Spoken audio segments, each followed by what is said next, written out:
Chapter 76. Preparations for the next trial Part 3. Ezra rubbed his eyes. The sting of sleeplessness pressed behind them like tiny needles, but he forced them open anyway. His vision blurred for a moment before slowly clearing. The alchemy circle was finally finished, but that didn't mean his preparation was done. Not even close. The wooden chair creaked softly as he leaned back, staring down at the pages scattered across the desk. Thin lines of alchemical symbols covered the paper. Circles within circles. Marks, measurements, and notes written in tight handwriting. He had spent the entire night finishing it. His fingers were still stained with ink. Testing the circle would normally be the next step. That was how things were done. Test it, adjust it, correct mistakes, but he didn't have time for that. The fifth trial was approaching too quickly. Ezra exhaled slowly. Well, I'm sure it will work, he muttered. His voice sounded dry from exhaustion.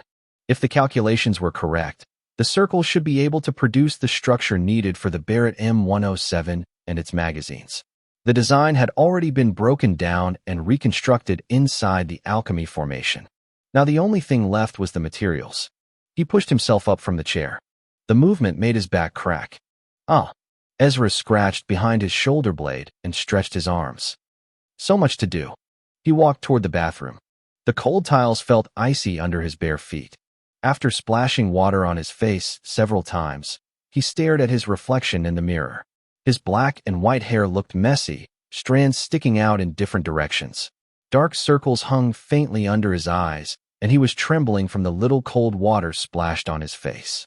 He didn't care. There was no time to care. After washing up quickly, he changed clothes, grabbed his coat, and left the room. Eating can wait. The thought passed through his mind as he stepped into the corridor. The door locked behind him with a soft click after he scanned his key card. The hallway outside was already busy. People moved everywhere. Groups walked past while speaking in low voices. Some leaned against the walls discussing strategies. Others headed toward the training grounds with weapons in their hands. Everyone looked busy, and everyone looked tense. Ezra walked through the corridors quietly. He saw several people practicing in the training field as he passed by an open viewing window. Blades clashed. Someone fired arrows, and some trained their shooting ability with revolvers. A group was running drills while shouting commands. Others sat together at tables with papers spread out, planning routes and discussing possibilities for the next trial. Some looked like they hadn't slept at all, some looked pale. Others clenched their fists while staring at ranking badges pinned to their uniforms. The air felt tight. It carried the smell of metal, sweat, and anxiety. Everyone understood something. The fifth trial was coming, and for many leaders, this would be the perfect moment to eliminate their competition. Entire groups could disappear in a single trial. No one wanted to lose, no one wanted to die. So, orders were being given everywhere. Prepare, train, plan, and survive. Eventually, Ezra reached the market district of the trial base, and just like he predicted, it was packed. The moment he stepped in, noise surrounded him, people shouted. Vendors called out. Arguments broke out near certain shops. Ezra paused near the entrance for a moment and looked around. Then he stepped forward and entered the crowd. Navigating through the marketplace felt like pushing through a river flowing in every direction. People bumped shoulders while trying to reach shops before supplies ran out. Ezra moved from place to place. Metal shop, stone shop, paper store, weapon shop, alchemy accessory supplies. Each shop had a line stretching outside the door. He waited and waited and waited. Time moved painfully slowly. By the time he finished waiting at one store, nearly 3 hours had already passed. When he moved to the next one, the same thing happened again. The sun climbed higher in the sky. Sweat formed on his neck. And supplies slowly started disappearing from shelves as people bought them faster than workers could restock. Still, Ezra managed to get most of the materials he needed. He was lucky. When he finally stepped away from the last shop, his legs felt slightly weak. So he sat down on one of the benches placed along the middle of the market road. The bench was meant for people who needed a moment to rest. Ezra leaned back and stared at the chaotic crowd. That was hard, he muttered. Across from him, people were arguing loudly while trying to buy materials. Someone shoved forward, someone else shouted. Maybe they were from 2 other factions? Ezra didn't care. He just watched as the argument unfolded in real time. A shop worker tried to calm them down. I can't believe Sir Felix actually bought all that equipment just like that. He's such an asshole. A girl's irritated voice sounded from Ezra's right side. Calm down, Faye, a male voice replied. Ezra glanced sideways. A group was walking close to the bench he sat on. Ezra. Bale suddenly waved when he noticed him. Ezra blinked once. Vera's little brother. He raised his hand and waved back. Bale approached with a smile on his face. 5 people followed him. All girls. Ezra quietly let out a laugh under his breath at the strange sight. You look tired, Bale said when he stopped in front of him. Can we join you? One of my members needs to rest. Sure, Ezra replied calmly. One of the girls quickly sat on the bench beside him. She had black hair and dark eyes. Her breathing was uneven, and sweat soaked the collar of her clothes. Her chest rose and fell quickly as if she had been running. Faye immediately knelt beside her. Hold still, she said while helping the girl unbutton the top 2 buttons of her shirt so she could breathe easier. The girl leaned back against the bench and sighed. Then Faye turned to Bale. You don't mind? She asked sharply. Bale froze. He had been staring absent-mindedly. Oh, sorry. He quickly turned his head away. Faye snorted lightly. Then she looked toward Ezra. For a moment, she seemed to expect him to be staring too, but Ezra wasn't looking at them. His eyes were already focused on the chaotic crowd in front of him again. Sir Bale, Faye said after a moment. Who is he? I swear I've heard his name somewhere. Ezra. The last girl standing at the edge of the bench folded her arms, thinking. Then her eyes widened. Wait, isn't he the one people said caused Aaliyah's death? The other girls turned toward Ezra instantly. What? Him. The 2 girls who had been whispering about how cute he looked now stared with stiff expressions. Girls, Bale quickly interrupted. That was just a rumor spread by Felix's group. Yeah, Lady Vera already said it was an ambush by Sir Felix's lackeys, Faye added. Oh right. That Sir Felix really causes trouble everywhere. Shoo, don't let anyone from his group hear you. Faye narrowed her eyes at them before turning toward Ezra again. So, she said slowly, how did you get to know Sir Bale? Ezra turned his head slightly. It was through Veda, he replied simply. The girls froze. Veda? Did he just say Veda? Without the sir? The girl on the bench leaned closer to him, studying his face carefully. Are you some hidden son of an elder or something? She asked curiously. Your hair is black and white, and your eyes are black. She leaned even closer. Ezra stared at her calmly. You're invading my space. Their eyes met. The girl suddenly realized how close she had leaned. Ah. Her face turned pink. She quickly moved back and sat properly. Sorry, she said quietly. My elder brother allows him to call him that, Bale said while giving a thumbs up. And honestly, I prefer people calling me by my name too. The whole sir thing feels weird. That's bad, Sir Bale. The girl standing at the end of the bench scolded immediately. Lady Vera always tells you to keep your authority visible, Faye added, pointing a finger at him. If others hear you talking like that, they will think you're a weak leader. Arg. Bale shrank slightly on the bench. Do you want me to report you to Lady Vera? Faye asked coldly. No, Bale replied weakly, looking at her with puppy eyes. Faye and the other girl sighed. Ezra leaned slightly closer and whispered, What's with this report to Vera thing? Don't tell me most of them are actually her people. Bale scratched the back of his head awkwardly. Well, you're not wrong. Faye was supposed to stay in my big sister's group, he admitted, but she was told to watch over me. Some of the others came from my brother's side too. People who could have strengthened their groups were told to help me instead. He sighed quietly. Ezra nodded once. You have good elder siblings. Then he stood up and stretched his arms. They must have restocked the shops by now, he said. And I've rested enough. He waved slightly. Time to finish my shopping. Bale waved back. As Ezra walked away, Faye stared at him confused. Doesn't he feel hot? I noticed that too, one of the girls said. He's been wearing a coat in this heat. He's mysterious, the black-haired girl on the bench murmured softly. Her cheeks were still faintly red. Faye and the other girl stared at her. Seriously? They both said, narrowing their eyes at her. Ezra continued moving through the market. More waiting, more lines, more arguments.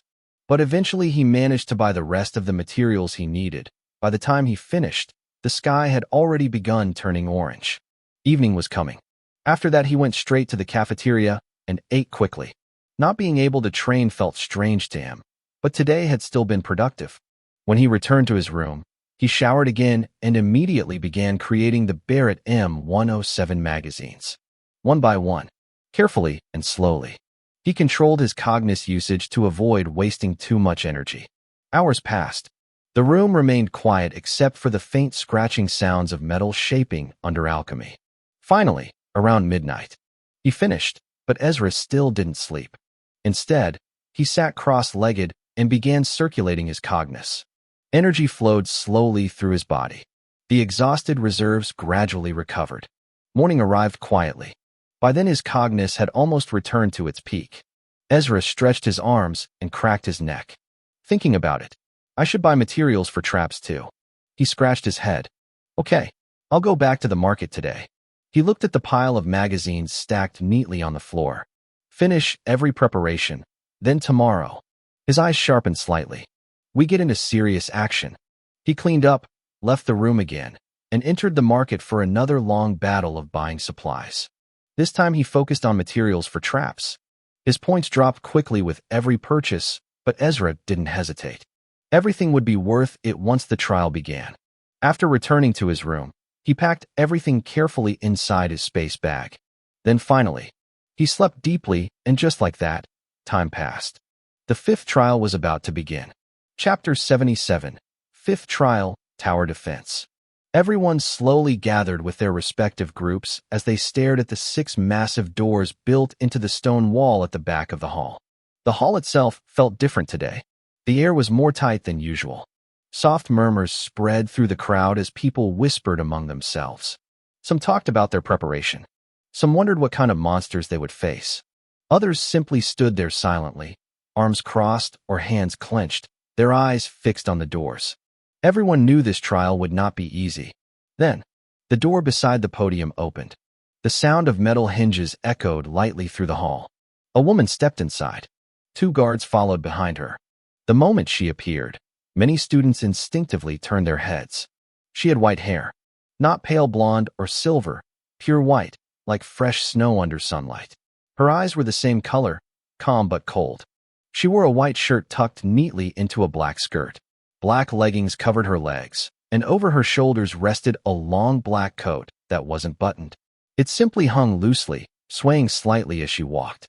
On the right shoulder of that coat, 5 stars. Her presence alone made the atmosphere shift. The murmuring voices slowly died down. Some highlines recognized her immediately. Even a few lowlines stiffened when they realized who had just entered. Hello, kids.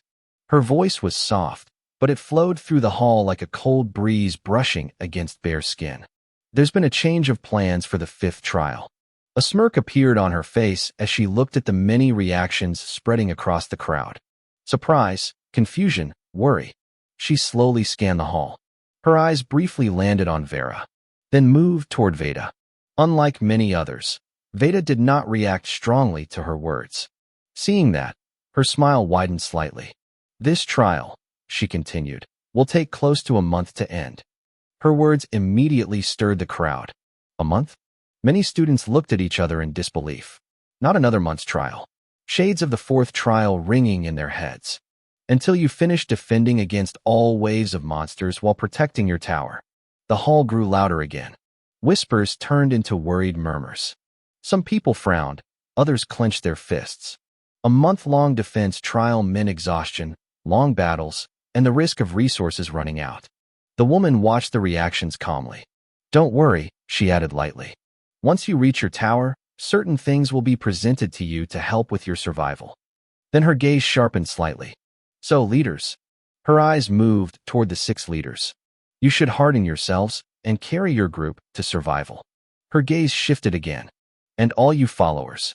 She paused for a brief second. Make sure you are not a burden to your fellow survivors. Silence fell again. Her words were simple, but they carried weight. Then she clapped her hands once. Now, let the 5th trial begin. The sound echoed clearly. Immediately, the 6 large doors behind the groups began to open. Heavy mechanical gears started turning. Growling. The grinding sound rolled across the hall like distant thunder. Stone doors slowly slid aside. Cold air from beyond the doors drifted inward. Meanwhile, the woman had already turned to leave. Waiting near the entrance of the podium were 3 familiar figures. Raymond, Freya and Kyle. They all bowed slightly when they saw her. Lady Silva, Raymond said respectfully. I didn't expect you to appear this soon. The woman, Silva, looked at them. Her expression was gentle, yet something about it felt dangerous, like a flower hiding poison. I returned home after finally getting some free time from working in the palace and thought I should visit my little siblings, she said casually. Her eyes briefly shifted behind them, toward Bale. He was currently leading his group toward their door. They all look healthy, she said calmly. Without saying anything more, she walked out of the hall, her expression changing to a disgusted frown. The two guards followed behind her. Raymond, Freya, and Kyle quickly moved along as well. That was Lady Silva, Tracy whispered, glancing back several times as Silva disappeared. Wow, I didn't think she would come here, Linda added. Is that really what you should be worrying about right now? Nicholas cut in. The two girls immediately looked at him with annoyed expressions. We know. They replied at the same time before turning toward their door. They added something to the trial, Nicholas said quietly while looking at Veda. Yeah, Veda sighed. But it won't matter. He turned to face his group. Many of them looked uneasy after hearing the changes. As long as we work together, he said with a calm smile, we will survive. His voice was steady. It eased the tension slightly. Ezra stood near the front of the group, where Veda and the other core members were gathered. Without wasting more time, Veda led them toward the open door. They stepped through. For a moment, darkness, then light. When they exited the door, a fresh breeze greeted them. Ezra blinked slightly. They were standing on an open grass field. Thin patches of snow scattered across the ground, melting slowly under weak sunlight. Tall trees surrounded the field on several sides, their branches stretching high into the sky. The air smelled clean, cold. When the group looked to the right, they saw it. A large tower. Stone walls rose high above the ground, forming a fortress-like structure. A wooden bridge-like entrance door stood open, waiting for them. We should move now, Veda ordered. He began walking toward the tower. Ezra walked with the others, but glanced around carefully. Then his eyes lifted toward the tower's height. They really spent a lot of money building this trial, he thought quietly. The group crossed the open ground and entered the castle. Inside, the stone structure felt wide, but mostly empty. So what now? Tracy asked while looking around. We should start unpacking, Veda replied, and begin setting up the alchemy circle for the joint alchemy. He paused before adding, then we set up campfires and tents. Nicholas raised his head slightly. About the joint alchemy, we're doing that, right? Yes, Veda nodded. It will make us ready for the first wave faster, if we set it up now. Nicholas clapped his hands loudly. Everyone turned toward him. We have many things to do before the first wave arrives, he announced. The group assigned to prepare the alchemy circle should head upstairs now and start immediately. Others will go outside and scout the surrounding area. Tracy and Linda will follow the scouts, Veda added. Nicholas supervised the joint alchemy team. Then his eyes moved toward Ezra. Ezra, you will come with me and her. He pointed toward a girl standing among the group. We will survey the entire castle and see what resources were left for us. Ezra nodded. The girl nodded as well. Soon everyone began moving. Some climbed the tower stairs. Others exited the castle for scouting. Ezra, Veda, and the girl moved deeper inside the structure. They climbed several staircases and walked through long stone corridors. The girl muttered while looking around. There are no rooms here. She glanced at the staircases.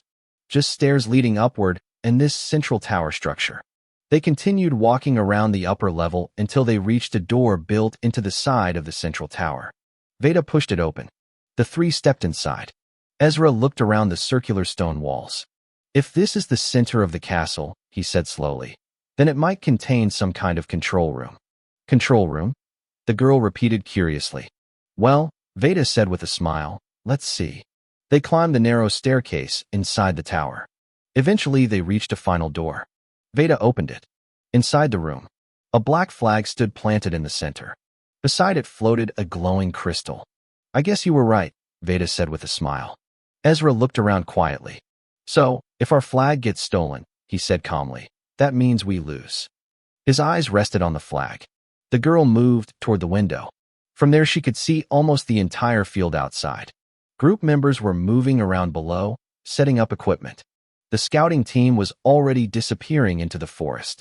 Wow, she whispered softly. Meanwhile, Veda examined the crystal.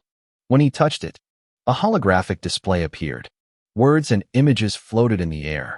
Weapons available for purchase. Catapults, 1,000 points. Machine gun, 15,000 points. Cannons, 200,000 points. Another message explained that an energy force field could protect the entire tower from heavy attacks 3 times. After that, the ability would disappear.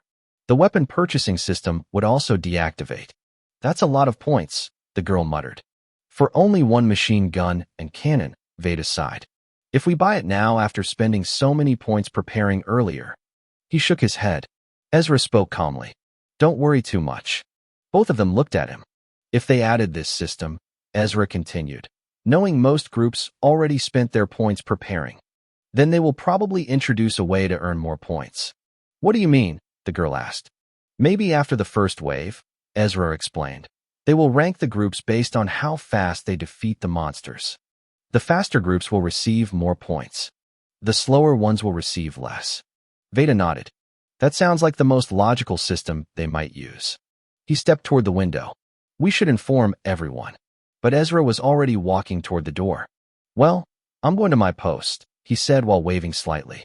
I need to set up my equipment. He left the room. The girl frowned slightly. What's with him? Veda chuckled. We should go too. They left shortly after. Meanwhile, Ezra moved toward the back side of the tower.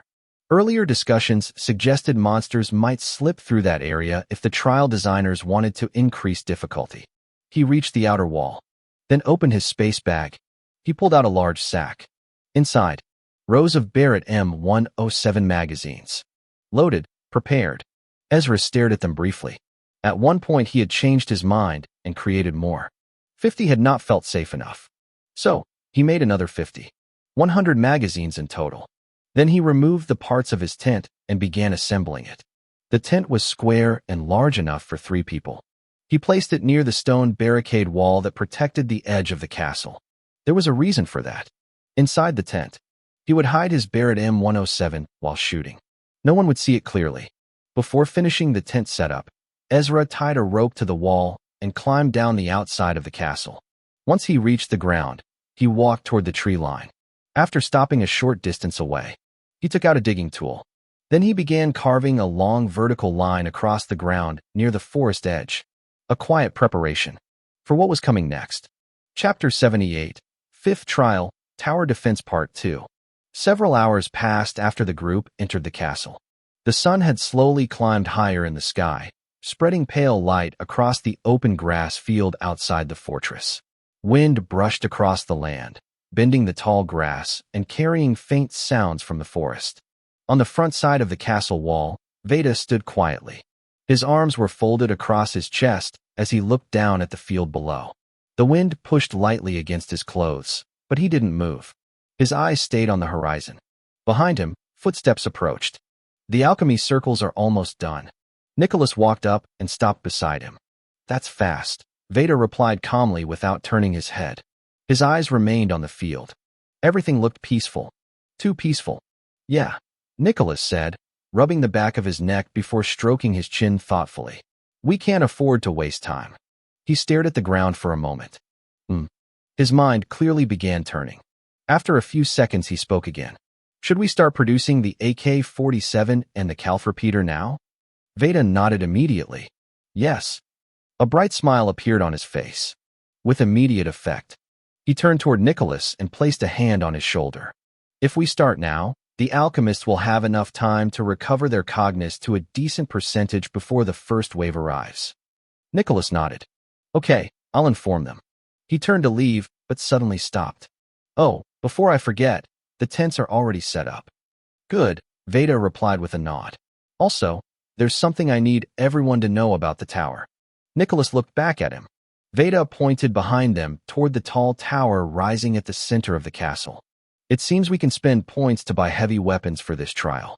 Nicholas raised his brows. Really? Yes, Veda continued.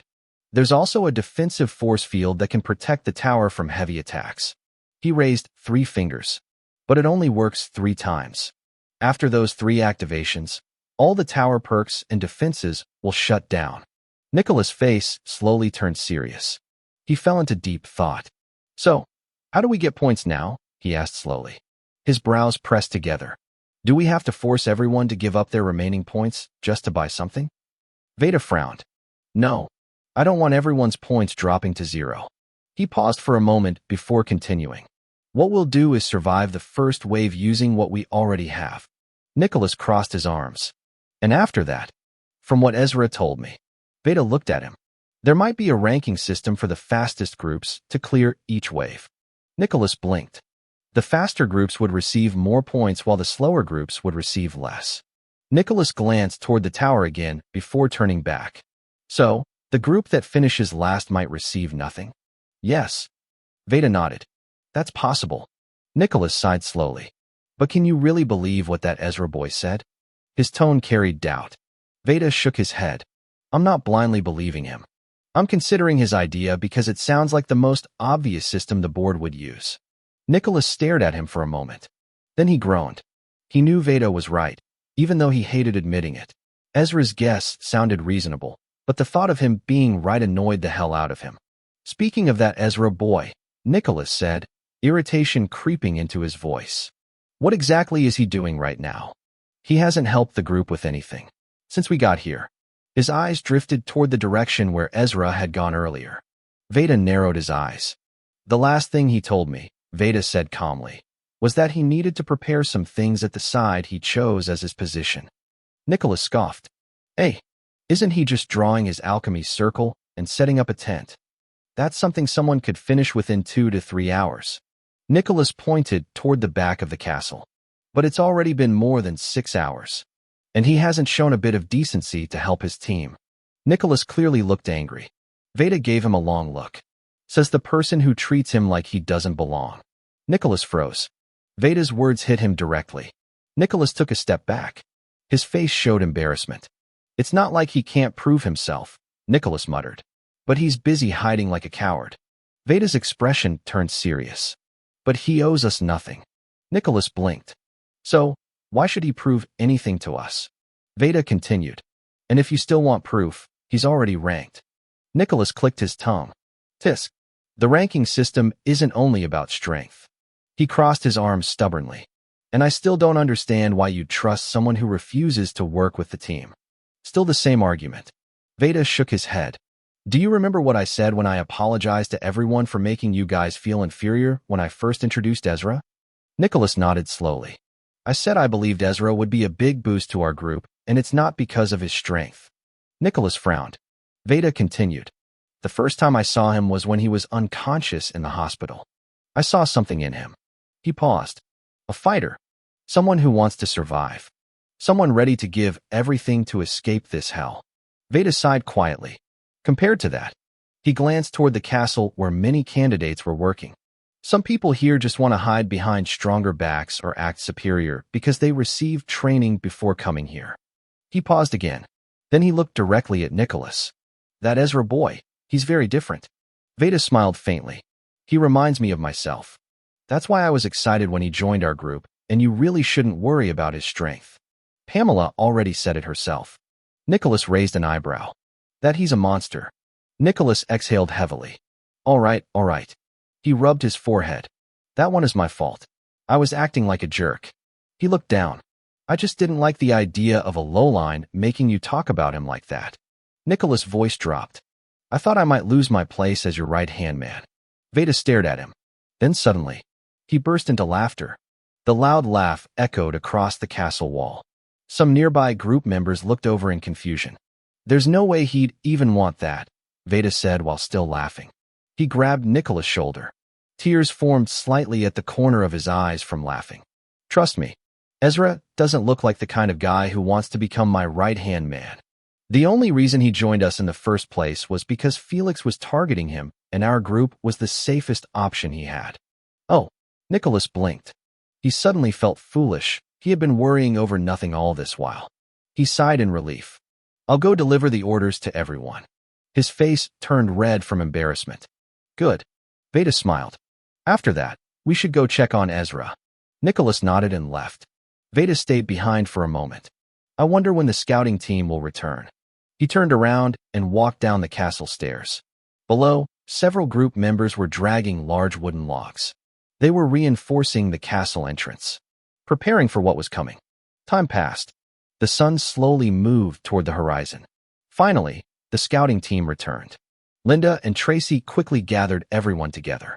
We found a stream inside the forest, Linda explained, but it flows closer to Henry's group's base. Apparently, Henry's scouts had also discovered the stream earlier. Their groups met briefly before returning to their towers. From what they exchanged during that meeting, Henry had no intention of causing trouble immediately, at least not before the 3 waves ended. His strategy was simple. If his neighbor turned out to be Felix or Priscilla, he would immediately prepare for conflict. But if his neighbor was Baal or Veda, he would propose a temporary ceasefire until the waves ended. As for Vera, he planned to negotiate carefully, because provoking Vera was never a good idea. Of course, there were still other towers nearby, but neither group dared explore too far at night. They didn't want to accidentally enter Felix's territory. Or worse, a monster zone. There's something else, Tracy added. We saw Henry's group cutting down large trees, and they were tying the logs together with ropes. But it didn't look like they were trying to reinforcing their castle door. It looked more like they were trying to make a weapon. Linda crossed her arms. I wouldn't be surprised if it's a catapult. After that report ended, Veda explained the tower weapon system he discovered, and he also shared Ezra's theory about the ranking system. As expected, some of the Highlines immediately questioned Ezra's credibility. But this time, Nicholas stepped forward. He explained why the theory made sense, which made many people stare at him shocked hearing him support Ezra. After a short debate, Veda confirmed he also believed the same possibility, and finally, Tracy raised both hands dramatically. All right, let's cook. I'm starving. Soon campfires lit up around the castle courtyard. Torches were planted across the walls. The girls and a few boys who knew how to cook began preparing food. They had purchased plenty of ingredients during the preparations for the trial. Just like during the second trial, everyone would eat together. Meanwhile, Nicholas and Veda walked toward the back of the castle. Bobby followed quietly behind them. He followed because he wanted to see what Ezra had been doing. When they arrived, they froze. Ezra had planted torches along the ground. The firelight revealed a long vertical line carved into the earth. It stretched from the left forest edge all the way to the right side. Several marked locations appeared along the line. Each spot stood close to the castle wall. Nicholas stared blankly. Wow, that's a lot of work for one person. His earlier complaints suddenly echoed inside his mind. Now he truly felt stupid. Ezra stood near the wall, driving a wooden stake into the ground. His coat was dirty. His trousers were covered in dust and sand. He had clearly been digging for hours. He looked up when he noticed them. You guys? He wiped dirt from his hands. Why are you here? He pushed the final stake deeper into the ground. Veda stared at him. Doesn't he feel hot? He was wearing a coat while doing heavy labor. Veda couldn't understand it. Ezra, Veda called. You should come eat dinner. Ezra looked around at his unfinished traps. He wasn't even halfway done, but the sky had already darkened and he was hungry. He could eat from his personal food stash. But since the ingredients were bought using group points, he decided to join them. All right, give me a minute. I'll wash up and change clothes. He grabbed the rope hanging from the wall, then began climbing back up toward the castle. Chapter 79, Fifth Trial, Tower Defense Part 3. Veda, Nicholas, and Bobby stood near the edge of the castle wall as they watched Ezra climb the rope back up from the ground. Ezra moved smoothly. His hands shifted along the rope with steady rhythm while his legs pushed against the stone wall to gain height. His body moved like someone who had climbed walls and cliffs many times before. It didn't look forced. It looked natural. Nicholas narrowed his eyes. Ezra wasn't just getting stronger in ability. Something deeper had changed. Ever since the memories of his past life began unlocking, pieces of knowledge and skill seemed to surface along with them. They didn't come as thoughts alone. They appeared inside his muscles and reflexes. His body reacted to situations before his mind even finished thinking. With Ezra's fast mind, the two things worked together perfectly. He could process the reflexes immediately and use them without hesitation. Soon Ezra pulled himself over the wall and stepped onto the stone floor. The three of them waited as he disappeared into the tent he had set up earlier. For a moment, there was only silence and the crackling sound of the nearby campfire. Then Ezra came out again. He lifted the pot of boiling water that rested above the fire and carried it back into the tent. More minutes passed. Finally, Ezra stepped out again. His hair was damp, and the dust that covered his coat earlier had been washed away. His face looked cleaner now. He spread the coat and other clothes on the barricade to dry. "You guys really just stood there waiting for me?" Ezra narrowed his eyes slightly. Nicholas coughed awkwardly. Cough, cough. He quickly looked away. "I was just following Veda." He tapped Veda's shoulder. "All right, let's go join the others." Veda smiled and nodded. Bobby glanced nervously at Ezra several times before suddenly jogging ahead of them. Ezra didn't react. He simply followed behind the three of them. Soon they reached the large campfire set up near the center of the castle courtyard. The fire burned brightly. Its orange light spread across the stone walls and tents, making the whole place glow warmly. The atmosphere there was completely different from the tension earlier. People were laughing. Some boys praised the girls who had prepared the food, joking that they would make great wives one day. Other people teased the boys who helped cook, saying they would become good house husbands. The mood felt relaxed. For a moment, it almost didn't feel like they were inside a deadly trial. Veda walked down the stone steps first. People greeted him as he passed. Nicholas followed. Ezra came last. This time the looks directed at him were different. Not everyone glared at him anymore. The anger hadn't cooled down, but at that moment the air was relaxing so no one paid attention to him. But Linda was another story. Bobby had already joined the group earlier and was sitting near the food. Veda reached the serving area where people lined up for their meal. Linda stood there supervising. She handed Veda his portion. Then Nicholas. When Ezra stepped forward, her eyes sharpened. "You know," she said coldly, handing him the plate, "I should just poison you." Her words carried real hostility. Ezra didn't react. He simply took the plate. "Thank you." He glanced at the food. "But could you please reduce it a bit? I don't eat much." Linda froze. She had served Ezra the same amount she gave everyone else, so no one could accuse her of bullying him. But his sudden request removed that concern entirely. "Oh." Her smile slowly twisted. "That's fine." She grabbed another wooden plate. Then she dumped most of the food onto it, leaving only a small portion on Ezra's original plate. "Here." She handed the small plate back to him. Still smiling, still angry. Ezra looked at the small portion. "Thank you, that's exactly what I wanted." A faint smug expression flashed across his face for a split second. Only Linda saw it. Her face almost twisted in rage, but she forced herself to stay calm. Everyone ate. Afterward, people relaxed near the fire. Some played small games, others talked about random things. Several girls chatted while laughing softly. Meanwhile, the people assigned to night watch quietly moved to their positions. Ezra watched everything silently for a while. Then he stood up. Without making a sound, he walked away toward his tent. No one noticed when he left. Soon the castle grew quiet. One by one, people fell asleep inside their tents. Only the watch team remained awake. They would switch shifts later during the night. Eventually, morning arrived. Ezra woke up earlier than everyone else. He immediately climbed down the wall again and continued setting up his traps across the field. 3 locations he had marked earlier were prepared for explosive traps. He finished installing them. Then, boom, boom, boom. The explosions echoed across the field. The sound shook the castle walls. Inside the courtyard, people jumped awake. "What was that?" a girl shouted as she rushed out of her tent. "It's Ezra. Something about testing traps," a boy replied lazily while dragging a heavy log of wood across the ground. "Don't mind him." Several people groaned, but the noise had already awakened everyone. Soon the group resumed their preparations. Up in the tower room where the crystal and flag stood, Veda and Nicholas were watching the field through the windows.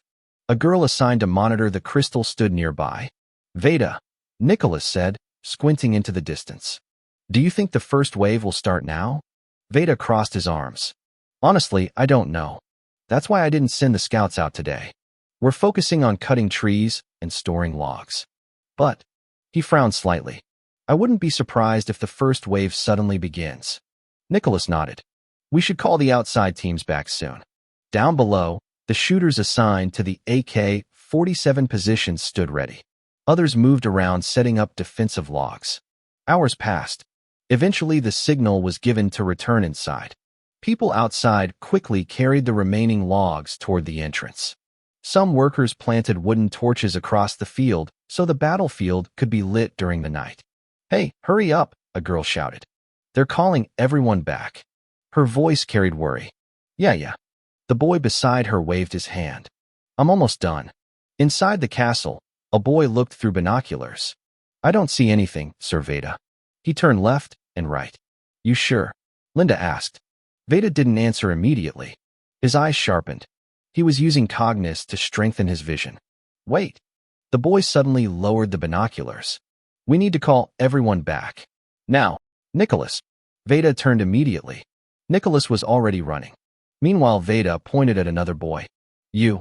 Go alert Ezra and the team assigned to him. The first wave is here." The boy nodded and ran. Nicholas raised the warning horn. Boo-boo. The deep sound echoed across the field.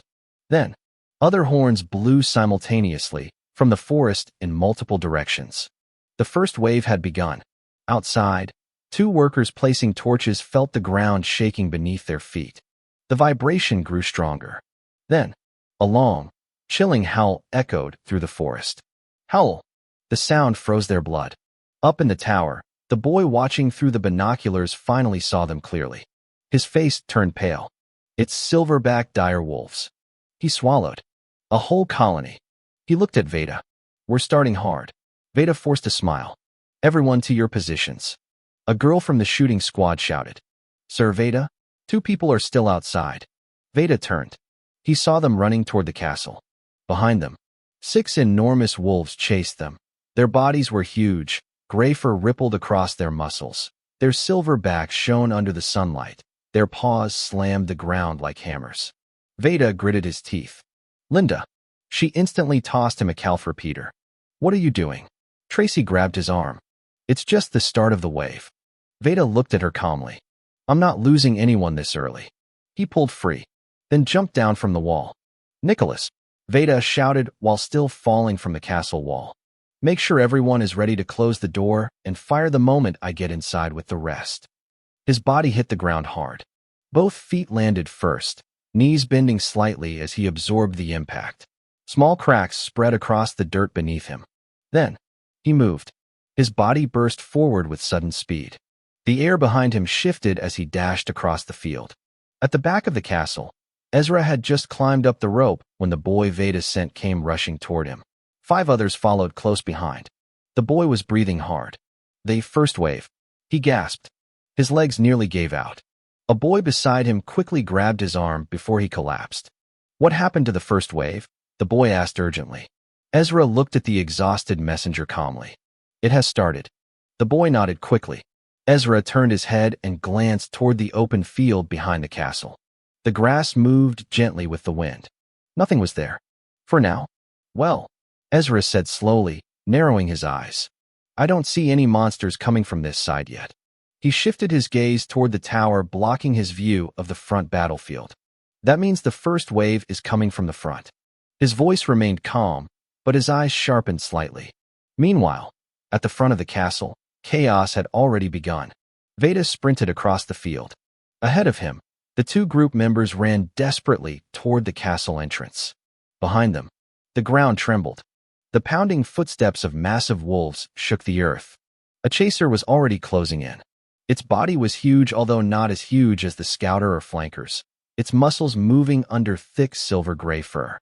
Its jaws opened wide as it lunged forward. "Get down," Veda shouted. The 2 instantly dropped to the ground without hesitation. Veda raised the calf repeater. Bang, bang, bang. 3 shots exploded from the barrel. The chaser had already leapt into the air. The bullets slammed into its body mid-jump. 3 bloody holes burst open in its chest. The wolf spun violently and crashed into the ground with a heavy thud. "Run!" Veda waved them forward. The 2 scrambled back to their feet and ran again, but another chaser rushed in. Its claws tore across the dirt as it launched toward Veda. Veda fired once. Bang! The shot hit the wolf's shoulder. It staggered but didn't die. The beast slammed into him with its weight. Veda twisted his body sideways at the last moment. The wolf passed him by inches. In the same motion, Veda swung the repeater. Crack! The heavy metal but smashed against the wolf's skull. The beast yelped as it collapsed sideways. Veda didn't stop. He turned sharply and aimed behind him. Two chasers had already slipped past him and were chasing the runners. Bang! Bang! Two quick shots. Both bullets struck their hind legs. The wolves tumbled violently across the ground, rolling through the grass and dirt, but more wolves were coming. A flanker leapt from the side. Its body rose high into the air. For a moment its shadow swallowed Veda completely. Roar! Veda rolled backward instantly. The wolf slammed down where he had been standing. Dust burst upward. Veda sprang back onto his feet in one smooth motion. Bang! His shot struck the flanker. The wolf staggered backward, snarling. More chasers rushed past him. Another flanker joined the first one, circling to cut off his escape. Veda's eyes flicked backward quickly. The two runners were almost at the gate. Good. Hey! Hey! Hey! A boy standing near the castle entrance shouted. The chasers are getting close to the gate. Everyone wait. Nicholas ordered loudly. All the shooters held their positions. Their fingers tightened around their weapons. Behind them, people watched nervously. No one fired. They were waiting for Veda. On the battlefield, two flankers lunged at the same time. Veda's feet dug into the ground. His cognus surged through his legs. The dirt beneath him cracked under the sudden force. Then, he launched forward. The burst of speed made his body blur across the field. The two wolves collided with empty air. As Veda ran, he fired. Bang! Bang! Bang! Each shot found a target. One wolf collapsed instantly. Another rolled across the ground. A third staggered before dropping. Veda ran straight through the pack like a storm. Some wolves tried to intercept him. He slipped past them. Others lunged. He blasted them aside. In seconds he reached the two exhausted runners. They were just about to enter the castle. Veda shoved them forward. Go! They stumbled through the gate. Behind him, a flanker leapt again. Veda turned while still moving. Bang! The bullet struck the beast mid-air. It crashed down violently. Then Veda dashed through the entrance. Close the door. Nicholas roared. And fire! His voice exploded across the castle walls. The order echoed so loudly. Even Ezra at the back of the castle heard it clearly. The first battle of the fifth trial had begun. Chapter 80, Fifth Trial, Tower Defense Part 4. The people standing near the gate pulled the thick ropes with all their strength. The heavy wood iron castle door creaked as it slowly moved. Veda rushed forward and joined them, grabbing the rope and pulling with force. The door slammed shut just as the first wolves reached it. Bang! Bang! Bang! The beasts crashed against the gate violently, their massive bodies striking the reinforced wood again and again. Outside the castle walls, gunshots echoed across the battlefield. The sounds rolled through the air like thunder.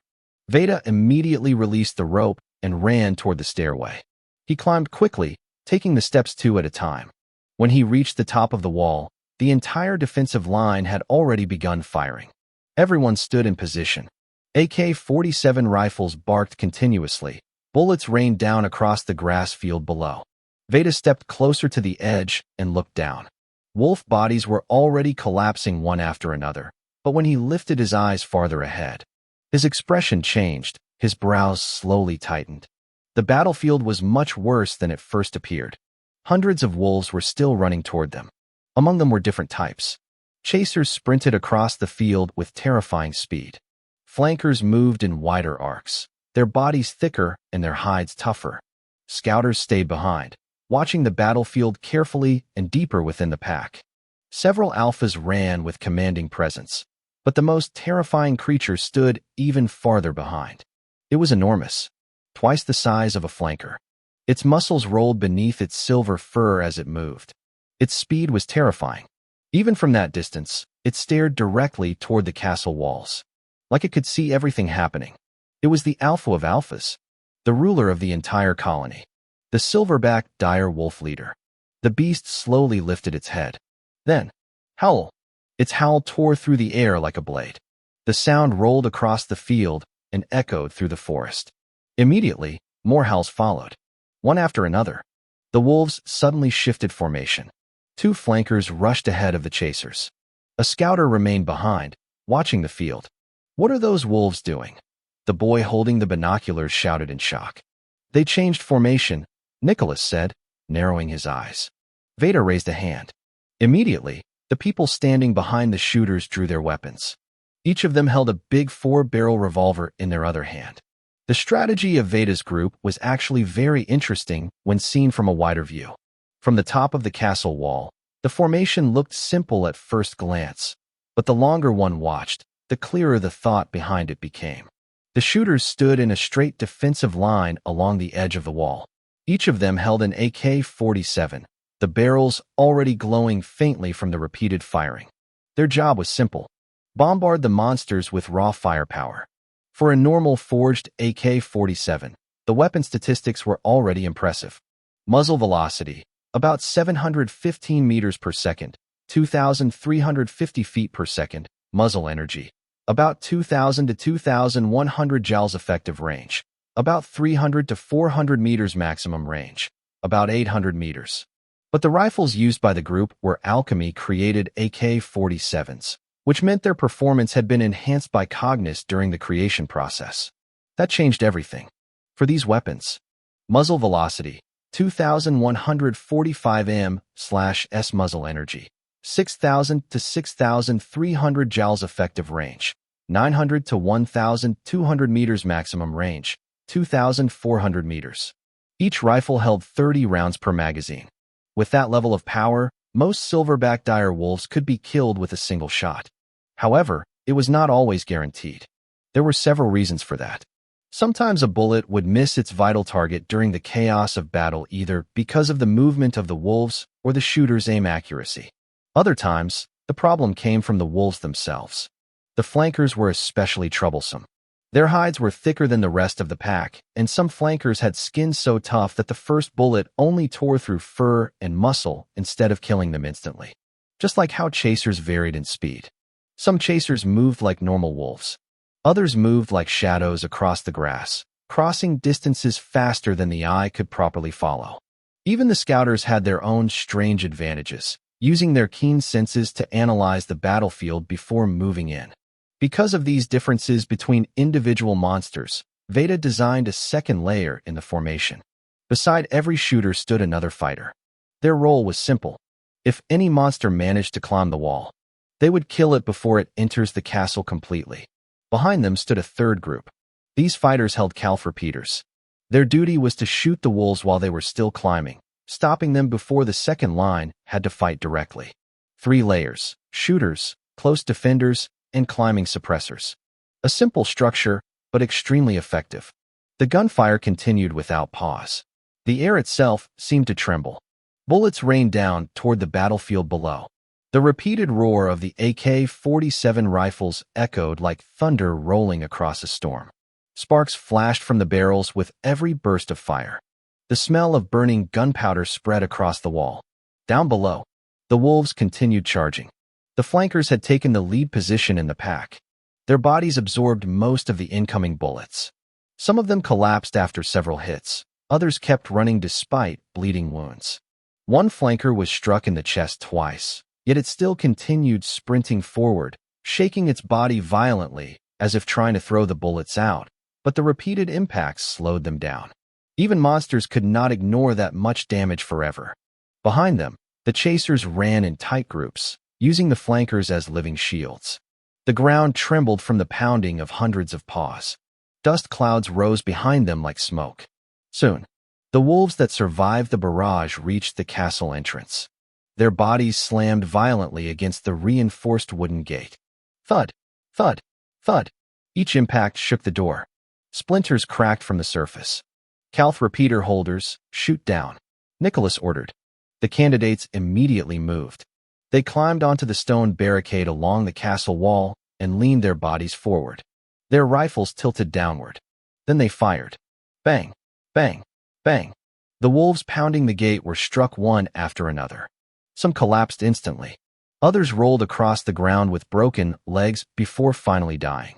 While that was happening, several AK-47 shooters suddenly heard a familiar sound. Click. Their magazines were empty. They quickly pulled the empty magazines out and reached for new ones. But that moment of delay was exactly what one chaser had been waiting for. The wolf suddenly increased its speed. Its body blurred across the grass. Then, it ran directly onto the castle wall. Its claws dug into the stone. The creature sprinted upward like a nightmare, climbing from the earth.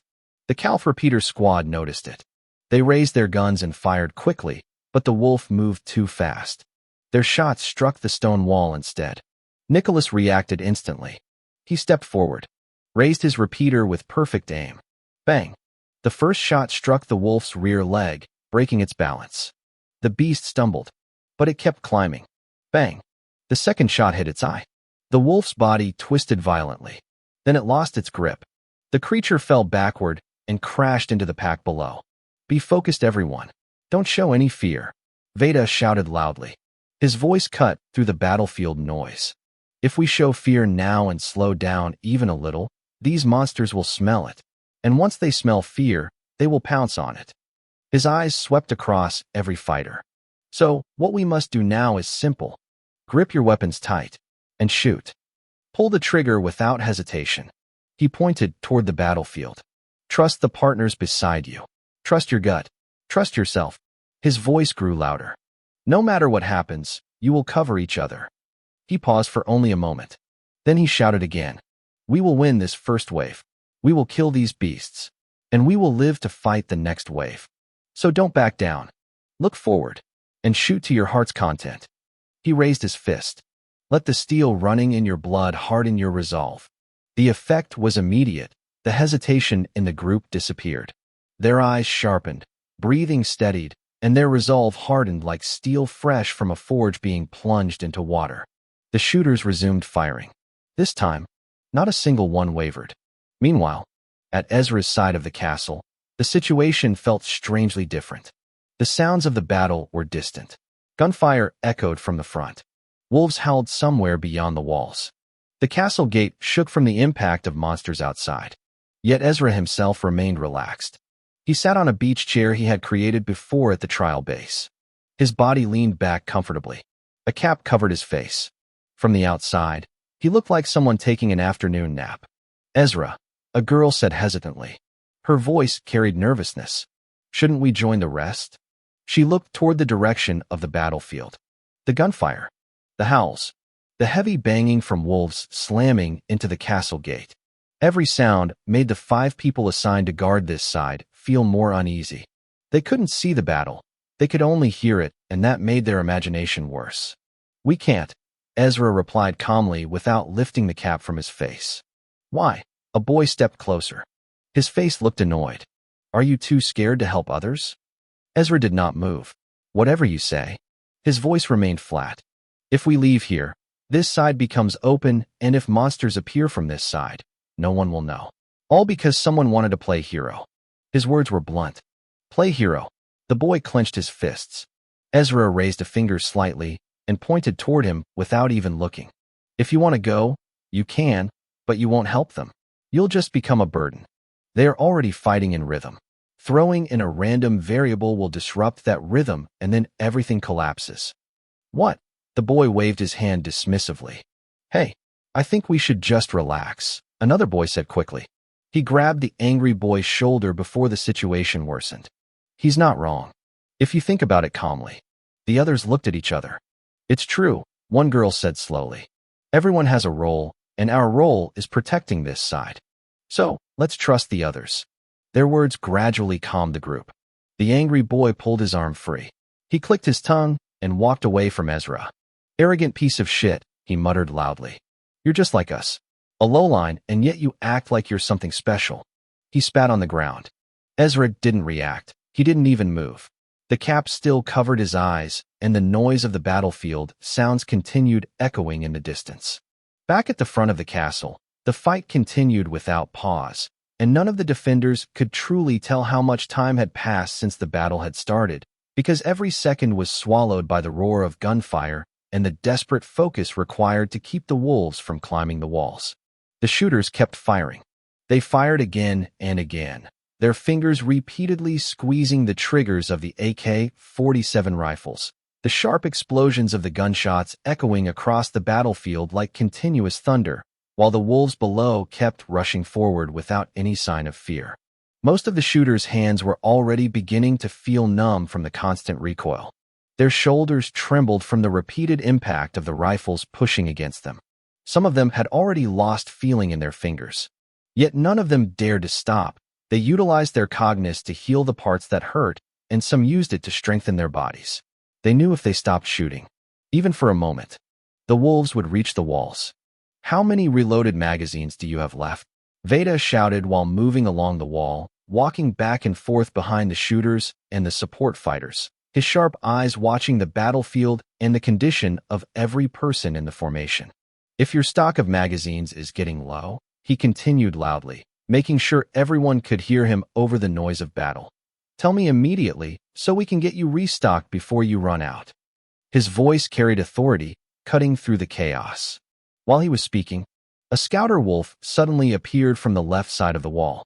The creature had been moving through the battlefield while weaving between the bullets raining down from above, its body twisting with unnatural agility as it avoided several shots fired by the supporter holding the calf repeater. For a moment, it almost made it to the top of the wall, but the boy standing beside the repeater user reacted instantly. He thrust his spear forward with all his strength. The blade pierced into the side of the wolf's stomach. The creature let out a savage roar, its claws scraping violently against the stone wall. Before it could recover, the calf repeater fired. The bullet struck the wolf directly in the head. The impact threw the creature backward. Its body crashed down onto the pile of dead wolves already forming at the base of the castle walls. The battlefield below was slowly turning into a mountain of corpses. Linda, who stood among the AK-47 shooters, noticed it first. Her eyes widened as she stared at the growing pile of bodies. "Shit! Sir Veda!" she shouted loudly, her voice strained as she continued firing. The silverback dire wolves might use the pile of bodies to elevate their jump to the walls. Veda immediately followed her gaze. He leaned slightly over the wall and looked down. The moment he did, he saw it. Several wolves had already begun running toward that exact spot, their bodies stepping onto the corpses of the fallen wolves, using them like crude stairs. "Calf repeater holders on the right side," Veda shouted without hesitation. "Adjust your aim. Stop the wolves from using the pile of bodies to assist their leap onto the walls." The repeater users quickly shifted their positions. They leaned forward and aimed downward. Then the guns roared again. Several wolves trying to climb the corpse pile were shot before they could jump. But just as the defenders began regaining control of the battlefield, a much deeper howl suddenly echoed across the plains. It was louder than any howl heard before. The sound tore through the battlefield like a blade cutting through the air. The defenders froze for a brief moment. The howl belonged to the leader of the colony, signaling the alpha wolves to charge. The sound was so powerful that it stung the ears of almost everyone standing on the wall. Several shooters flinched. Their guns paused for a brief moment. That moment was all the wolves needed. "Focus," Veda shouted while clenching his teeth, forcing his mind to ignore the ringing sound still echoing inside his head. But by then, two wolves had already jumped, a flanker and a chaser. Both of them cleared the wall in a single leap. The sudden appearance of the monsters sent chills through the defenders. But Nicholas and Veda reacted instantly. The flanker was about to land when Veda dashed forward with the calf repeater in his hands. Bang! He fired directly at its head. The shot struck the creature, but the thick skull of the flanker prevented an instant kill. The beast crashed onto the ground inside the wall, still alive, but Veda didn't hesitate. The moment it landed, he stomped down with his right leg. Cognizance surged through his body. His muscles tightened. Crack! His foot smashed directly into the wolf's skull.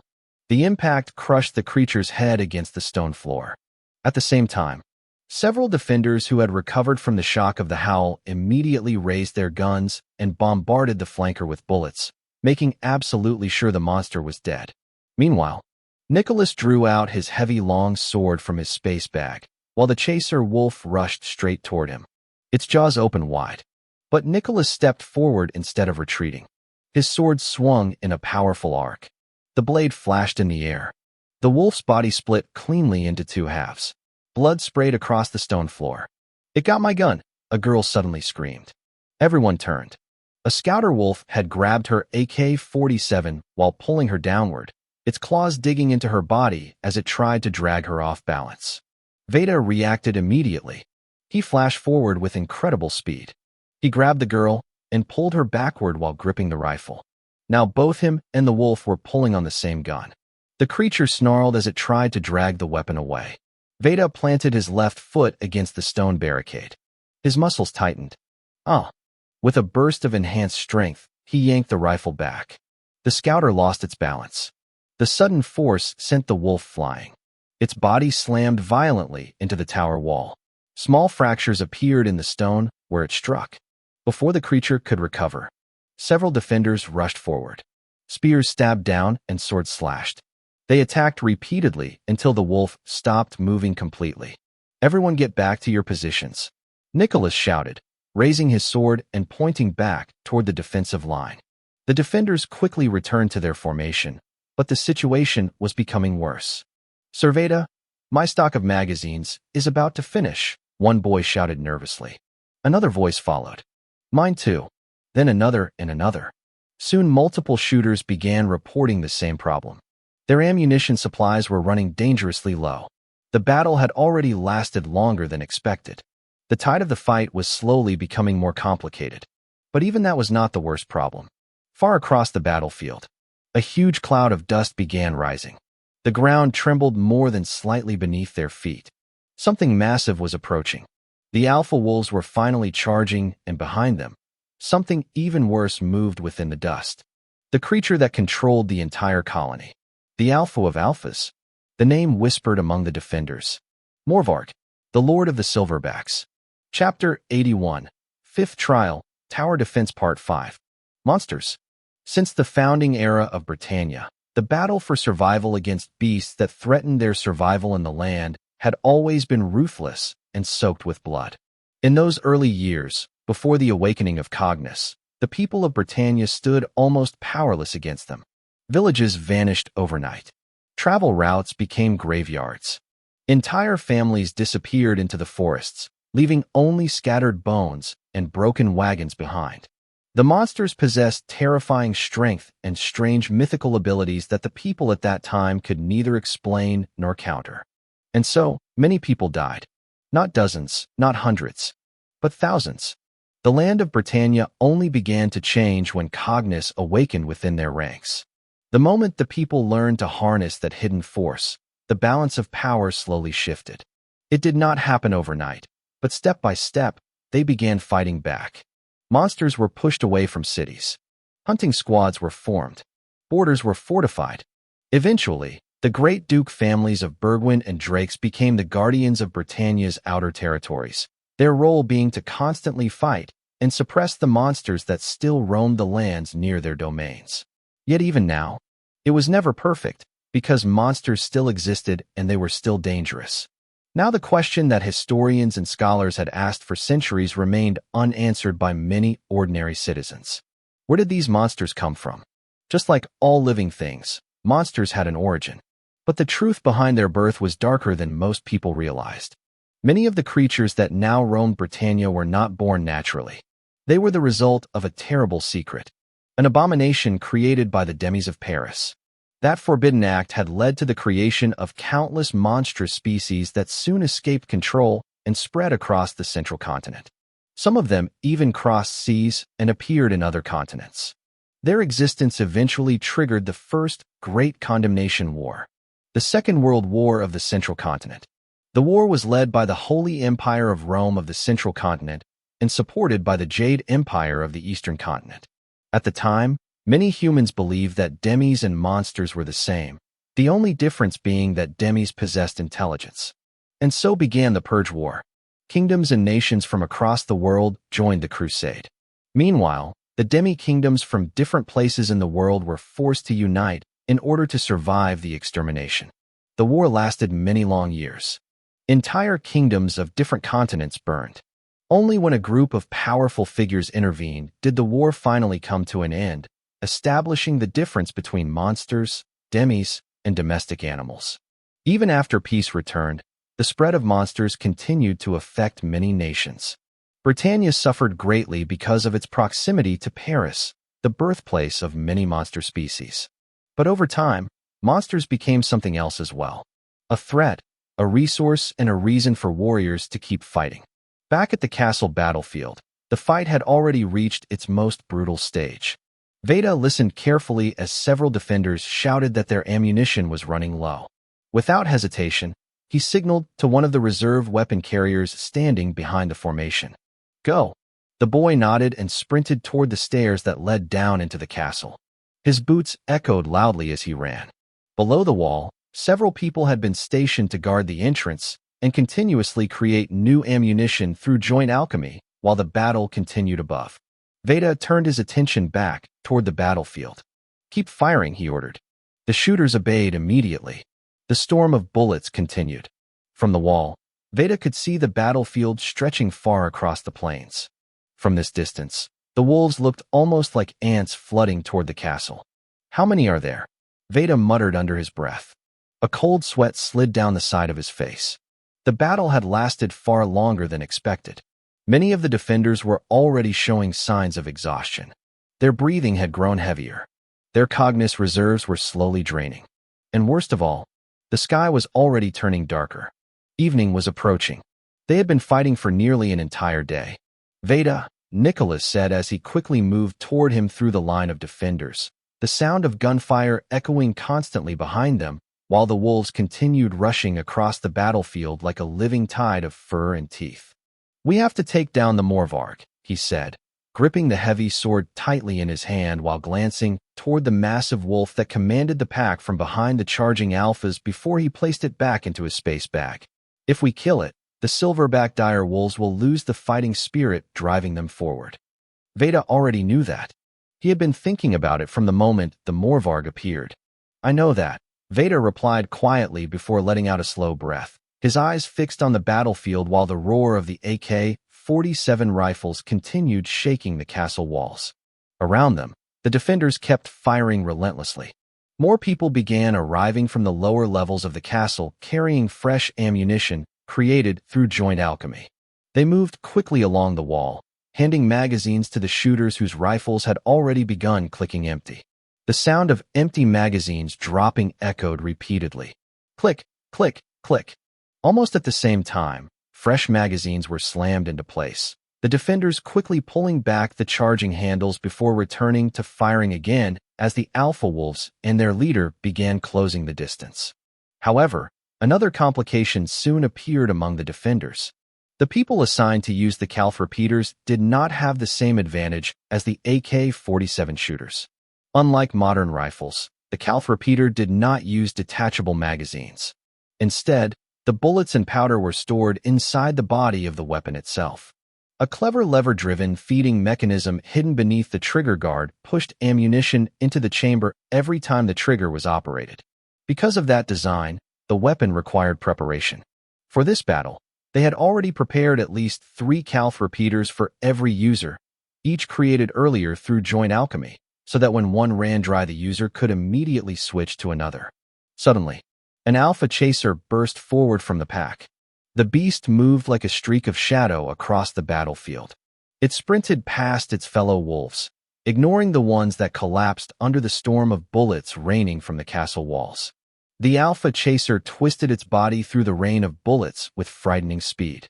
Then, it slammed its entire body into the iron gate of the castle. Boom! The entire entrance shook violently. Dust fell from the cracks between the castle stones. The massive gate groaned under the impact. "Sir Veda," a boy shouted from below, his voice filled with urgency as he looked up toward the wall. "The anchors holding the door are loosening." Veda stepped forward immediately. His gaze turned sharp. "All right." He moved into the center of the group, holding the calf repeaters. "Switch," he ordered calmly. The defenders reacted instantly. In one smooth movement, they stored the calf repeaters inside their space bags, their hands already reaching for another weapon. Moments later, every one of them held an ACU Vector MK.I. "Aim." Veda raised his hand slightly. "Fire." The moment the command was given, a storm of needles burst into the air. More than 1,000 thin steel needles shot upward like a swarm of metallic insects before raining down toward the battlefield below. The projectiles fell like deadly rain. Wolf after wolf was pierced where they ran. Some collapsed instantly. Others rolled across the ground screaming before going still. The needle storm was about to strike the Morvarg itself, but two alpha flankers suddenly jumped forward. They placed themselves directly in front of their leader. The needles slammed into their bodies instead. The two massive wolves absorbed the attack, their bodies riddled with hundreds of steel needles as they shielded the Morvarg. Meanwhile, the alpha chaser that had attacked the gate was completely shredded under the concentrated fire of the AK-47 shooters, who focused their rifles on it before returning their attention to the rest of the wolves still charging across the field. Veda smirked slightly. "Do you think we aren't prepared?" He waved his hand. The defenders holding the ACU Vector MK.I moved with practiced speed. In one fluid motion, they removed the empty shells from their weapons and replaced them with new ones taken from their space bags. Then they fired again. Another storm of needles rose into the air before crashing down on the battlefield.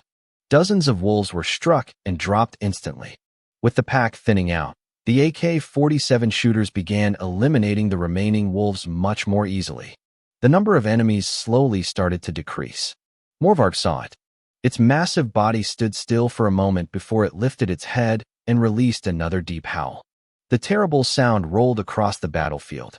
It was the same howl that had caused hesitation earlier in the fight. But this time, the defenders were ready. Many enhanced their hearing with cognus, strengthening their senses to resist the confusion caused by the sound. Some still flinched, but none of them stopped firing. They saw the battlefield clearly now. The wolves were dying. If they pushed harder, they could finish the first wave. Ah!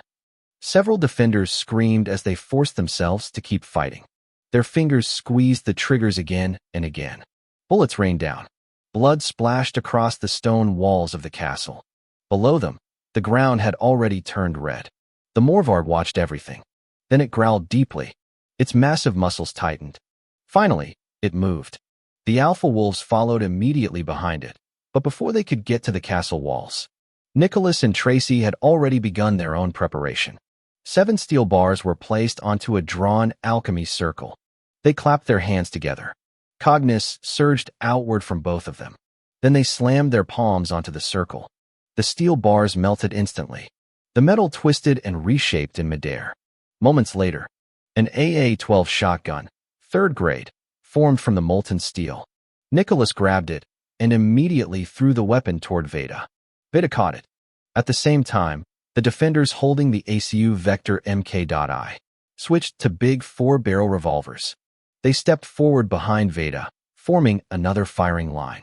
"Aim," Veda ordered while raising the AA-12. Nicholas stepped beside him, gripping the Basket 1945. One of the alpha flankers finally reached the pile of wolf corpses at the base of the wall. Fire! Boom!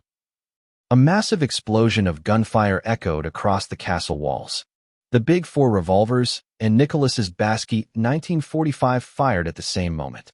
The alpha flanker's body exploded into pieces the moment the combined gunfire struck it, chunks of flesh and bone scattering across the pile of corpses beneath the castle walls as blood sprayed violently into the air. But even such a brutal death did not slow the remaining alpha wolves. The second alpha flanker immediately reacted. With a powerful push of its hind legs, the massive wolf leapt high into the air, its claws scraping violently against the stone surface of the castle wall as it began climbing upward. Behind it, several ordinary wolves followed the same path, scrambling over the pile of bodies like a living tide. Among them, an alpha scouter joined the charge. The defenders reacted instantly. The AK-47 shooters intensified their fire, their rifles barking louder as they poured bullets toward the wolves climbing the wall. At the same time, the defenders holding the big 4-barrel revolvers swiftly replaced their empty cylinders, their fingers moving quickly despite the numbness in their hands. On Veda's command, they fired. Every shot focused on the alpha flanker and the alpha scouter. The two alphas tried to twist their bodies and weave through the incoming bullets, their instincts screaming at them to avoid the deadly barrage. But there were simply too many projectiles. The air was filled with metal. The alpha flanker's shoulder exploded first. Then another bullet tore through the scouter's chest. The two monsters were ripped apart by the storm of fire and thrown backward into the pile of wolves below, their massive bodies collapsing among the already fallen beasts. At that moment, the Morvarg moved. Using the falling bodies of its fallen alphas as cover, the massive wolf surged forward with terrifying speed. Its body blurred as it rushed across the battlefield. But Veda and Nicholas reacted immediately. Both of them raised their weapons at the same time. The AA-12 roared first. Boom. The shotgun blast struck the stone wall beside the Morvarg, shattering the rock and sending fragments flying into the air as the monster twisted its body to avoid the attack. Nicholas fired next. The Basque 1945 thundered. The recoil shook his entire arm. Both projectiles struck the ground near the Morvarg at almost the same moment. The explosions collided. Dust and debris erupted into the air, forming a thick cloud that completely swallowed the giant wolf. For a moment, the Morvarg vanished from sight. Then, in the blink of an eye, it burst out of the smoke. The enormous wolf leapt straight toward Veda. Its claws cut through the air like blades. Veda reacted instantly. He raised the AA-12 to block the strike. The Morvarg's claws slammed against the weapon. The steel screamed under the force. For deep claw marks sliced across the shotgun's body, nearly tearing the weapon apart. Veda was thrown backward by the impact. He rolled across the ground before stopping on one knee. Nicholas turned sharply. His arms trembled violently from the recoil of the Basque 1945, yet he still forced his fingers to tighten around the grip. He raised the gun again and fired toward the Morvarg, which had just landed beside the tower. The last round of the Basque fired. The gun shattered immediately after the shot, the internal structure collapsing under the enormous force. The broken weapon nearly pulled Nicholas off the castle wall. Two defenders at the end of the formation grabbed him quickly before he could fall. Meanwhile, the Morvarg twisted its body in mid-air, narrowly avoiding the shot. It landed on the stone floor inside the wall. A girl standing nearby stepped forward. Her hands trembled as she held a spear. The wolf was enormous. Now that it stood only a few meters away, everyone could clearly see its true size. It was far larger than any of the other wolves. Its shoulders alone passed the height of a grown man, but the girl forced herself to act. Oh. She thrust the spear forward. The Morvarg barely moved. With a casual swipe of its paw, it knocked the spear aside and pushed the weapon off course. Then it bit the shaft of the spear. With a violent shake of its head, it flung the girl into the air. Luckily, a boy behind her jumped forward and caught her before she hit the ground.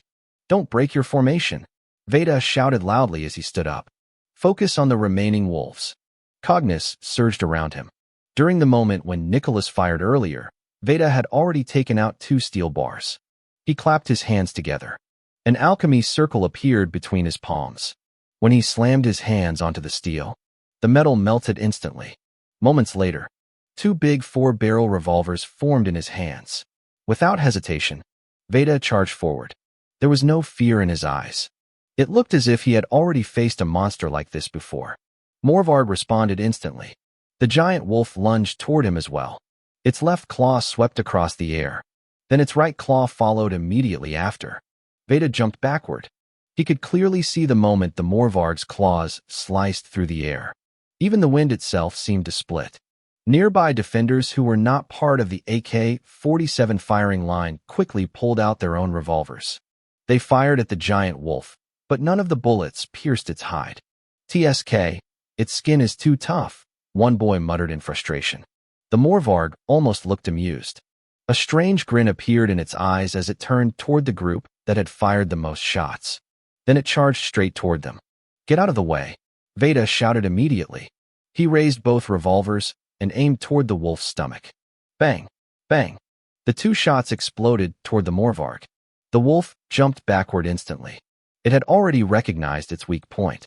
It growled angrily at Veda. But when it looked again, Veda was gone. The Morvarg sensed something above it. It looked up quickly. Veda was already descending from the air with a long sword aimed toward its body. The Morvarg jumped backward immediately. Its claws swung toward him. Veda raised the sword and blocked the strike. The wolf snapped its jaws toward him, but Veda rolled away smoothly. Then he swung the sword toward Morvarg's side. Clang! The blade struck the wolf's body, but the sword bounced off its hide. Veda didn't stop. He continued attacking. The two clashed again and again. Each collision shook the castle. Stone cracked beneath their feet. Sparks flashed as claws met steel. Dust and fragments of stone scattered across the battlefield. Blood splashed across the ground. Veda suffered several small cuts, but the Morvarg was taking more damage. Veda kept targeting the same weak points. The stomach and the earlier wound he had created. The defenders watched from behind. Many of them began shouting, cheering for their leader.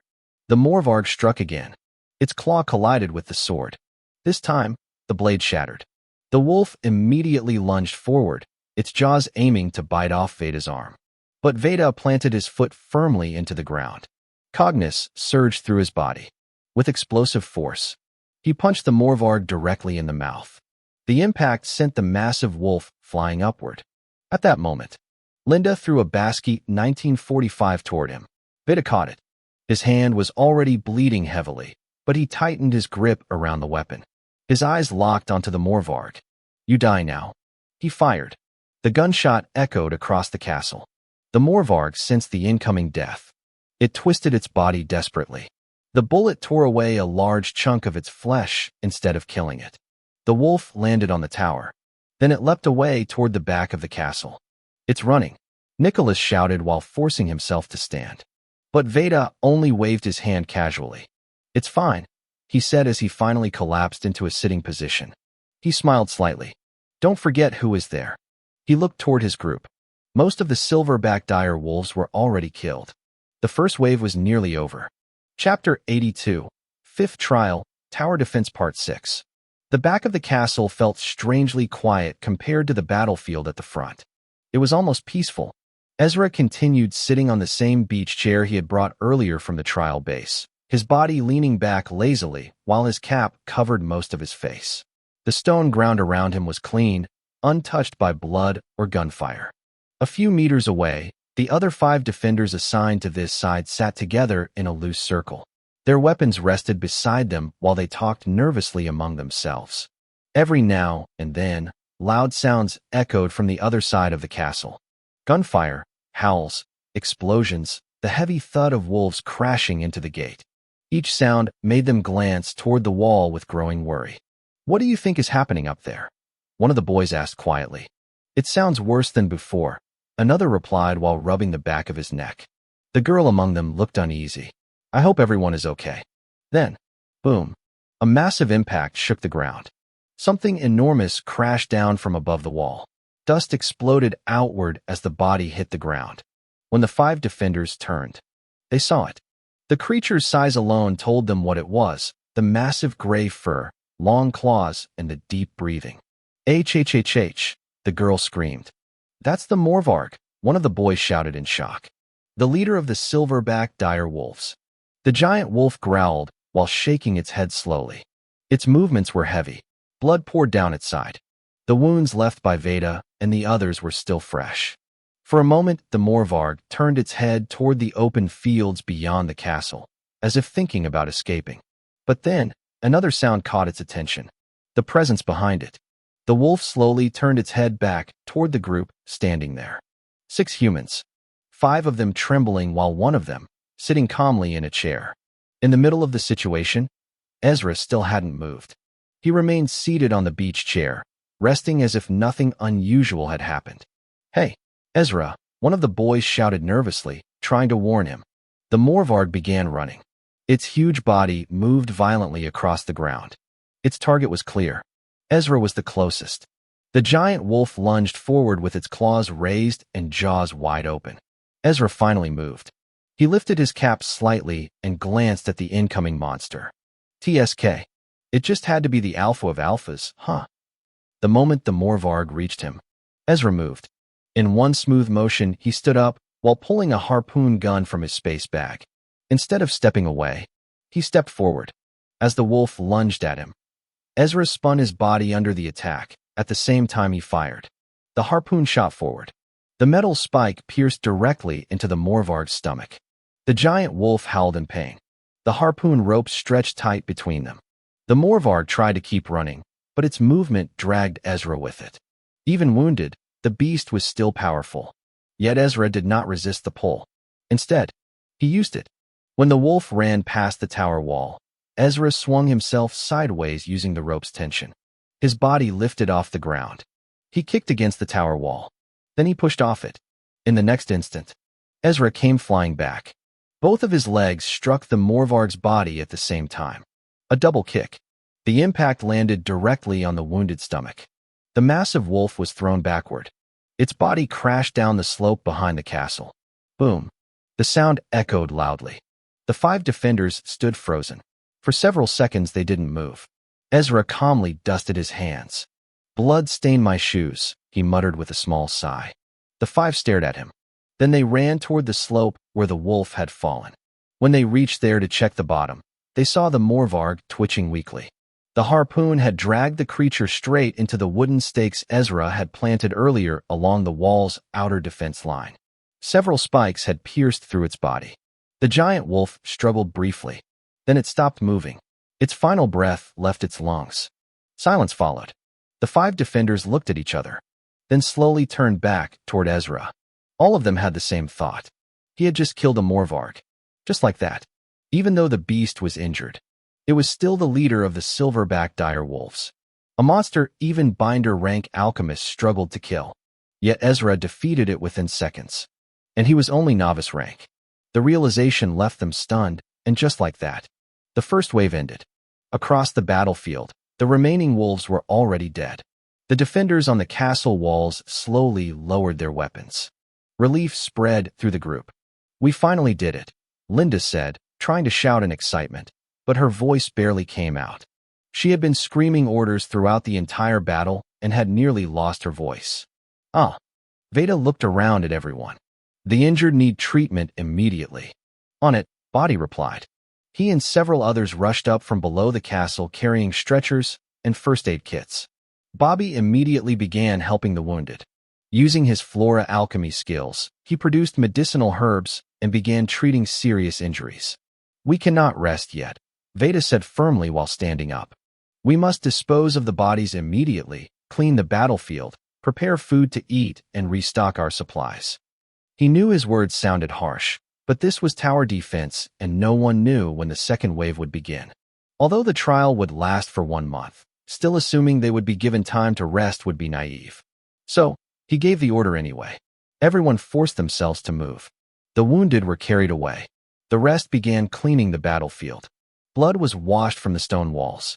Broken rocks and debris were cleared away. Soon, Ezra and the 5 defenders from the back arrived to help. The 5 looked horrified at the state of the battlefield. Bodies everywhere, blood stains across the stone, and broken weapons scattered on the ground. "Look who finally decided to show up after avoiding the fight," Linda said coldly. She glared at Ezra, then at the other 5.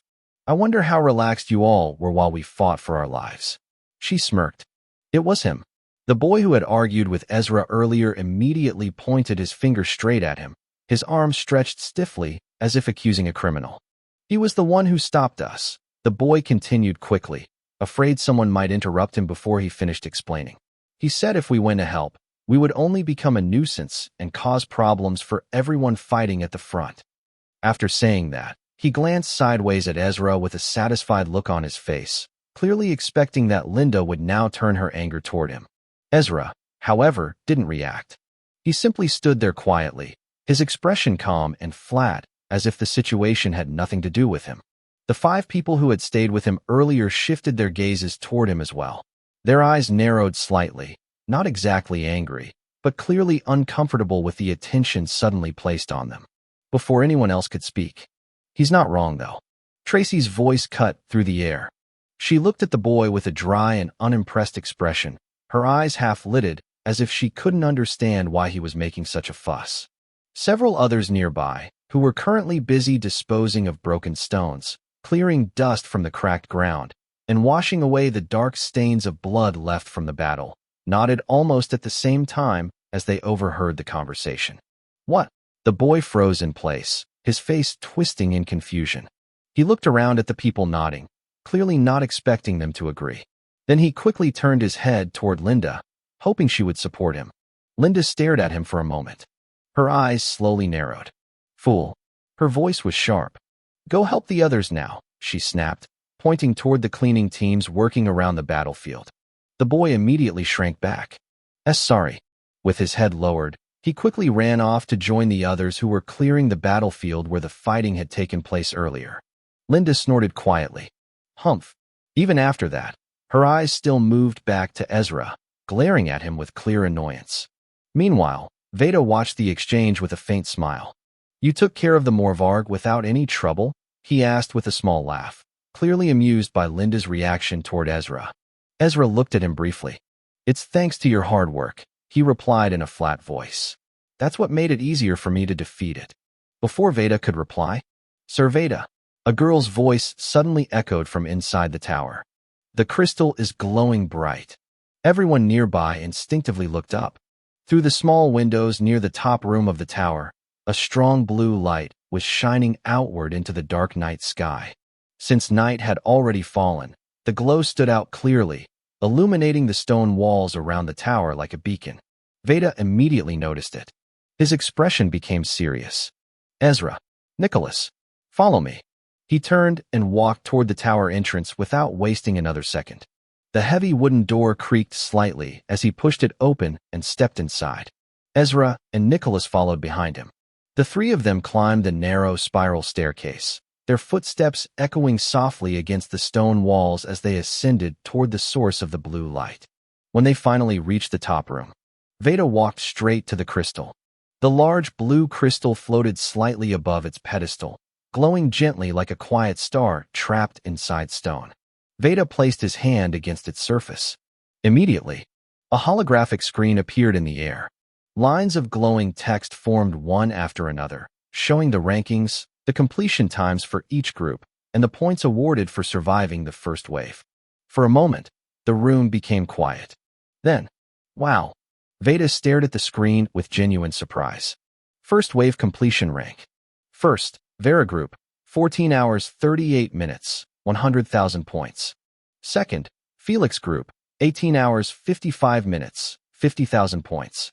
Third, Veda Group, 19 hours 01 minutes, 25,000 points. Fourth, Henry Group, 19 hours 20 minutes, 10,000 points. Fifth, Priscilla Group, 19 hours 25 minutes, 5,000 points. Sixth, Bale Group, 19 hours 48 minutes, 2,500 points. 14 hours. Nicholas blinked several times, clearly amazed. I wonder how your twin sister's group managed to pull off something like that, he said while turning toward Veda. Veda looked impressed as well, his eyes still resting on the ranking list. But, Veda said, his expression slowly turning a little worried, I kind of feel bad for my little brother. Don't worry too much, Nicholas smiled. He's a strong boy. Then he looked back at the rankings again and laughed lightly. Sir Felix only got second place, he said with a grin. I'm sure he must be fuming right now. We only lost by a few minutes, the girl beside them added quietly. Let's work harder next time. Veda nodded firmly. His fist tightened slightly. Also, we didn't lose anyone. That's a good outcome. He let out a long breath of relief. Then he turned toward Ezra. So, Ezra.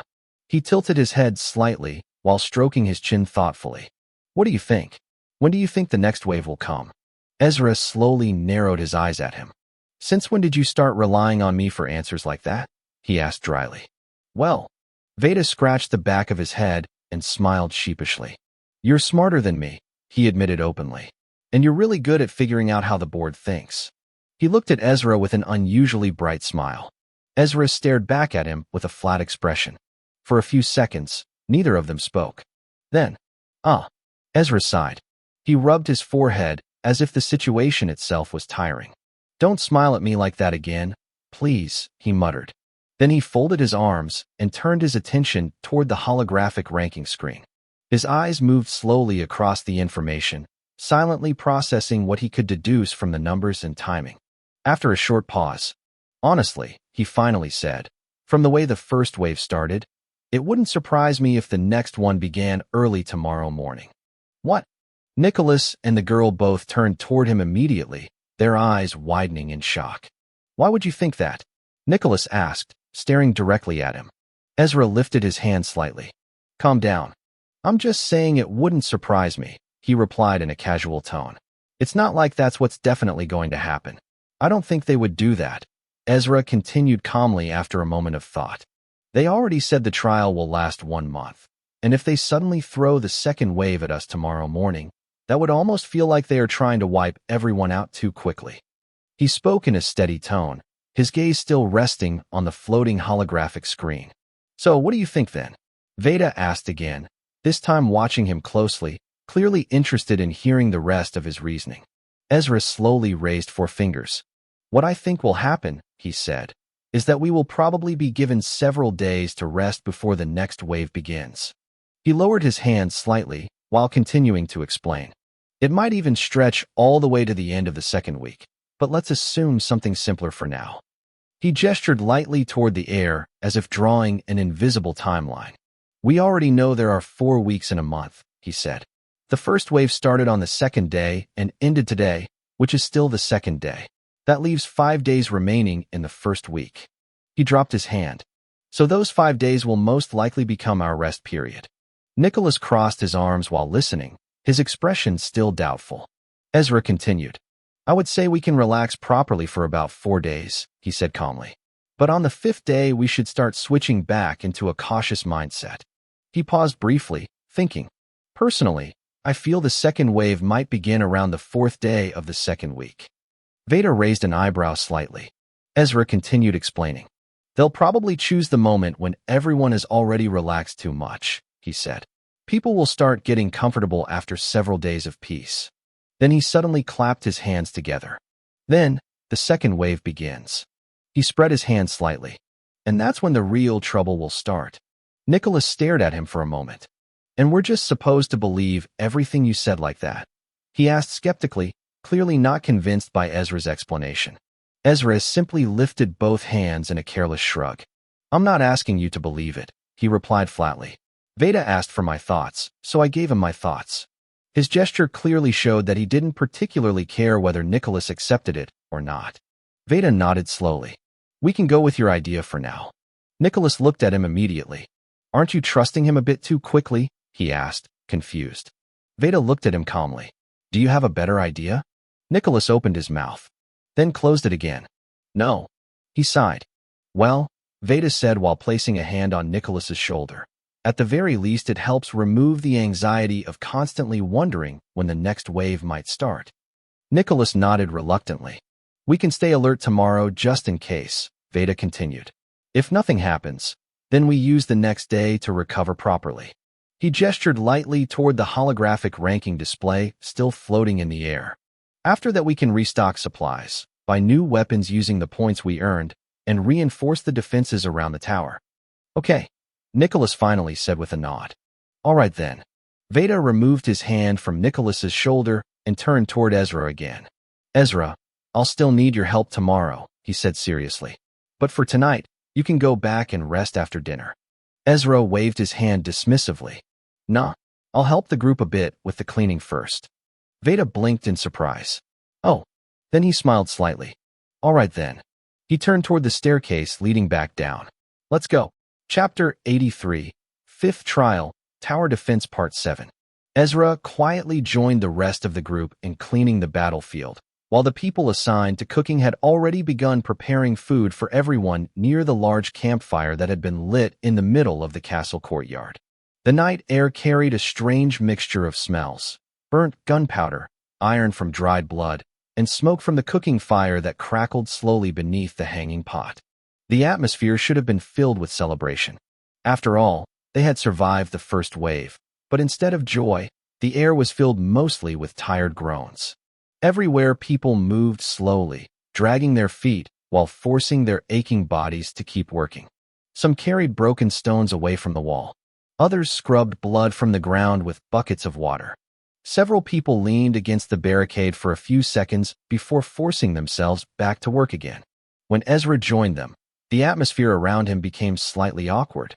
Not because he did anything wrong, but because most of them had already noticed something about him during the battle. He had kept a certain distance from the group. as if he had drawn a quiet line between himself and everyone else. Yet now he was helping with the cleaning without saying anything. Ezra didn't try to talk to anyone. He simply worked. His eyes moved slowly along the stone barricade, observing the cracks and damage left by the wolves' attacks.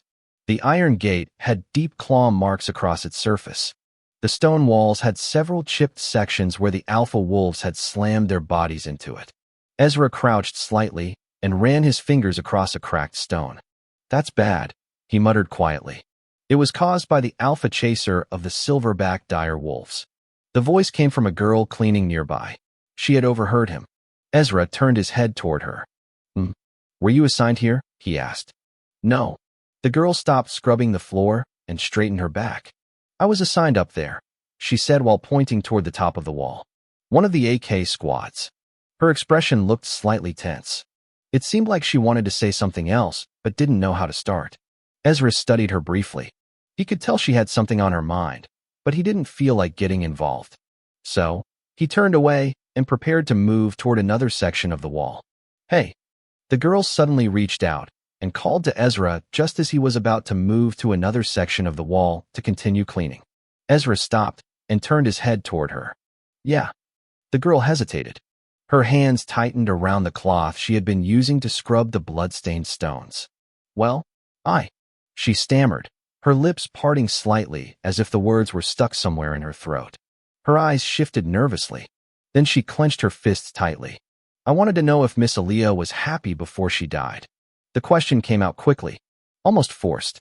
As soon as the words left her mouth, she shut her eyes tightly as if she was afraid of the answer she might hear. The words struck Ezra harder than the girl could imagine. For a moment, the world inside his head shifted. The memory surfaced instantly. Aaliyah's pale face, her trembling breath, her fingers gripping his hand. "I don't want to die." Her voice echoed again in his mind. Soft, broken, and afraid. Ezra felt something inside his chest move slightly, like a thin crack forming somewhere deep inside. But on the outside, his face remained calm. He simply stared at the girl. Nearby, several others who had been cleaning slowed down, then stopped. The scraping sounds of cloth against stone gradually faded, and more people quietly stepped closer. No one spoke, but their eyes were fixed on Ezra. He could feel it. All of them were waiting. He glanced around briefly. The small crowd that had gathered around them looked tense. Their expressions were tight. Their eyes carried the same question, but none of them had dared to ask it. Until now. The girl had done it for them. Ezra studied their faces. All of them were lowlines. People Aaliyah must have spent time with, people she had laughed with, people she had helped, people she had treated kindly even though their ranks were different. And now, they all looked at Ezra like he was holding something precious. A final piece of her. Their eyes were desperate, hopeful, afraid. Ezra looked back at the girl. Her fists were still clenched, her eyes still shut. Waiting. "Yes." Ezra spoke calmly. She was smiling. The girl's shoulders dropped instantly. The tension left her body all at once. She smiled. She whispered the words quietly. Her lips trembled as she repeated them again. She smiled. "Yes, she's me." A small smile appeared on her face. So, she was happy. But the smile didn't last long. Her voice began to shake. "SH." Her words broke apart. Tears suddenly spilled down her cheeks. Her shoulders trembled as she tried to hold the emotion inside. A few of the others quickly stepped forward. One girl placed a hand on her back. Another gently pulled her away from the crowd. "It's okay." She was happy. "Come on." They slowly led her away. A boy who had been standing nearby bowed his head slightly toward Ezra. "Thank you." Then he returned quietly to cleaning the stones. The small crowd slowly dispersed. Soon the sounds of cleaning resumed. Cloth against stone, buckets of water being poured. Low voices speaking quietly. Ezra remained standing there for a moment. His eyes stayed on the ground. Inside his mind, the memory replayed again. Aaliyah's breathing, breaking apart. Her fingers tightening around his hand. Her star shattering slowly. Her eyes filled with fear. "I don't want to die." The words echoed again. "Liar." The thought appeared quietly in Ezra's mind. He turned away and resumed cleaning the wall as if nothing had happened. Several hours later, the inside of the castle was finally cleaned. It wasn't perfect, but the worst of the blood had been washed away. The heavy metallic smell that had filled the air earlier was now faint enough that people could breathe normally again. Soon, everyone gathered near the large campfire burning in the center of the courtyard. Torches had been lit along the walls of the castle. The orange flames flickered in the night wind, casting moving shadows across the stone ground and the tired faces of the survivors. Food was passed around. People began eating, and now they could celebrate their first victory. Some laughed loudly while telling exaggerated stories about the battle. Others joked about who had almost fallen off the wall during the fight. A few simply sat quietly while watching the others. For them, the laughter itself was enough. Near one side of the fire, Linda and the other girls sat together talking about personal matters. Their voices were softer. Occasionally someone would laugh. On another side, several of the fighters discussed the battle seriously, analyzing what had gone right and what had nearly gone wrong. Ezra finished eating quietly. Then he stood up. No one noticed him leave.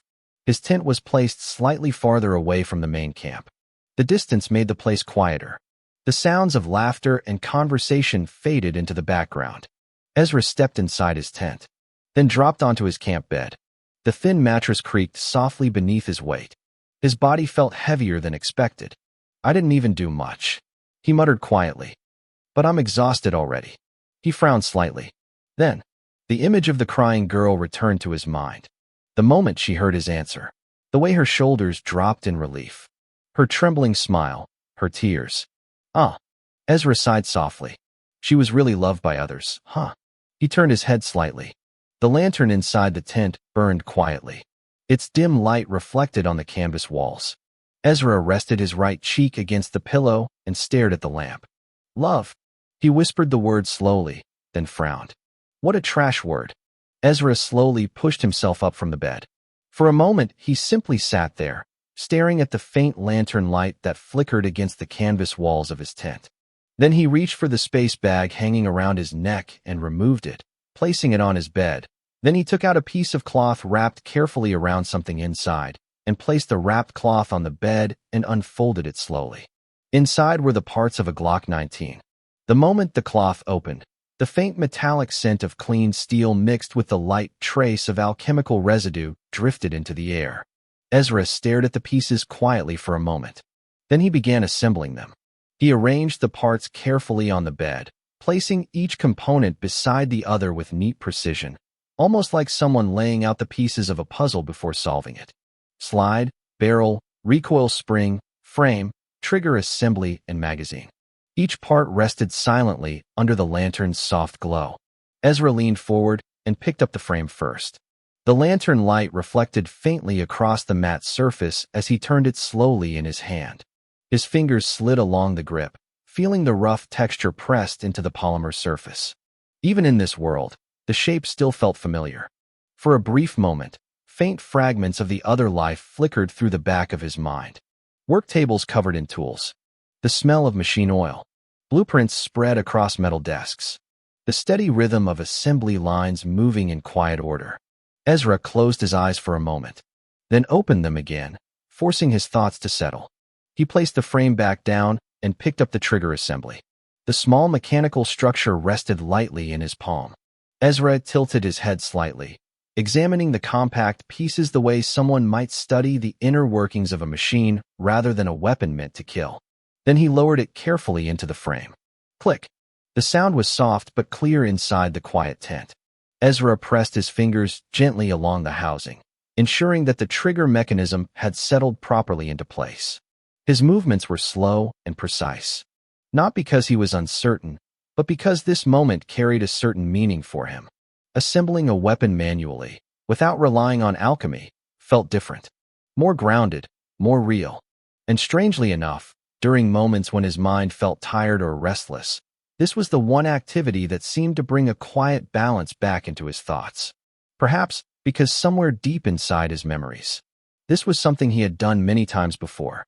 Ezra reached forward again and picked up the slide stop lever, fitting it into place with practiced ease. Then he grabbed the barrel. The metal cylinder felt slightly heavier than it appeared. He rotated it slowly in his hand, briefly examining the interior of the chamber before sliding it carefully into the slide. The piece locked smoothly into position. Next came the recoil spring. Ezra compressed the spring slightly between his fingers before guiding the spring rod into its narrow groove beneath the barrel. For a moment, the tension resisted. Then the spring settled firmly into place. Ezra nodded faintly. Then he lifted both the slide and the frame. His thumbs pressed forward as he guided the rails together. The metal parts aligned perfectly. They slid together with a soft mechanical glide. Click. The pistol was complete. Ezra lifted it slowly. The Glock 19 rested comfortably in his hands. Compared to the large rifles most of the others favored, the weapon looked simple, almost plain, and almost unimpressive, but Ezra understood something most people here did not. Simplicity was power. He slowly pulled the slide back. CHK. The sharp mechanical sound echoed softly inside the tent. The recoil spring pushed the slide forward again. Ezra repeated the motion twice. He paid attention to the resistance. The sound, the feel. Everything moved smoothly. No grinding, no hesitation, and no mechanical delay. Exactly how it should be. Satisfied, Ezra reached for the magazine resting on the cloth. It was empty. He turned it once between his fingers before sliding it into the grip. Click. The magazine locked firmly into place. Ezra lowered the pistol slightly and studied it for a moment. The tension that had been lingering quietly inside his chest since earlier had finally faded. His breathing slowed. A small smile appeared on his face. Then he removed the magazine, cleared the chamber, and placed the Glock 19 carefully back into his space bag. For now, his mind was calm again. Ezra reached into his space bag again and brought out a small wooden table, placing it carefully beside his camp bed. Next came a bundle of daggers, 20 in total. The blades were laid out neatly across the wooden surface, their edges catching the lantern light in thin silver reflections. He placed 2 sharpening stones beside them and set down a small bottle of oil. Then he began his work. Ezra picked up the first dagger and placed the blade against the stone. His hands moved slowly, forward and back, forward and back. The quiet scraping sound of steel against stone filled the tent. His eyes remained focused on the blade. Every movement was careful, measured. He poured a small amount of oil across the stone, letting it spread across the surface before continuing the sharpening motion. The oil reduced the friction, allowing the blade to glide smoothly across the stone while the edge gradually became sharper. One dagger, then the next, then another. Ezra continued like that, repeating the same motion again and again. Each blade received the same level of attention. His breathing remained calm. His mind, quiet. By the time he finished the 20th dagger, the pile of sharpened blades gleamed faintly under the lantern light. Only then did Ezra pause. He looked up slightly. The castle had become strangely quiet. Earlier, the courtyard had been filled with voices and laughter, but now, nothing. Just the distant crackle of dying firewood somewhere outside. Seems everyone has gone to sleep, he murmured quietly. Ezra wiped his hands with a black handkerchief, cleaning away the thin layer of oil from his fingers.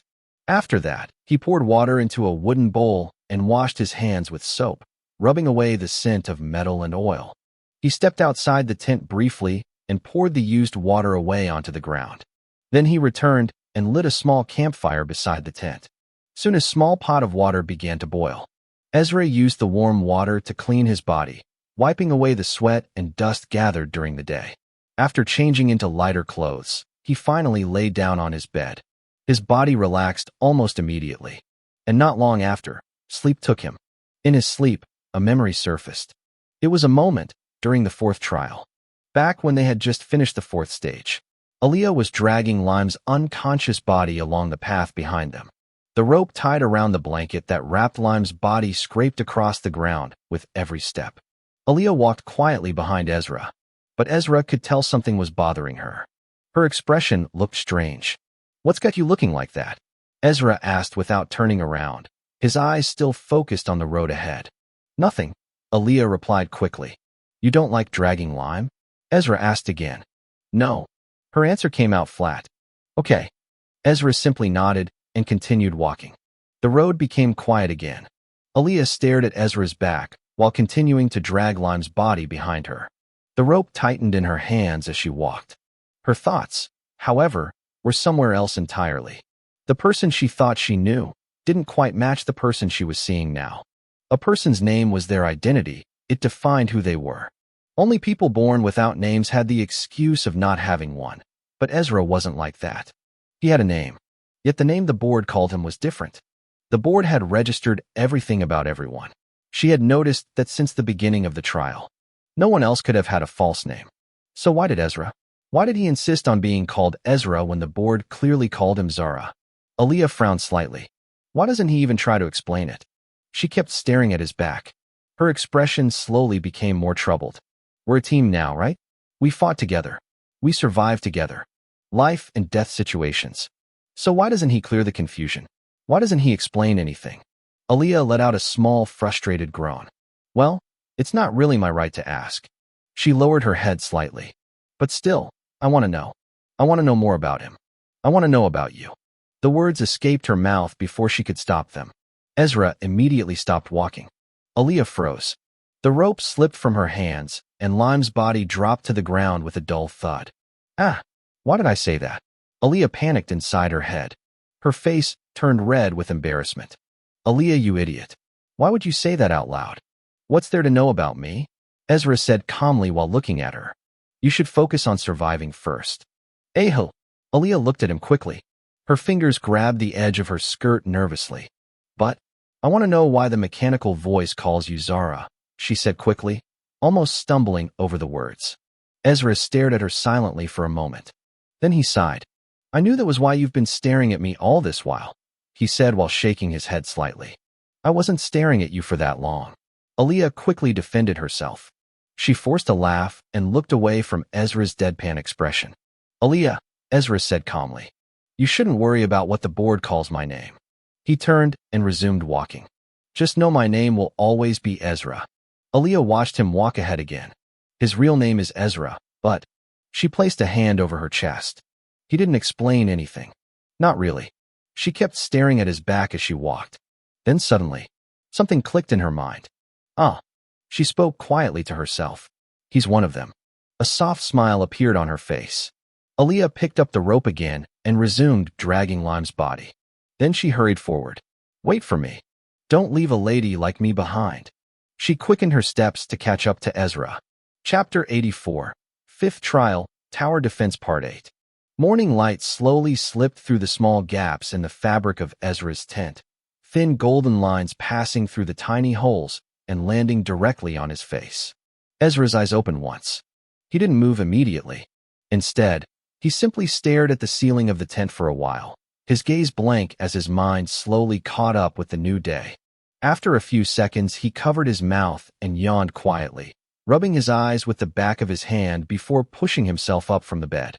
The cold air of the morning brushed against his skin as he stepped outside with a wooden cup filled with water.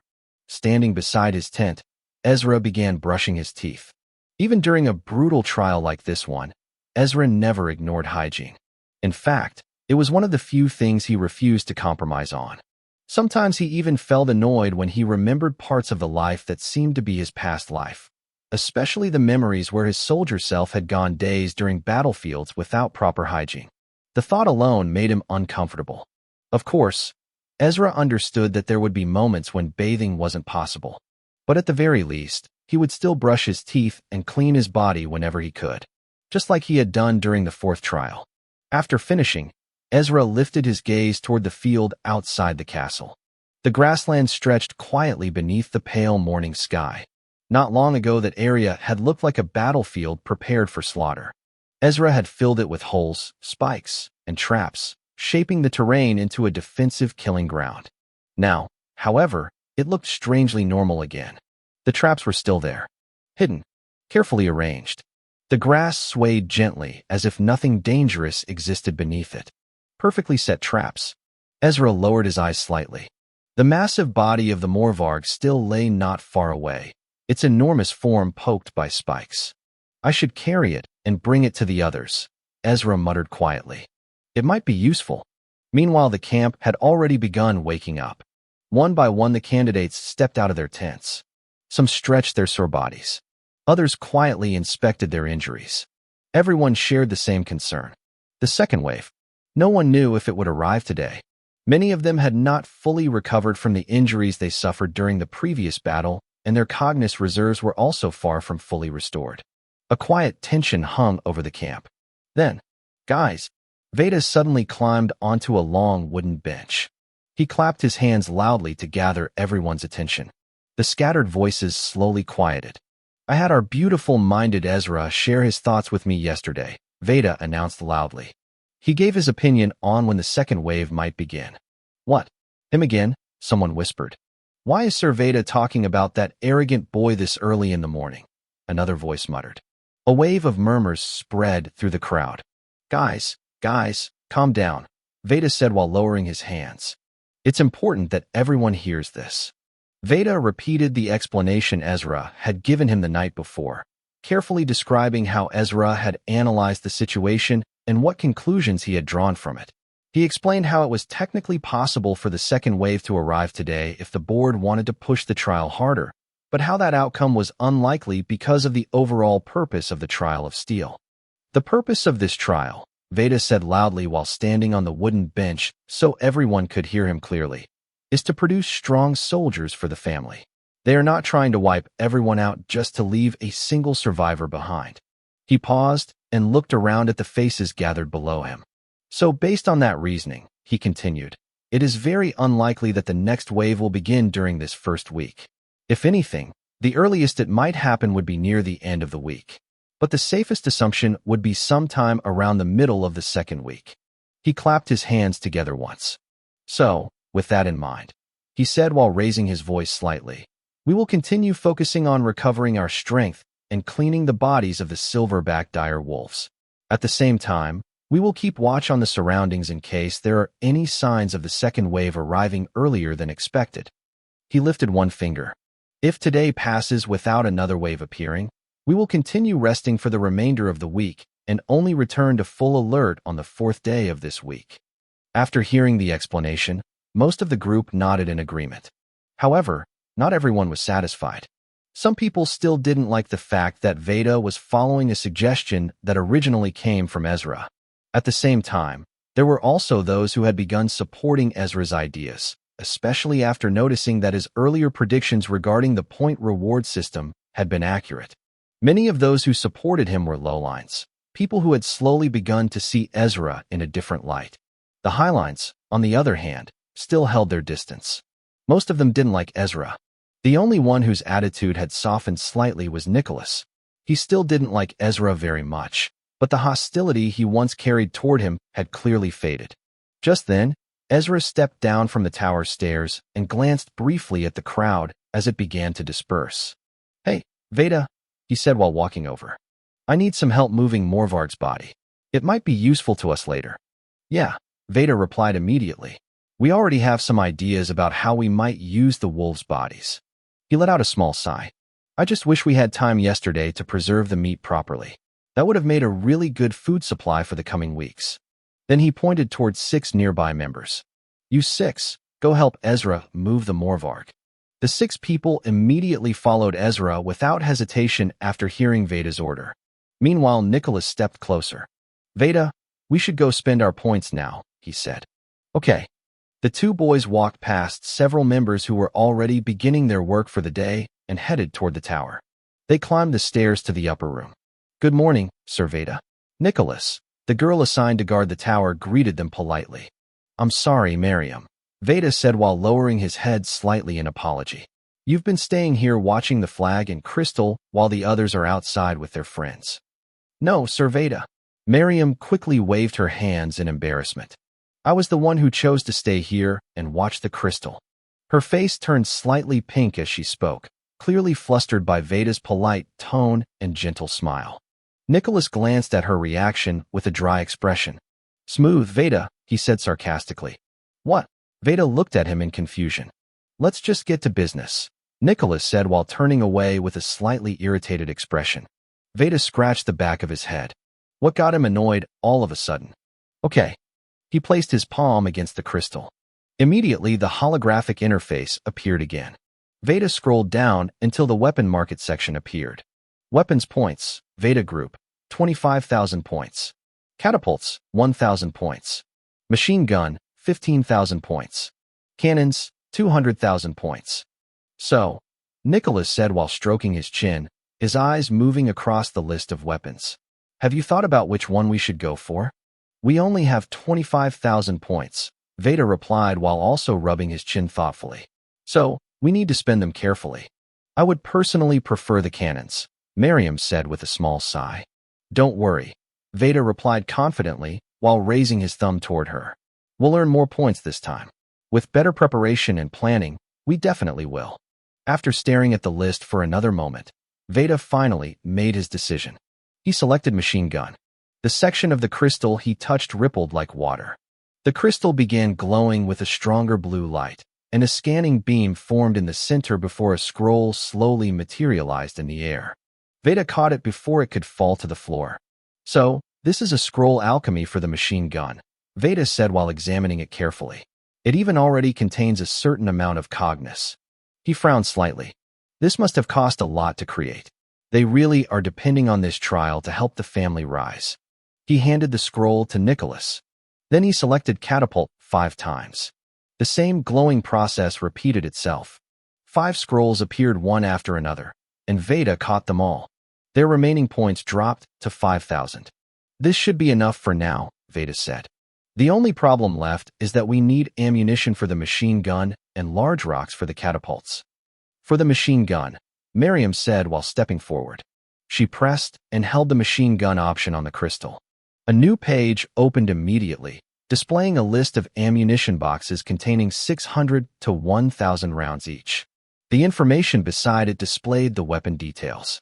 The machine gun was a GPMG, general-purpose machine gun. Its caliber was 22.86 by 153 millimeters. Its effective range was between 2,400 and 3,600 meters.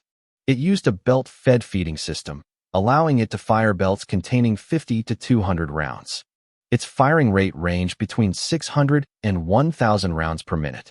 A weapon ranked at the Meister rank. I wonder what grade this one is, Nicholas said while staring at the scroll. I wouldn't be surprised if it's only a second-grade weapon, Veda replied. All right, Miriam, Veda said while stepping away from the crystal. I'll come back later to buy the ammunition for it. For now, we'll head down. They waved goodbye. Bye, Sir Veda, Miriam called out with a bright smile as she waved her hand energetically. At least say goodbye to me too, Nicholas muttered with a small pout, clearly dissatisfied that he had been ignored. Neither of them waited long before turning away from the crystal room and heading downstairs. When the two boys reached the lower level of the tower and stepped out onto the castle's upper floor, they immediately saw that several members of the group had already started working.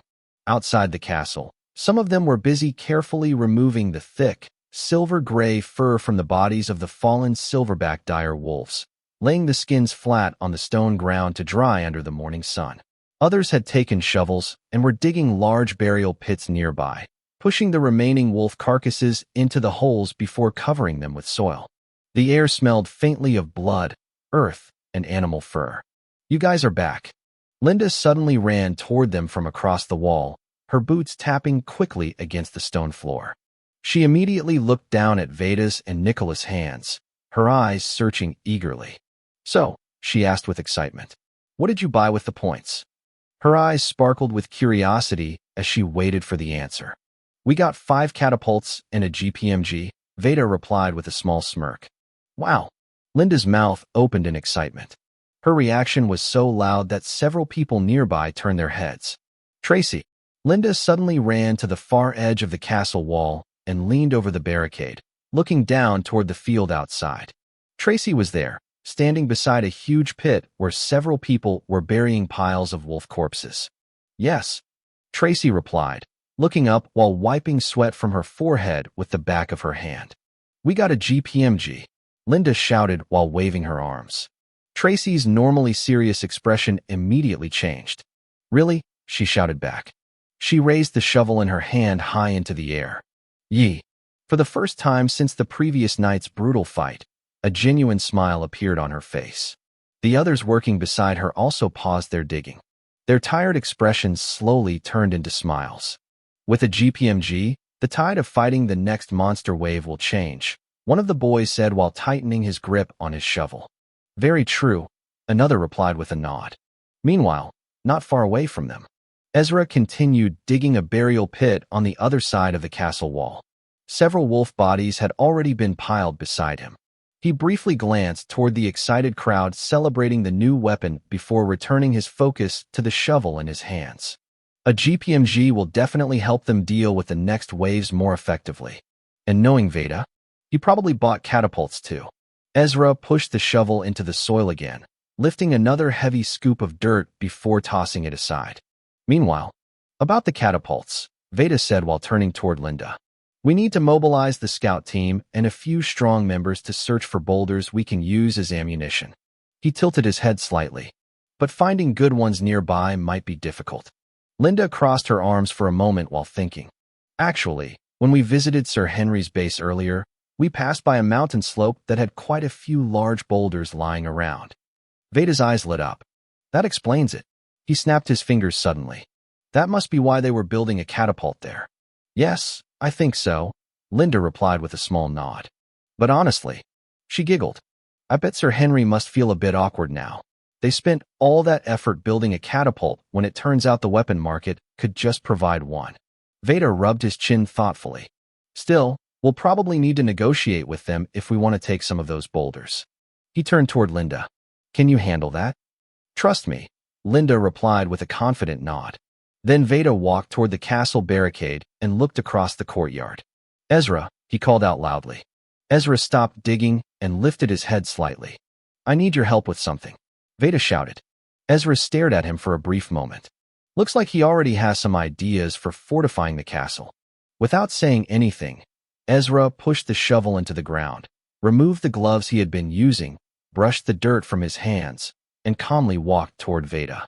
Chapter 85, Fifth Trial, Tower Defense Part 9. Ezra climbed the narrow stone stairs slowly, the sound of his boots making faint echoes against the rough walls of the castle. His face remained expressionless as usual, showing almost nothing of what he was thinking. When he reached the top floor, he saw Veda already standing there. Veda was surrounded by several members of his group, including Nicholas. He was speaking to them seriously, pointing toward different directions outside the castle walls while giving instructions about the tasks they needed to complete next. The others listened carefully before nodding and leaving to carry out their assigned duties. Only when the group finally dispersed did Ezra walk closer. So, Ezra said calmly, stopping a few steps away from Veda. What do you need me for? Yeah, it's about the traps, Veda replied, rubbing the back of his neck while glancing toward the field outside. Ezra raised an eyebrow slightly. What about them? You want me to set them up? He looked at Veda with a dry expression. I'm actually surprised you didn't think of using traps earlier. I thought you might have forgotten about them completely. Veda laughed awkwardly, though it sounded slightly forced. Well, I didn't forget, he replied. It's just that most of the points we had were already used. He began counting with his fingers as he explained. We spent a lot on materials for alchemy, some equipment for daily survival, and a few weapons. He sighed. So, there wasn't much left to buy equipment for proper traps. Ezra stared at him quietly for a few seconds before slowly shaking his head. Well then, he said, what equipment did you manage to get in the end? Veda thought for a moment. We got some ropes, he said while raising one finger. And I think we also bought some fuel that could work for fire traps. He paused again. That's about it. I see. Ezra stepped closer to the stone barricade and leaned forward slightly. From there he could see the open field surrounding the castle. Several members of the group were dragging the bodies of the silverback dire wolves across the ground toward the burial pits they had dug earlier. The grass was flattened in many places where the battle had taken place. After watching the scene for a moment, Ezra spoke again. We can cut down some logs from the nearby forest and sharpen them into spikes, he said calmly. Then we dig holes all around the front of the castle walls and plant those spikes inside them. He turned slightly toward Veda. Similar to the traps I placed behind the castle on the first day. Veda nodded immediately. Right, like the ones you set up at the back. He crossed his arms while imagining the layout. That would definitely work. Then he suddenly added another idea. I was also thinking, since we have some flammable liquid, we could pour it over the boulders and light them on fire before launching them at the monsters with the catapults. Ezra slowly turned his head toward him. And set the entire battlefield on fire along with the monsters? He asked flatly. Veda froze for a moment before letting out another awkward laugh. I was joking, he said quickly. But then his expression became serious. Still, if only we had explosives like the ones you used the second day, we could build some powerful traps with them. True, Ezra replied with a small nod. At that moment, Sir Veda, Linda's voice suddenly echoed from the staircase. She quickly climbed the remaining steps and appeared on the castle's second floor. The moment she saw Ezra standing beside Veda, her expression changed immediately. Her eyes narrowed slightly as she glared at him. Then, just as quickly, she turned back to Veda and replaced that expression with a bright smile. Ezra didn't react at all. He simply looked at both of them quietly. Where are we going to store all our things? Linda asked. Her tone carried a hint of concern. You know we'll need our space bags to carry the boulders for the catapults. We can't just leave our personal supplies with random people. She crossed her arms slightly. That would be too risky. Veda nodded in understanding. We'll store everything inside the tower control room, he said, pointing behind him. I'll stay there with Miriam and guard everyone's belongings. Linda relaxed slightly. Okay, she said with a nod. I trust you. Veda then turned back toward Ezra. So what's your plan for the traps? Ezra answered immediately. I'll draw a layout showing where each trap should be placed. If everyone works efficiently, we should be able to set the entire front field with traps before the second wave arrives. Thanks, Veda said sincerely. He tapped Linda lightly on the shoulder. Let's go. Linda was still staring at Ezra with irritation. What traps are you guys talking about? She asked while walking beside Veda. Ezra didn't bother answering. He simply watched them walk toward the tower control room. After they disappeared inside, Ezra turned around and began walking back toward his tent. He needed a quiet place to start drawing the trap layout. The rest of the day passed with everyone working tirelessly. Some members continued removing and burying the bodies of the silverback dire wolves. Others worked with joint alchemy, maintaining their weapons. The sounds of metal being cleaned and sharpened filled the air. They inspected their AK-47s, big 4-barrel revolvers, ACU Vector MK.I, weapons, swords, spears, and other equipment. At the same time, they produced additional bullets to refill their ammunition supplies. Meanwhile, the scout team left the castle to negotiate with Henry's group for access to the nearby mountain where large boulders could be gathered. Time moved slowly. Eventually, Ezra finished drawing the trap layout and brought the sketches to the tower control room for Veda. After handing them over, he returned to help the others bury the remaining wolf corpses. Even though everyone was busy working, a quiet anxiety remained in the air. The second wave could arrive at any time. Because of that, several members were assigned to act as watchers, standing on high ground and scanning the distant horizon carefully. Fortunately, Ezra's prediction turned out to be correct. The second wave did not arrive that day, and gradually, people began to relax. When evening approached, the group that had been burying wolves finally returned inside the castle walls. The work was far from finished. The number of dead wolves was enormous, but they had made steady progress. Everyone looked exhausted. Most of them immediately went to wash the dust and damp soil from their bodies and clothes. The scout team returned shortly afterward, just as the group was preparing to cook dinner. Some of the scouts were also responsible for cooking, so everyone had to wait a little longer. Soon the castle came alive with warm light. Wooden torches were lit along the walls. More torches illuminated part of the field outside the castle. The soft orange glow pushed back the darkness of the evening. Linda sat heavily on a long wooden bench, her shoulders drooping with fatigue. She dropped her space bag onto the ground. Thud! The bag hit the sand floor with a dull sound, dust rising from the bottom. The others around her did the same. Nicholas walked over and handed her a bottle of water. Oh, I'm exhausted, Linda groaned while rolling her shoulders. You can say that again, Tracy muttered from the ground nearby, lying flat on her back. Are you two still able to help cook? Nicholas asked. Linda and Tracy looked at each other. Then they looked at Nicholas. Let us rest first, they said at the same time. Linda opened the bottle and drank deeply. Drops of water slid down her chin and fell onto her black shirt, which was already soaked with sweat. Ah! She let out a long breath of relief. I miss cold drinking water. Tracy nodded in agreement. You can say that again. Nearby, several members began carrying the newly collected boulders. 3 people struggled together to lift each one. They didn't use much of their cognizance to enhance their strength to conserve it, only using it for battle. They stacked them beside the stairs leading to the upper wall. "So how many did you manage to bring?" Nicholas asked. "Not many," Tracy replied with a tired wave. "Only 16. The space bags couldn't hold more because of the weight." "What about Sir Henry?" Nicholas asked. "How did the negotiation go?" "It went smoothly," Linda said with a small smirk. She glanced toward the tower. "Sir Veda is still up there." She stood up. "We should get our things back and start cooking." She turned toward Tracy. "Hey, can you help bring mine too?" Tracy pleaded lazily. "Get your ass up," Linda said, smacking her stomach lightly. "Ouch." Tracy jumped up. "Mean," she complained while puffing her cheeks. The scout team followed them toward the tower. Meanwhile, Ezra sat quietly in his beach chair beside his tent. He had already eaten from the food supplies he kept for himself, and now he simply rested. His eyes drifted toward the field outside the castle. Earlier, while helping bury the wolves, he had felt something strange. The battlefield, the smell of blood, the sight of bodies. It all felt strangely familiar. His past life had experienced countless battlefields like this. Yet for the Ezra of this world, everything still felt new, and yet that strange feeling kept returning, the tension before a battle, the rising excitement. The sharp focus. A quiet sugar rush of anticipation. Ezra slowly exhaled. The next day arrived, and the group's routine continued. Some members returned to burying the remaining corpses. Others worked with joint alchemy to produce more guns and ammunition.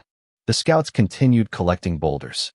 Their goal was to gather at least 50, 10 for each catapult. Another group began constructing the traps based on Ezra's drawings. Meanwhile, Ezra volunteered to scout the unexplored side of the forest beyond the castle. It was an area Veda's group had never investigated before. Leaving such a place unchecked was dangerous, and Ezra decided to go alone. He moved quickly through the forest, jumping from one tree branch to another like a monkey, enhancing his body with cognizance. His legs pushed him forward with powerful bursts, his eyesight sharpened, hearing stretched across the forest, and his arms gripped branches with precise strength. While traveling through the forest, Ezra discovered several useful locations. A small mountain region with plenty of large boulders, a narrow stream flowing between trees. He paused there briefly to test the water and check if it was clean, then he continued moving. That was when he heard voices. Ezra immediately stopped. Without hesitation, he concealed himself in the bushes. He quickly covered parts of his clothing with branches and leaves, blending his body with the surrounding greenery. At the same time, he suppressed his presence with cognizance. He stayed completely still, waiting, watching, and listening. The voices were getting closer. Ezra's eyes sharpened as he stared toward the direction the sounds were coming from. Chapter 86, Fifth Trial, Tower Defense Part 10. Ah. A girl's tired voice echoed softly through the forest as she let out a long breath, her shoulders slumping slightly as she walked. The first wave was really hard and scary, she complained, brushing a strand of hair away from her face. "Yes, it was," another girl replied quietly from beside her. The voices grew clearer as they moved closer. From where Ezra was hidden, he could hear everything. The sound of their boots pressing against the ground, the faint crunch of dry twigs snapping underfoot, and the soft rustle of leaves brushing against their clothes. Even the light crunch of snow patches hidden beneath the grass could be heard. Ezra didn't move. He stayed completely still within the bushes, his breathing controlled, his presence suppressed with cognizance. 6 people. He counted them silently in his mind as their figures slowly came into view near the stream. The group stepped out from between the trees, their forms becoming clearer under the soft daylight filtering through the forest canopy. "Faye," one of the girls called out, her voice carrying a trace of worry. "Are you sure there won't be anyone else around here?" Her eyes scanned the area nervously. "Yes." The girl with long white hair flipped it back over her shoulder with a slightly annoyed expression. "How many times do I have to say it?" She stepped forward and crouched beside the flowing stream, dipping her hand into the water. "We've already scouted this place multiple times. There's been no sign of anyone." She paused. "It's cold. I've also scanned the area again," another girl added as she placed a reassuring hand on the worried girl's shoulder. I don't sense anyone hiding nearby. From his position, Ezra watched them carefully. After hearing the name, Faye, he immediately understood. These people are from Bale's group. Then he noticed something else. The way they stood around the stream. The way some of them were already loosening parts of their clothing. Oh, he understood what they were about to do, and, in that moment, Ezra stepped out of hiding. Wait, wait, wait. He raised both hands slightly as he spoke. The reaction was immediate. The moment the first wait left his mouth, Faye and 3 other girls instantly pulled out revolvers from their space bags and aimed directly at him. Their movements were sharp and practiced, while the other girls that were already removing their skirts adjusted it back in place. Give me one reason, one of the girls said coldly, her eyes filled with disgust. Why I shouldn't blow your head off, you pervert. The muzzle of her gun pointed straight at Ezra's face. Ezra didn't flinch. He simply looked at them calmly. Then, wait, aren't you the friend of Sir Bale that we met in the market district? Faye suddenly spoke, narrowing her eyes as she studied his face more closely. Yeah, another girl added slowly. She was one of the girls who had been there that day. Ezra, she said, recognizing him. Hey, that doesn't change anything. The girl with the strongest killing intent snapped. The fact that you're here right now still makes you a pervert. I'm not here for that. It was just a coincidence that I got into a situation like this, Ezra said calmly. His voice was flat, unbothered. Then what are you here for? She pressed, tightening her grip on the revolver, her finger already resting against the trigger. I'm obviously here to scout, Ezra replied. But why are you alone? Another girl asked. What about the rest of your group? Ezra narrowed his eyes slightly. Does that matter? The girl's expression twitched in irritation. Her grip tightened further. For a moment, it looked like she might actually pull the trigger. Okay, that's enough. Faye stepped forward, positioning herself slightly between Ezra and the others. She lowered her gun first, then gestured for the others to do the same. Let me guess, she said, closing one eye as she pointed at him. You came out here alone to scout, heard our voices, and decided to hide so you could figure out whether we were enemies or not. She paused briefly. Then it turned out to be 6 girls who just wanted to use the stream to bathe, which means you almost ended up seeing something you shouldn't. She finished everything in one breath. I'm right. You're not wrong, Ezra replied. One of the girls chuckled. What a lucky boy. The others slowly lowered their weapons and returned them to their space bags. If it was any other guy, the same girl continued with a mischievous smile. They would have stayed quiet and enjoyed the view, but you didn't. She leaned forward slightly. You sure you're not into men instead? Ezra didn't respond. He didn't even look at her. Faye, right? He asked instead. Yes, she answered. Up ahead is your group's base, Ezra said, folding his arms. So, who's your neighbor on the other side? Faye's expression shifted. Why should I tell you that? Because I'll tell you who our neighbor is. Fair trade, Ezra replied. Faye paused, thinking. Let's tell him. The girl from the market suggested. We do need to know their neighbors too, just in case something happens. After a moment, Faye nodded. All right. She exhaled lightly. On our other side is Lady Priscilla's group. They're not exactly right beside us, but they're the closest. And of course, Sir Veda's group. Your group? She added, looking at Ezra. Ezra nodded. Okay. On our side, it's Henry's group, he replied. Did he just call Sir Henry without using Sir? Some of the girls glanced at each other, confused. Although we don't know who's on his other side yet. The girls visibly relaxed. Thank God it's Sir Henry, one of them said, placing a hand on her chest. I was worried it might be Sir Felix's group. That would have been bad. We already used the fact that Sir Veda is nearby to keep Lady Priscilla in check, Faye added. But if Sir Felix had been your neighbor? She shook her head. Sir Veda would surely be busy fighting him, and we'd be left alone to deal with Lady Priscilla's assault, especially if she found out that Sir Veda wouldn't be able to back us due to being busy with Sir Felix.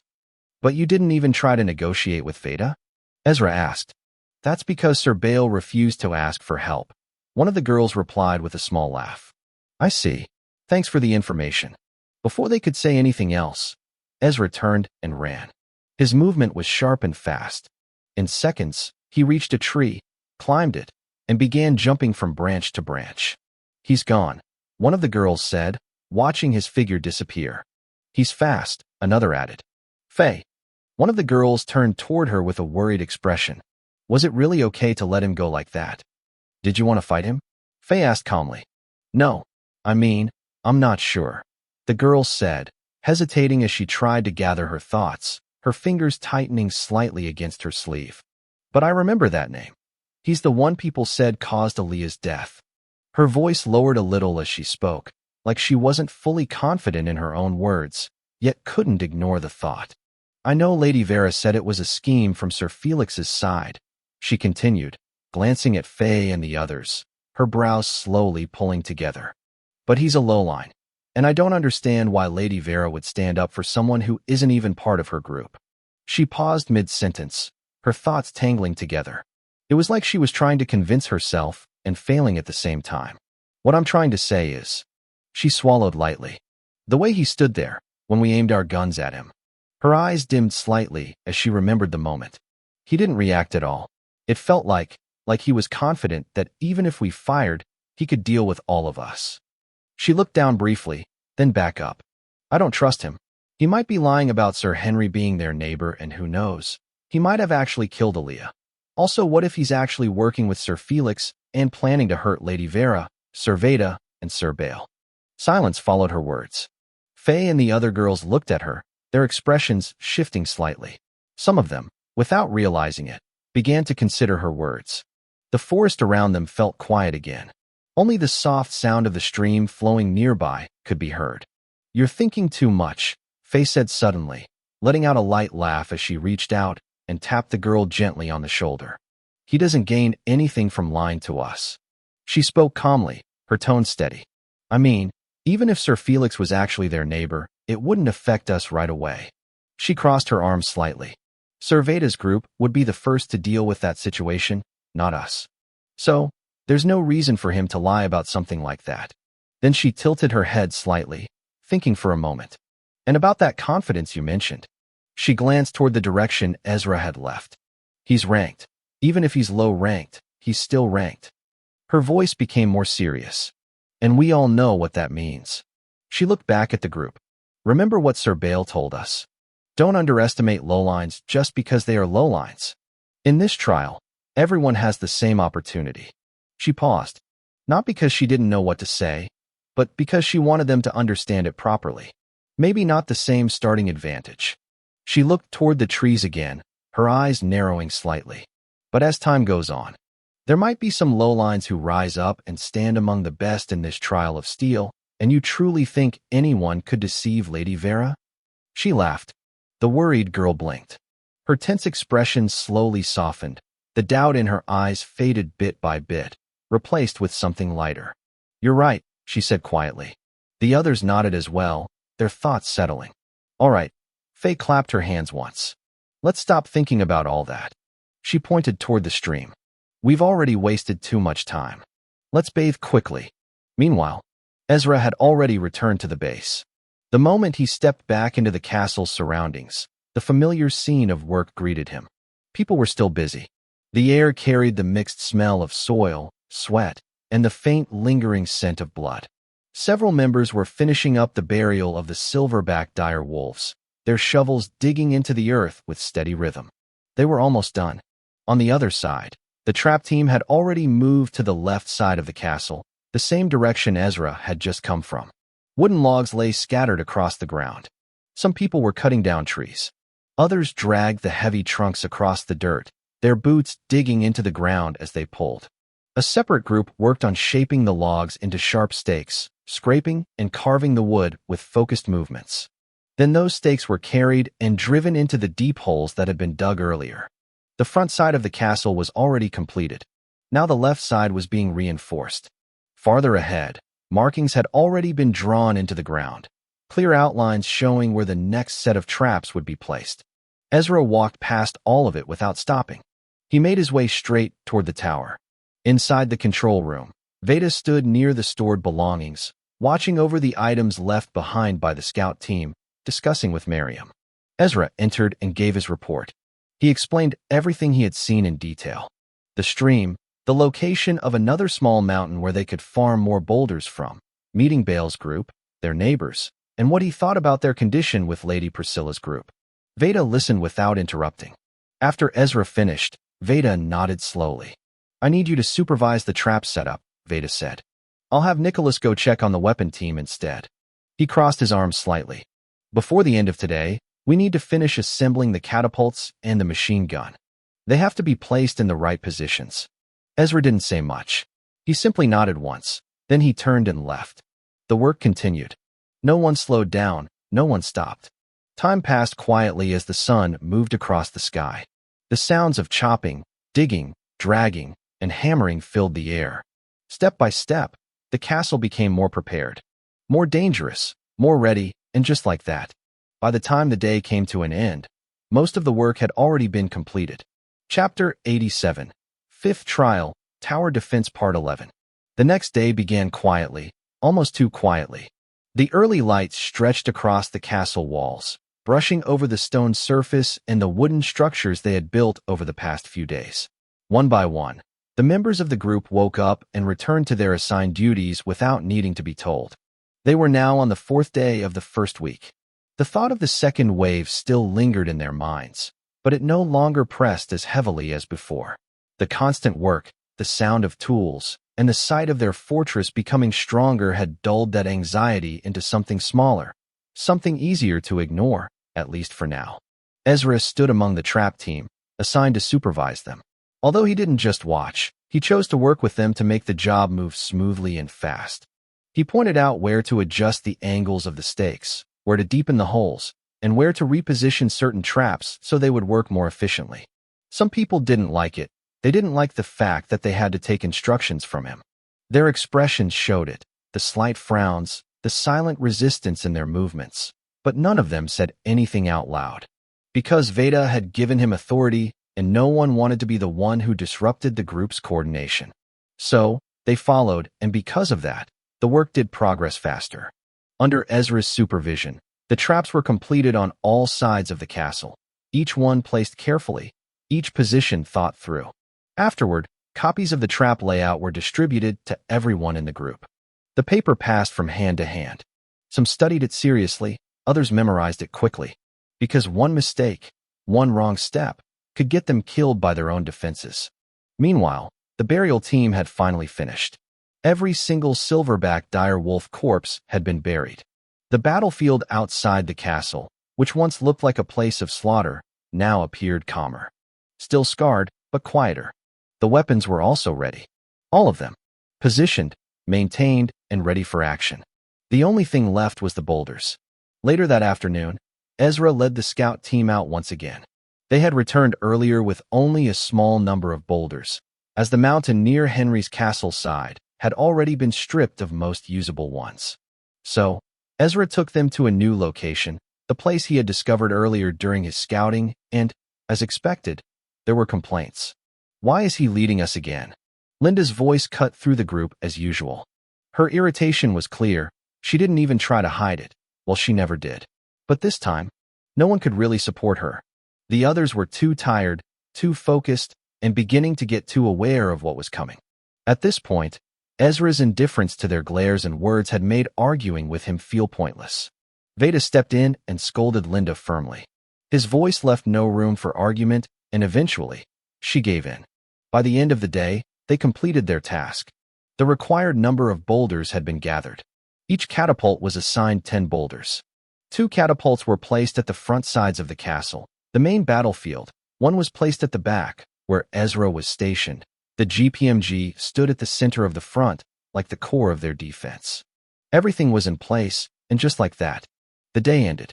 The next day came. The 5th day. Yanon, a boy from the AK-47 squad, stretched his arms, covering his mouth as he yawned while standing at his post.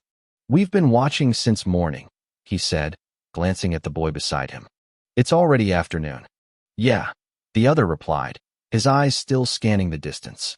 Up in the tower, Veda stood with Nicholas, Linda, Tracy, Miriam, and a few others. All of them watched in silence. Waiting. Do you think the second wave will begin today? Linda asked, leaning slightly out the window. She signaled to the boy below, who was using binoculars, to scan the outpost of the battlefield. The boy crossed his arms and shook his head. Nothing. Linda clicked her tongue and turned back, shaking her head. This is getting stressful, Tracy sighed, leaning against the wall, not knowing when it will happen.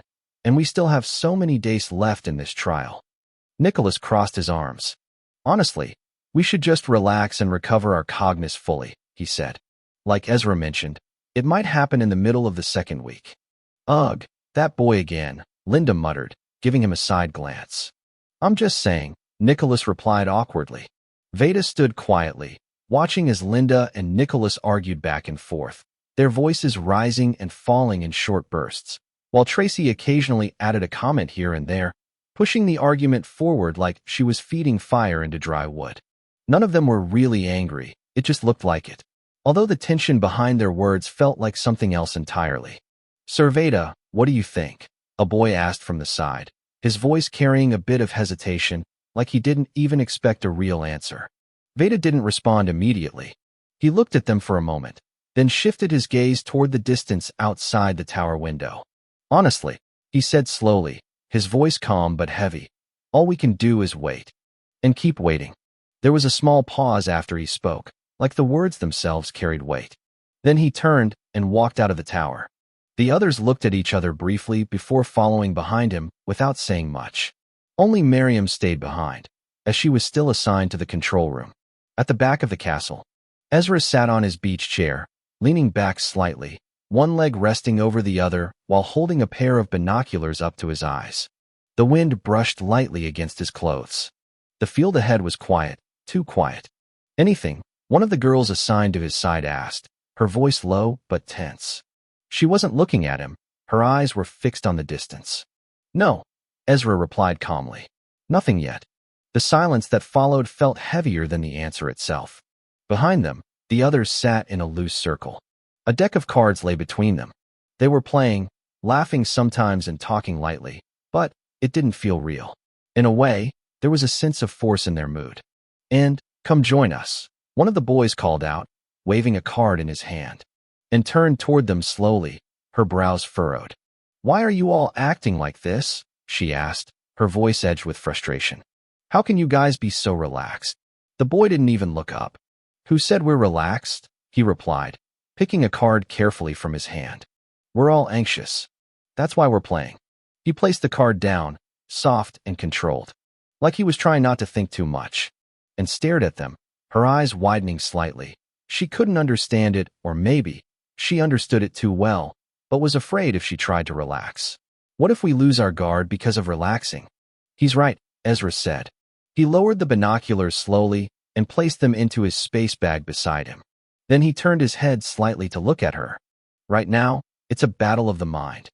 He raised one finger calmly, pointing it on the side of his head. It's about whether you let the pressure of not knowing when the second wave will begin break you, or not. He reached into his bag and pulled out his jotter, opening it while leaning back again. You already know how important an alchemist's mental state is. If your mind breaks first, your body will follow. He didn't look at her as he spoke. If we don't learn to relax now, when the second wave actually begins, we won't last. The wind passed through them again. Cold, quiet. So go, he added. Relax and be alert. It will be hard, but that's the only thing we can do. And stood still for a moment. Her fingers clenched slightly. Her chest felt tight, like something was pressing against it from the inside. But she couldn't argue, because she knew he was right. She exhaled slowly, then walked toward the group and sat down with them to join into the game. The day passed quietly, then the next, then the next. Everything stayed calm. Too calm, and that calm started turning into something else. By the time everyone realized it, the third day of the second week had arrived, and the pressure had fully set in. It was no longer something at the back of their minds. It was everywhere, in their movements, in their breathing, in the way they looked around. Sir Veda, things aren't looking good, Tracy said. Her voice was quieter than usual. Veda sat on the barricade, looking out at the distance. Unlike the others, he looked more relaxed, but his eyes, they told a different story. He was watching everything, and he could see it clearly. His people were slowing down. Their movements lacked sharpness. Some forgot simple instructions, some stared too long at nothing, some couldn't sleep at night. Some woke up suddenly, sweating, breathing hard. Some had nightmares. Dreams where the wave came suddenly, where they died before even reacting. Some people laughed too much. Some stayed too quiet, and some were already breaking. Veda turned his head slightly. I know. He sighed and rubbed his forehead slowly. Then, something clicked. A memory of a lesson. Something his master once told him. His eyes widened slightly. Why didn't I think of this sooner? He suddenly slammed his hand against the stone barricade. The sound echoed. Then he jumped down. Tracy, gather everyone. Everyone, she asked, startled by the sudden change in his tone. Yes. His voice carried energy now. Everyone. Okay, she replied, though there was a hint of unease in her eyes. Veda ran up toward the tower. Miriam. Miriam quickly stood up from the bench, startled. She had been watching him through the window just moments ago in a daze, but now is suddenly here. Wasn't he just outside? Her mind lagged behind for a second. She quickly adjusted the rumple on her skirt and shirt. Come down with me. Now. But I have to watch. Before she could finish, Veda grabbed her hand. Just follow me, he said, smiling. Miriam froze. Her face turned pink instantly, her thoughts scattering. Okay, she replied softly, her voice much lower than usual. Veda leaned closer slightly. Huh? Is something wrong? That only made it worse. Her face flushed deeper. No, nothing. She waved her hand quickly, then tightened her grip slightly on his hand. Let's go. All right, he replied. By the time Veda and Miriam got down from the tower, Tracy had already gathered everyone together. The entire group stood in the open space within the castle walls. The air felt heavy. Not because of heat, the weather was cold, but because of the quiet pressure and anxiety that sat on everyone's shoulders, pressing against their chest, making breathing feel slightly harder than it should be. What's going on? One girl whispered to the person beside her, her voice low and uncertain. Sir Veda called everyone. A boy replied just as quietly. Around them, people murmured. Confused, concerned, and worried. Some crossed their arms, some looked around too much, and some just stood still, waiting, like something bad was about to happen. Ezra stood a little away from the center. His arms folded, his posture relaxed. The 5 people assigned to his side stood near him. You guys look fine, a boy said as he walked toward them, his eyes scanning their faces with slight disbelief. Compared to the rest of the group, they really did look different. Less tense, less shaken. The 5 exchanged looks, then chuckled lightly. Well, one of them said, scratching his head, we have someone to thank for that. All 5 of them glanced at Ezra. At the same time, their thoughts drifted back to the past few days. The card games, the way Ezra had joined them suddenly, then won every round without effort. The way he provoked them, especially the boys, pushing them into climbing races, making them compete, making them move, making them think, not giving them even a second to sit still and let their thoughts sink too deep. Even during patrols, he made them stay sharp, then switched it into something else. Games, challenges, even assembling revolvers under pressure. At the time, it felt annoying, but now, it made sense. At the end of the day, what they needed wasn't rest.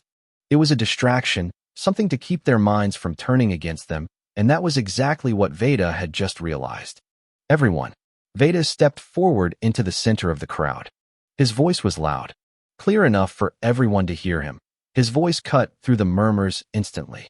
All eyes turned to him. Let's fight. He smirked. For a second, silence.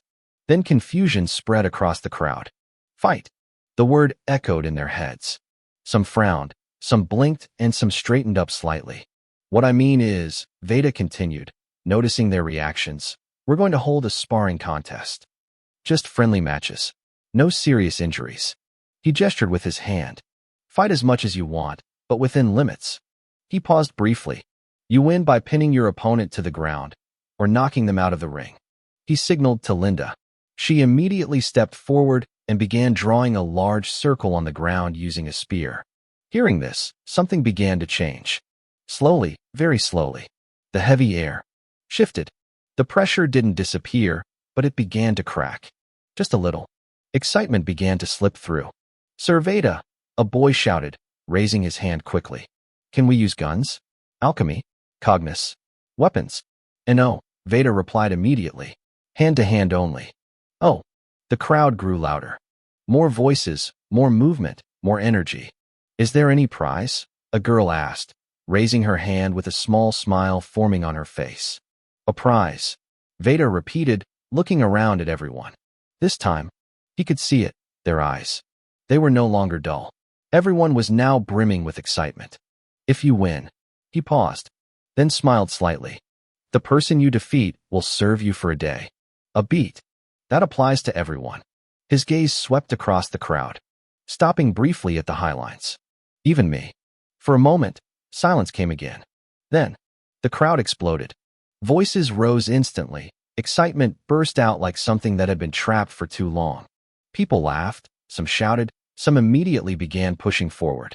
The tension, the fear, the quiet pressure that had been choking them. It didn't disappear, but now, they had something to push against it. Something to release it, something to fight back with. Okay, Linda shouted, already holding a jotter in her hand.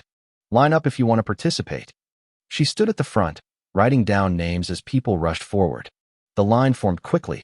Almost everyone wanted in, because for the first time in days, they weren't waiting anymore. They were doing something, and that alone actually made all the difference. Chapter 88.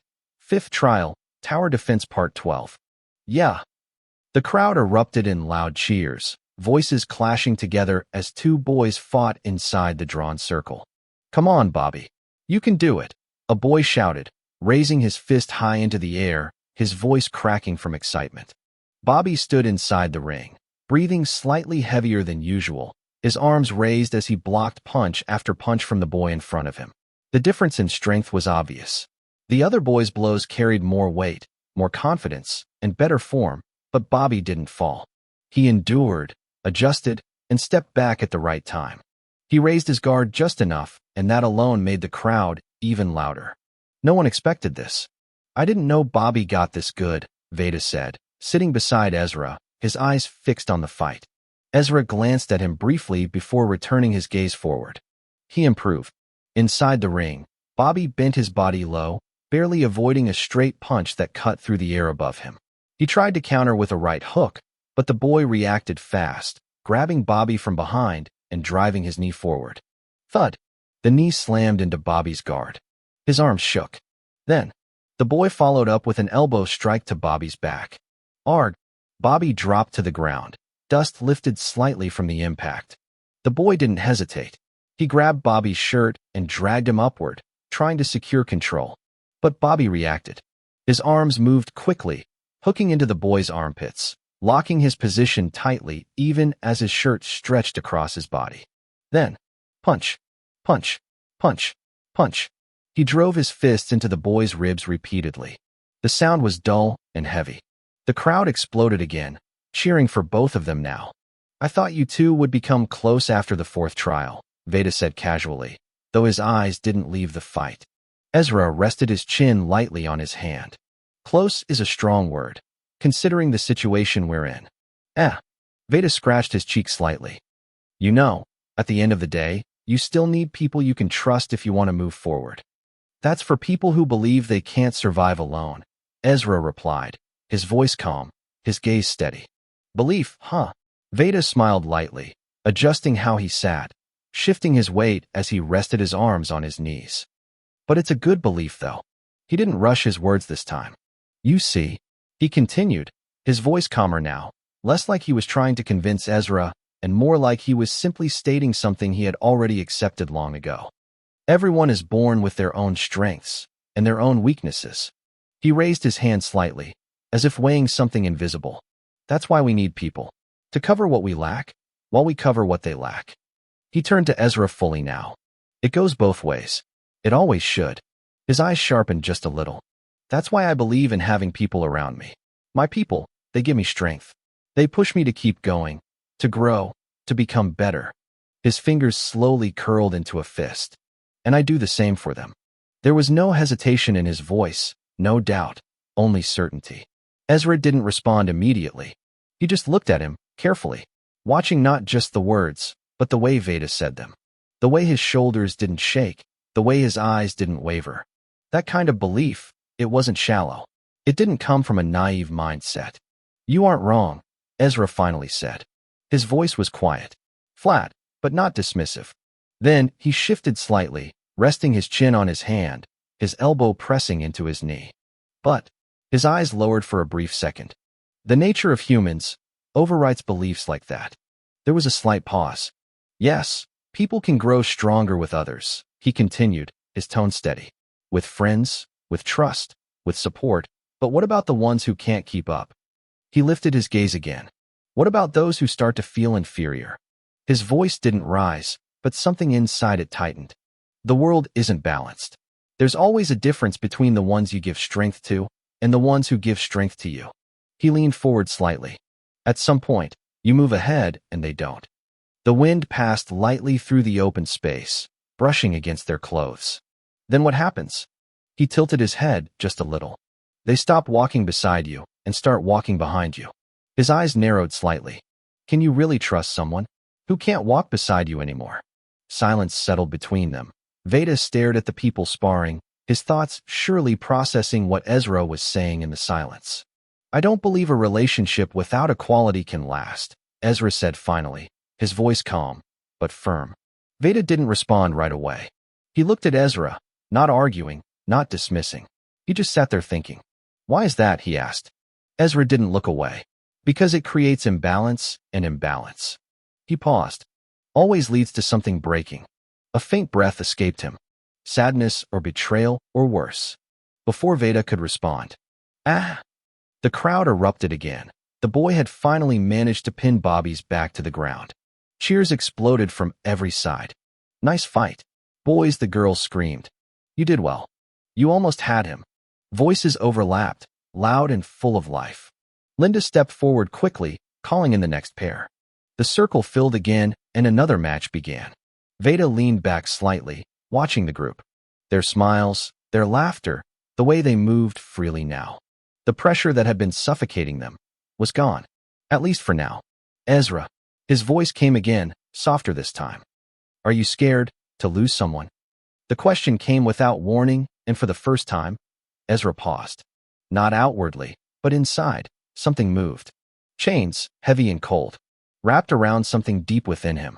They trembled, pulled, tightened. Voices, fragments, faces, moments. All of it surged for a brief second, then stopped. Ezra turned his head slowly toward Veda. His expression didn't change, not even a little.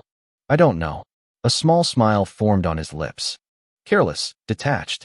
Do I look like someone who has friends to mourn? Veda didn't smile. Wasn't Aaliyah your friend? He asked quietly. That name, it landed softly, but he felt heavy inside. Ezra's fingers pressed slightly into his arm, just for a second. She wasn't. He spoke flatly. She was just a good person. One I didn't get to know enough. What could have been? That's all. Veda watched him. Silently, longer this time, like he was trying to see past the words. I see. Yeah, Ezra replied. The noise from the crowd rose again. Laughter, shouting. The sound of bodies hitting the ground. Someone complaining, someone celebrating. For a moment, it felt like none of this mattered. Not the wave, not the danger of the trial, not what was coming next. Everyone was just alive. Time passed, quickly like it slipped through their fingers, before anyone noticed. Night had fallen, darkness covered the castle. Only the light of the wooden torches lit up the space. One by one, people went into their tent to sleep. Too tired to think, too drained to worry. Even the idea of keeping watch faded. Only a few remained awake. Veda, Nicholas, and Ezra, to keep watch of the whole group. The night was quiet, but not peaceful. Then, morning came, and it was obvious something had changed. The pressure that once filled the air, that invisible weight pressing on their chests, was now gone. Not completely, though, but enough for them to breathe easier, enough for them to stand straighter, enough for their eyes to sharpen again. Everyone woke up, not sluggish, not afraid, but ready for the second wave. The day passed once again with everyone on full alert, their eyes constantly scanning the distance, their hands never straying too far from their weapons. Yet, nothing happened. No movement, no sound, no sign of the second wave. The exact day Ezra had predicted came and went quietly, almost mockingly, as if the trial itself was watching them and waiting for them to lower their guard. But even then, no one allowed themselves to relax, and now, the 5th day of the second week had arrived. Yet, unlike before, the heavy anxiety that once pressed against their chests had faded. It wasn't gone completely, but it no longer controlled them. Instead, it had been replaced by something steadier. Readiness. Everyone woke up early, moving into position without being told, their movements sharper, more deliberate, as if their bodies had already accepted that the next moment could explode into chaos. At the front of the castle, the AK-47 squad stood in formation, rifles raised and steady, fingers resting close to the triggers, their eyes locked onto the open field ahead as they waited in silence. Behind them, the calf repeater holders stood firm, their grips tight on their weapons, while the dagger and spear users positioned themselves at their sides, ready to intercept anything that made it past the first line. Veda stood at the center of it all, slightly behind the formation, his presence calm but firm. Nicholas stood beside him. Linda remained near the boy holding the binoculars, her gaze fixed forward as she occasionally leaned closer, trying to catch even the slightest change in the distance. At the back of the castle, Ezra stood with his own binoculars raised, his posture relaxed but focused, his breathing steady as he scanned the far end of the forest. The other 5 members assigned to his side stayed near the catapults, their hands already resting on the boulders, their bodies tense, ready to act the moment something appeared. Everything was still, too still. Then, boom! A massive sound of something heavy being dropped on the ground echoed through the whole forest. The entire castle shook violently, the stone walls trembling as dust burst from the cracks and edges, falling in small streams from above. The ground beneath their feet rumbled hard enough to throw off balance, and it didn't come from just one direction. The sound echoed across the entire field, from every castle, every direction, like the world itself had been struck. What was that? Linda shouted, grabbing the boy's shoulder tightly as he struggled to keep the binoculars steady. The second wave, Veda replied calmly, his arms still folded, has begun. In an instant, everyone moved. Grips tightened, postures lowered, eyes sharpened. Then, a roar, deep, heavy. It rolled across the forest like thunder tearing through the sky, followed by a series of pounding impacts that grew louder with every passing second. The sound alone felt like it pushed air forward, sending waves of wind across the grass field, bending it violently from side to side, and then they appeared. Shapes, massive, moving aggressively. You've got to be kidding me. Tracy let out a bitter laugh, her eyes widening. Why is it, those disgusting creatures? Linda clenched her fists tightly, her teeth grinding against each other. The ground began to shake again, stronger this time and closer. Each step, heavier than the last. Everyone, get ready. Veda's voice cut through the noise. Far in the distance, the heads of the monsters began to rise above the terrain. Huge, towering, easy to see even from afar. Ground apes, the boy with the binoculars shouted. A brief wave of reactions passed through the group. Some sighed, some tightened their grip, some swallowed hard.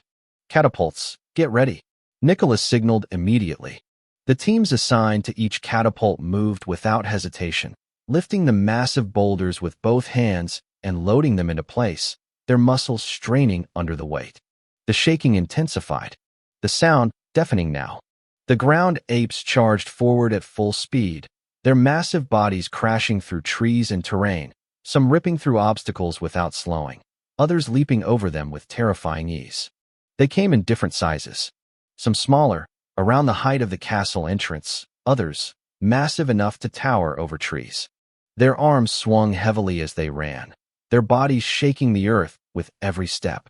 Don't be tense, Veda shouted, enhancing his vision with cognizance as he stared into the incoming wave. We prepared for this. He raised his hand high. So, we face them, and we win this.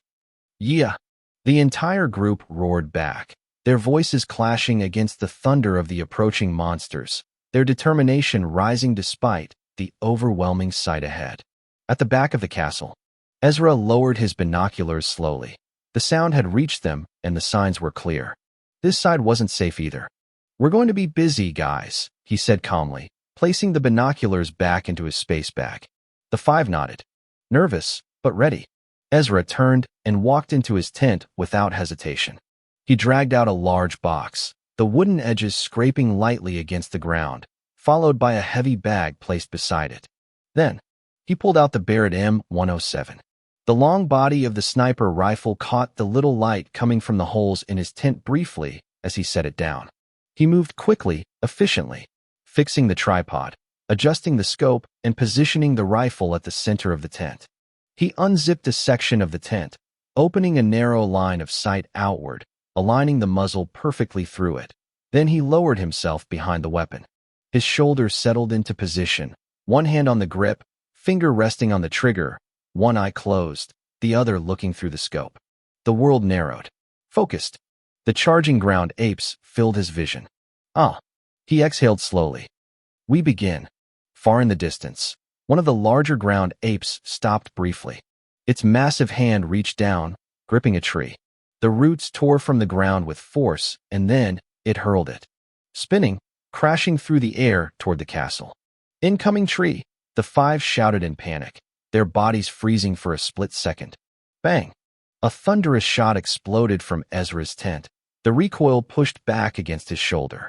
The bullet tore through the air at impossible speed and collided with the incoming tree. Boom! The tree shattered mid-air, splintering into countless pieces that scattered across the sky before raining down onto the ground like broken debris.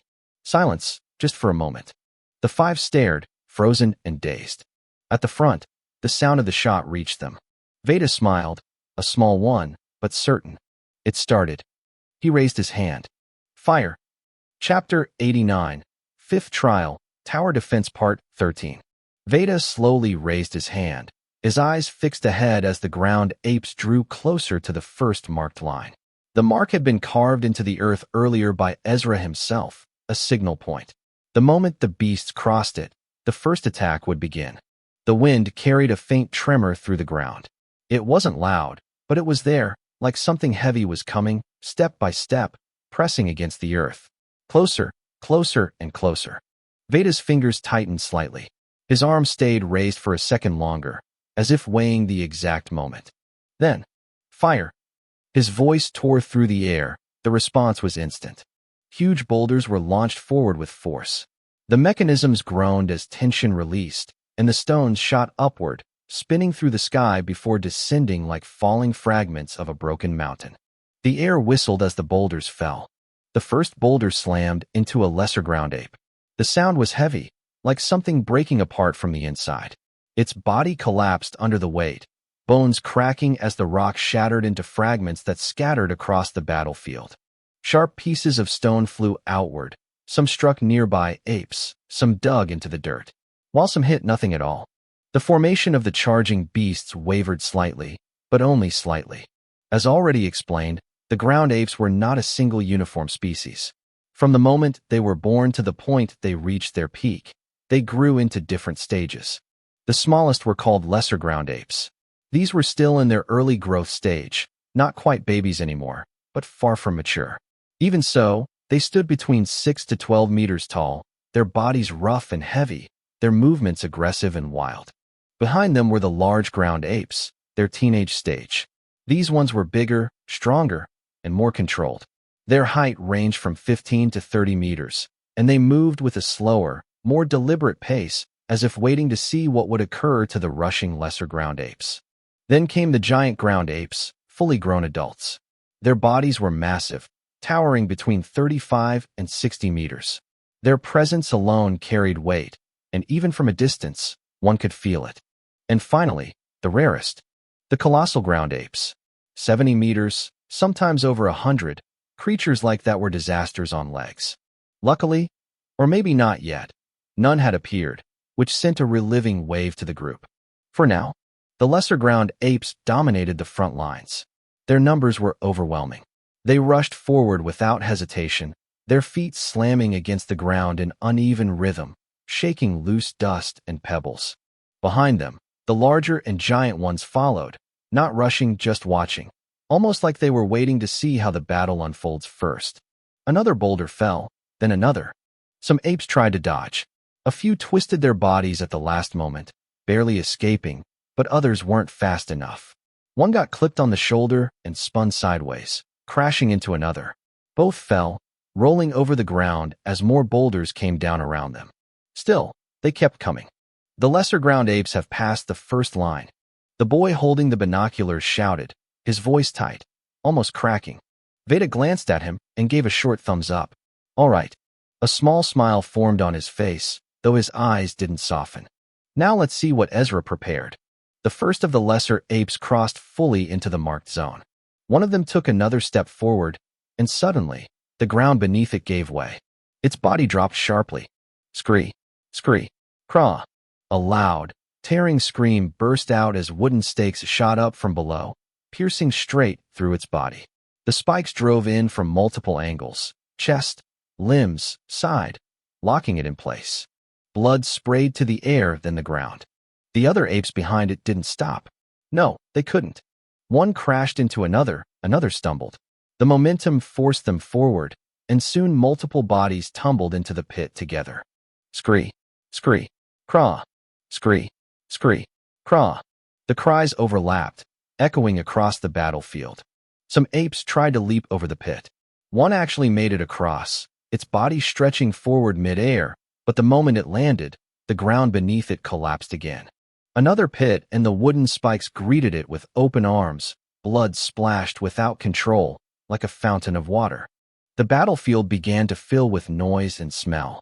A metallic scent spread through the air. From above, it looked like the traps were working perfectly. One after another, the lesser ground apes fell, pierced, crushed, or trapped. The whole group started pleased, but then, more appeared. From the far end, lesser ground apes rushed past the waiting larger and giant ground apes, running aggressively, their number even more than before. My God, Linda whispered, her hand trembling slightly as she held onto the edge of the wall. What is with this number? It's way more than the first wave. Tracy added, her eyes wide, barely blinking. In the control and watch room of the trial base, Silva sat quietly on her chair, one leg crossed over the other. The room was wide, guards roaming around holding documents and folders. Soft light from the 6 hologram screens flickered across her face, shifting with every movement on the battlefield being displayed.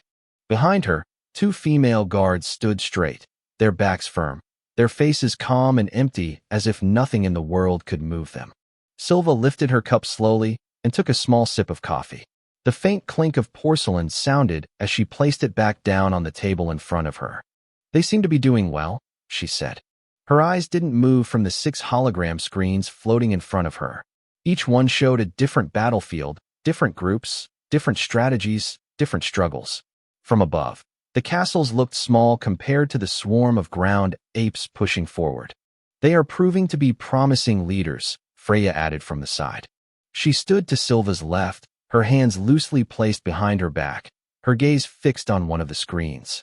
A faint smile rested on her lips, calm but observant. Silva let out a small breath through her nose. Sorry. She paused, then smiled lightly, as if correcting herself amused her. That weird little sister of mine managed to get first place in the first wave, and it's looking like she might get it again.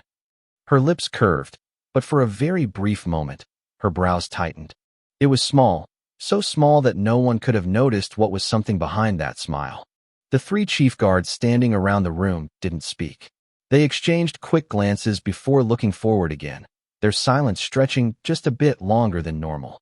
I believe this time young Master Veda will be able to get first place, Raymond finally said, breaking the silence. With the way he set up his strategy and the teamwork of his group. Silva's eyes shifted slightly toward him. You think so? Her voice was light, almost playful, but it didn't feel careless. But it won't be easy. She picked up her cup again, turning it slightly in her fingers before taking another sip. Right now, the number of ground apes will keep increasing. She looked back at the screens. On one of them, a group was already being pushed back. Their formation had broken. They started making mistakes and started panicking. They'll start to wear down soon. A small smile returned to her face. She watched quietly as some factions struggled under the pressure, their movements getting slower, less precise. Raymond followed her gaze before speaking again. Then, what do you think they would need to defeat this wave? Silva didn't answer immediately. She first set her cup down gently. Then her fingers tapped once against the surface of the table. It's simple. She tilted her head slightly, but not simple at the same time. Her eyes narrowed just a little, focusing deeper on the battlefield. What they need now is an MVP. Her smile widened. Someone, or a few people, who can actually stand their ground. Her voice lowered slightly. People who won't slow down, who can fight better than the rest, even when everyone else starts to break. On one of the screens, a candidate was forced back, barely blocking an incoming attack. Silva watched without blinking. Those kinds of people. She leaned her head against her hand, her elbow resting on the arm of the chair, her legs still crossed, are the ones who will pass this trial of steel as the highest rankers. The room fell quiet again. Only the faint hum of the holograms remained. Then, Silva spoke once more, her voice softer, but sharper. Now then, her eyes fixed forward. Children of Ashenlocke. A small pause. Show me your worth. The group stood watching as numerous lesser ground apes fell straight into the pits filled with wooden stakes. From above, it looked like the traps were working perfectly, bodies dropping, spikes piercing through flesh, blood spreading across the dirt, but it didn't last. Because of their overwhelming numbers, the remaining lesser ground apes didn't stop advancing. The ones behind kept pushing forward, their feet slamming hard against the ground as they ran. The pits that were once deadly traps quickly began to fill up. Bodies piled on top of each other, twisted limbs, crushed torsos, broken heads. Soon, the pits weren't traps anymore. They became bridges. Bridges made of meshed bodies of dead ground apes. The next wave of lesser ground apes stepped onto the bodies of their own kind without hesitation.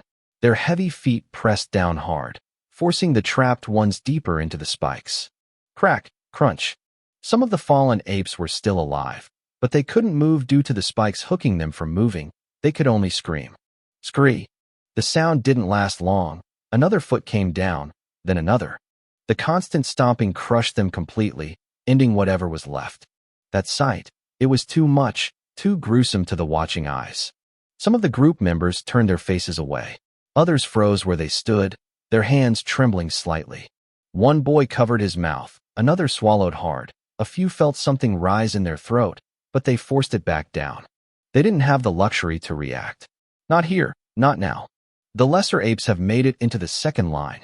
The boy on watch shouted, his voice strained as he lowered the binoculars slightly, then raised them again quickly as if afraid to miss anything. Veda nodded once. He didn't waste time raising his hand. He gave a signal toward the AK-47 squad. The group moved almost at the same time. Some adjusted their stance, some tightened their grip, others took slow, deep breaths, steadying their hands as they aimed forward. The lesser ground apes rushed ahead as they made their way into the second marked line. Their movements were wild, uneven, aggressive. Then, their feet stepped on something. Thin ropes, almost invisible. Snap. The sound was soft, but what followed wasn't.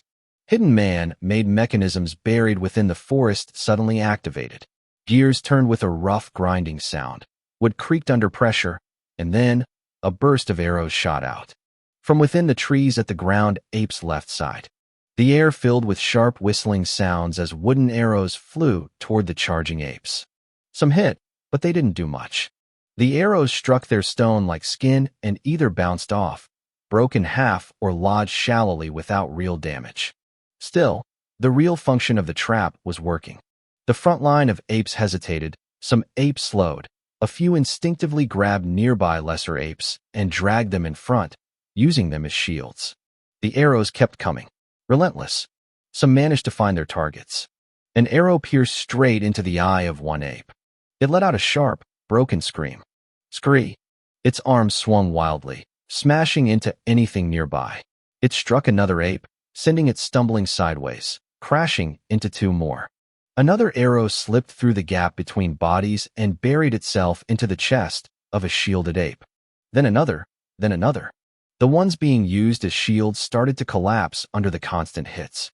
The wayward formation broke further. Veda watched everything, carefully. He already knew the arrows weren't meant to kill, they were meant to break rhythm, to create the openings the shooting squad needed. His eyes sharpened, his raised hand came down sharply. Fire! His voice cut through everything. Bang, bang, bang, bang, bang, bang. The gunfire erupted instantly. The recoil hit shoulders hard. muzzles flashed. Empty casings dropped rapidly, hitting the ground with light metallic sounds. The bullets tore through the air at high speed. They struck, again and again.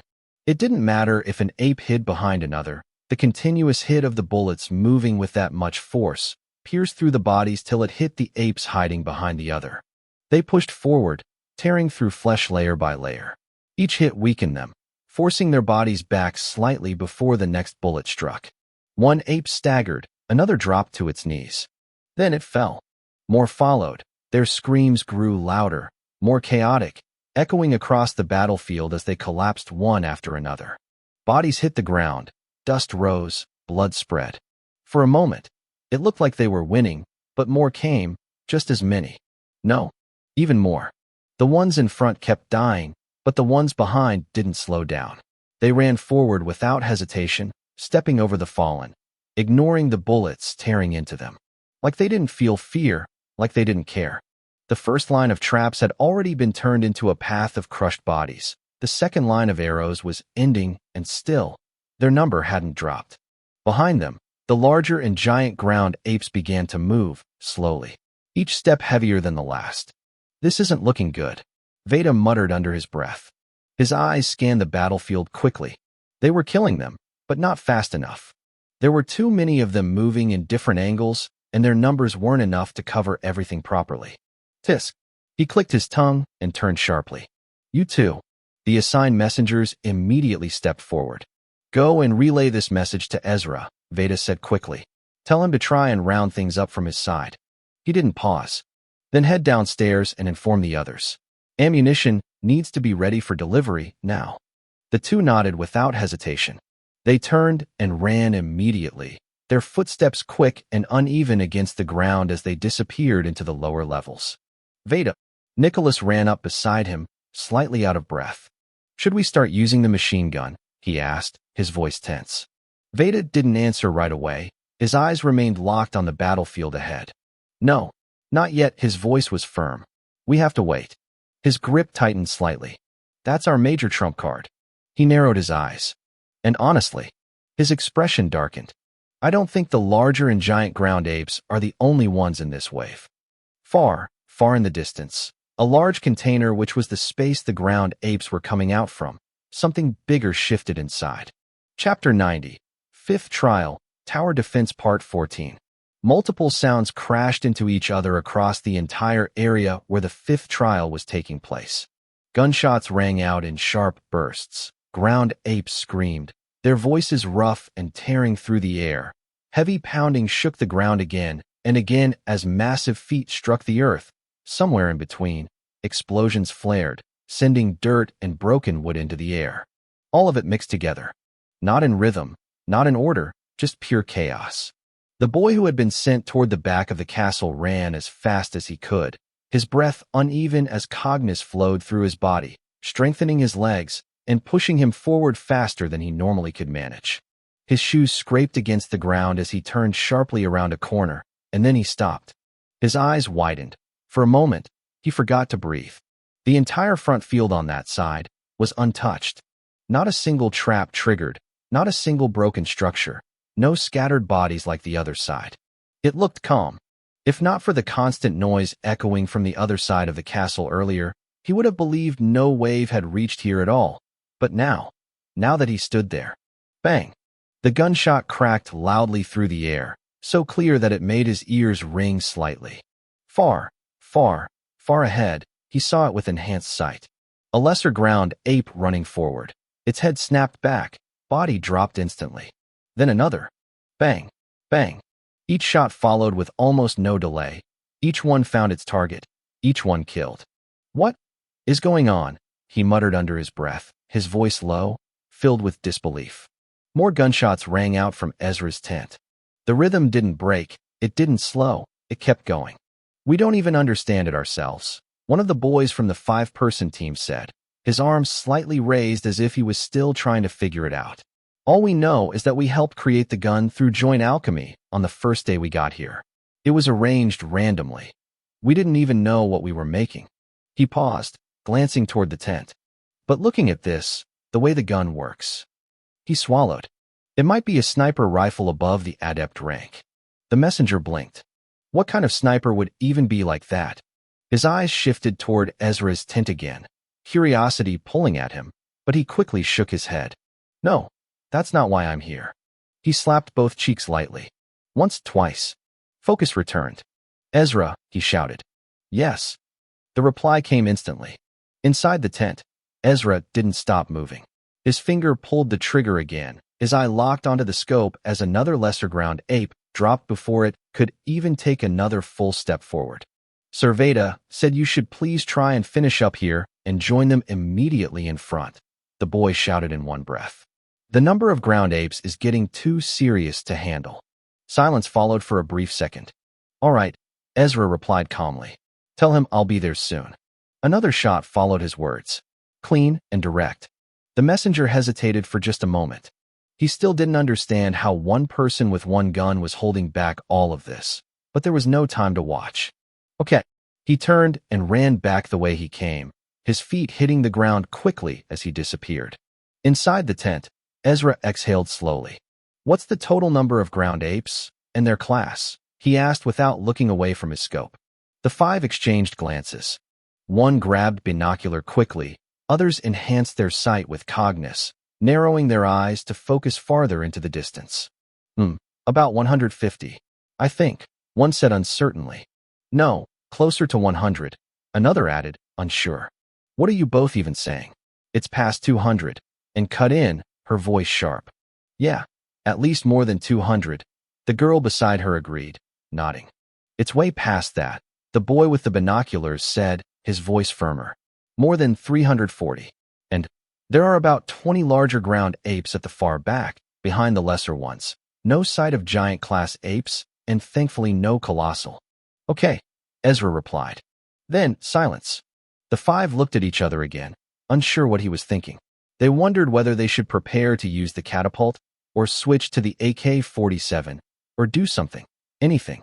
Inside, Ezra was already calculating. He said their number is 340. That's close to the 400 I estimated.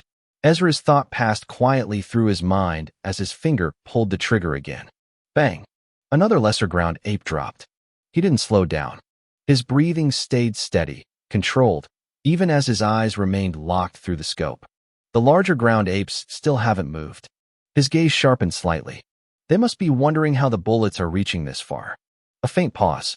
But it doesn't matter. His grip tightened around the Barrett M107. Without wasting a second, he tilted the rifle slightly, his hand moving with practiced ease as he released the empty magazine. It dropped cleanly, hitting the ground beside him, while his other hand reached into the side bag and pulled out a fresh one. Click. The new magazine locked into place in one smooth motion. No hesitation, no wasted movement. Cognus surged through his body again, not wildly. Controlled, it flowed into his eyes, sharpening his sight, into his fingers, steadying his pull, into his mind, tightening his focus. Everything became clearer, quieter, and as if time slowed down. He could see almost everything. Let's move quicker. His voice was low and calm. Far ahead, the field stretched wide, filled with lesser ground apes running forward in uneven waves. Their bodies moved aggressively, pushing through each other, while farther behind, the larger ground apes followed at a slower pace just like the ones in at Veda's side. They were watching and waiting. Ezra moved.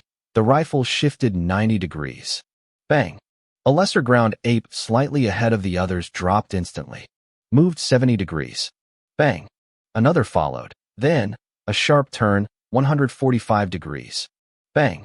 A third one fell mid-stride. His movements didn't stop, they flowed. One into the next as if the rifle wasn't something he was holding, but something moving with him. With Cognus enhancing his senses, he didn't rely on sight alone. He listened, tracked the ape's every movement through sound, watched the slight shifts in motion. He scanned the battlefield constantly, the Barrett M107 moving with him like a guard watching every angle. Every small lead, every tiny gap, he saw it. Any lesser ground ape that moved even a little ahead, even just a fraction, became his first target. He shot the next, then the next. He adjusted slightly, 139 degrees, a lesser ground ape that leaped forward, trying to escape. The head burst apart mid-air, its body dropping before it could land. The rhythm continued. The more they ran, the more they fell, one by one in quick succession. They began to notice that they weren't getting any closer. They were all just dying one by one before reaching the marked line. The larger ground apes at the back watched closely now, their expressions tightened, brows lowered. They could see it clearly. No matter how many ran forward, they would keep falling without reaching their goal. Then, they moved. Massive arms reached down, tearing trees straight out of the ground. Roots snapped, dirt scattered, and the trees were lifted high before being swung forward with force. 2 trees income.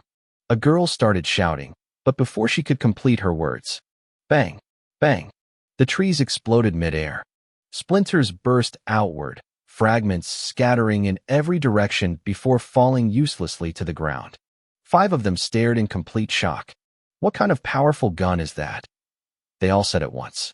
Only now, they remembered the exhaustion, drained cognition, nosebleeds and weakness that followed after the joint alchemy. At that time, they had questioned it, even doubted it, but now, what they created was cutting and decimating through an entire army. The larger ground apes grabbed more trees, holding them preparing to throw again, and at the same time the lesser ground apes pushed forward slightly, trying to take advantage of the moment. They raised their arms about to throw. Bang! A sharp crack cut through the air. One larger ground ape jerked violently. Its arm, blown apart. The tree slipped from its grip, falling heavily to the ground with a loud slam that shook the nearby area, sending snow and dust scattering outward. Scree! Scree! Craw! Its scream burst out, loud and sharp, making the other larger ground apes flinch slightly. Too slow. Bang! Bang! 2 more shots followed instantly. 2 legs of other larger ground apes, close together, got blown off their body. The bodies collapsed forward, crashing into the lesser ground apes in front of them. The sheer weight crushed several beneath them, bones snapping under the impact as others were thrown aside. The screams rose again. Louder, Messier, but Ezra didn't stop, not even for a second. He continued firing. The lesser ground apes that tried to use the opening, he cut them down, one after another, before they could reach his line. The whole battlefield remained under his control. Every step forward, denied. Every chance, taken away. The battle sense within Ezra began to tingle again, slowly at first, then sharper, like something waking up inside him. That strange and familiar feeling that been creeping into his body since the first wave, wrapping around his thoughts, and settling deep into his chest. The screams around him were different from what he remembered. The voices not human, the sounds rough and broken, yet the pressure that came with them was exactly the same, heavy and constant, pressing against him from all directions. It was the feeling of enemies marching forward from a distance without stopping. The feeling of standing at the front, knowing that if even one of them passed your line of defense, everything behind you could collapse. And even now, there was still something behind him, another battlefield, another fight waiting to break if he failed here. That thought alone tightened his focus. It didn't scare him, it steadied him. Ezra was excited, the same feeling he had during the 4th trial, 3rd stage in the Earth terrain. That feeling, it made his body move better than he imagined. His grip on the Barrett M107 felt natural, almost too natural, like it had always belonged in his hands. The recoil pushed hard against his shoulder each time he fired, the force heavy even with his enhanced strength, but he adjusted to it, absorbing it, letting his body move with it instead of against it. It didn't slow him down, it couldn't. He shifted again 90 degrees. Bang! A lesser ground ape dropped instantly, then moved 20 degrees. Bang! Another one fell before it could take another full step, then shifted 50 degrees. Bang! Then 62 degrees. Bang! Then 108 degrees. Bang! 76.5 degrees. Bang! 125, 127, back to 90, moved to 94, 138, 32, 147, 136, 129, 109, 102, 110, 94, 40, 72, 63, 133, 174, 150, 166, 161, 158, 149, 120, 90, 93, 99, 85, 44 degrees. Bang. 74 degrees. Bang. Each movement flowed into the next without pause, his body turning, adjusting, correcting, the rifle moving as if guided by something deeper than just sight, his eyes scanning, his ears picking up the smallest shifts, cognition sharpening everything at once as he tracked every single target that dared move ahead of the others. Gunshots continued to echo, one after another, sharp and clean. The screams of the ground apes rose and broke apart across the battlefield. Blood splashed violently onto the dirt, spreading, mixing with the soil, little snow and crushed bodies already covering the ground. His hands moved without delay, pulling out empty magazines, replacing them with loaded ones in one continuous motion, never once fumbling, never once slowing. The rhythm of reload and fire blending into the chaos around him. The entire sequence, every movement, every shot, was carried out with frightening accuracy and smoothness. There was no hesitation, no wasted motion, no room for mistakes, no room for breaks. Every shot he took was meant to kill, and it did, or a few times it made sure the target could never move again. The remaining larger ground apes changed their approach. Instead of throwing trees, they grabbed the lesser ground apes, alive, and hurled them forward, straight toward the castle, mainly toward Ezra's position. The air shifted as the massive bodies were thrown, cutting through space with force. With immediate reply, Ezra reacted instantly. Bang, bang, bang. The flying bodies were torn apart mid-air, bullets ripping through them, breaking them into pieces before they could even get close. The force of the shots pushing what remained slightly backward before gravity pulled everything down.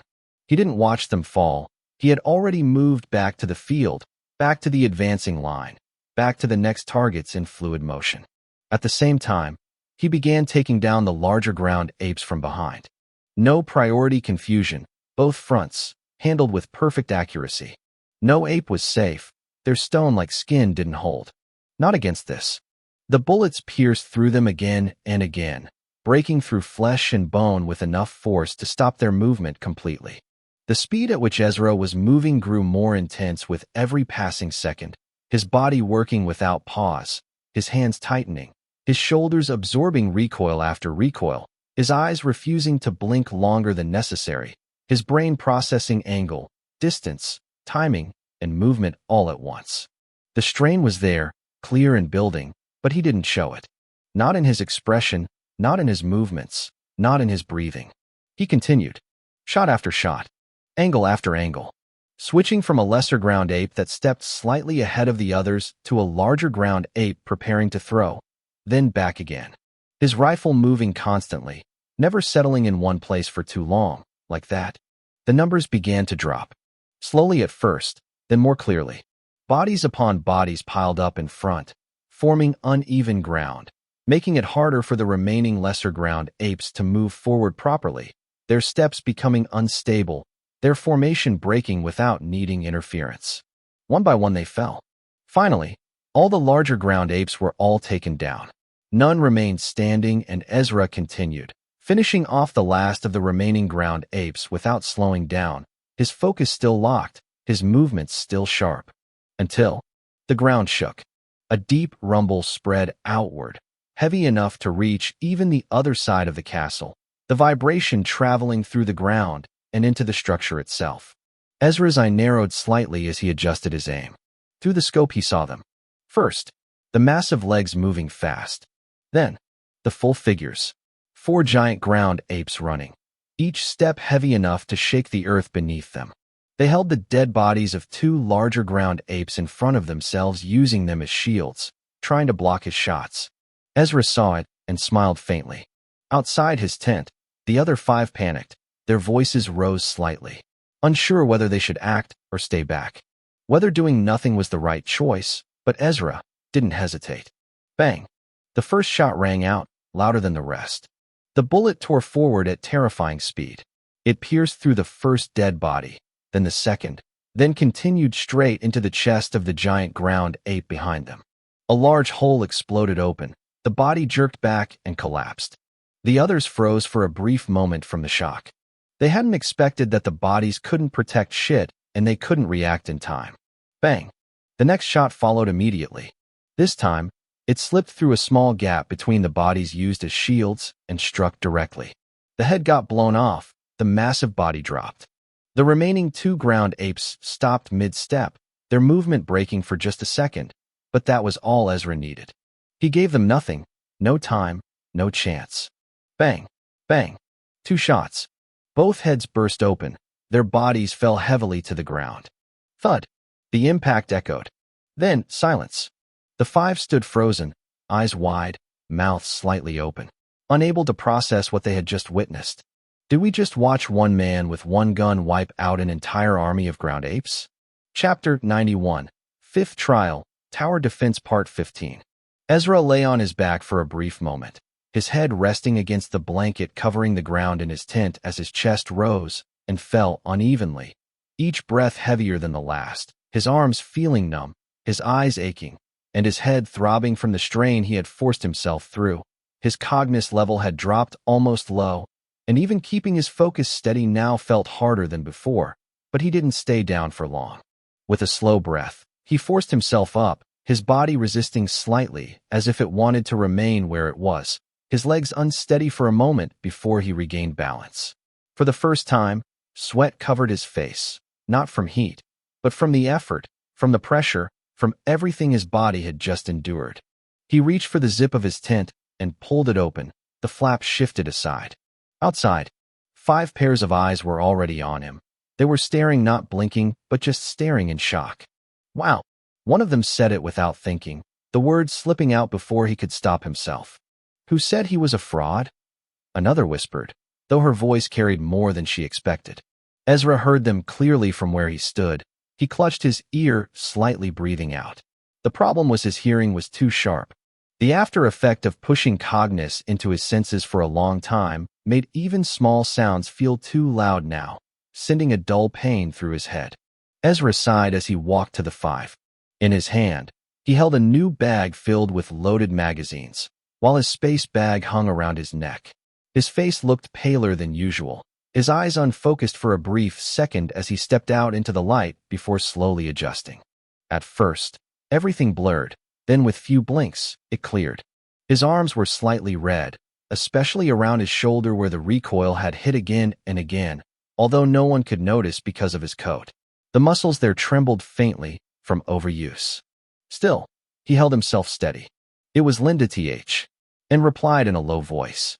Guys, Ezra cut in before she could finish. The small group went quiet. We need to move now.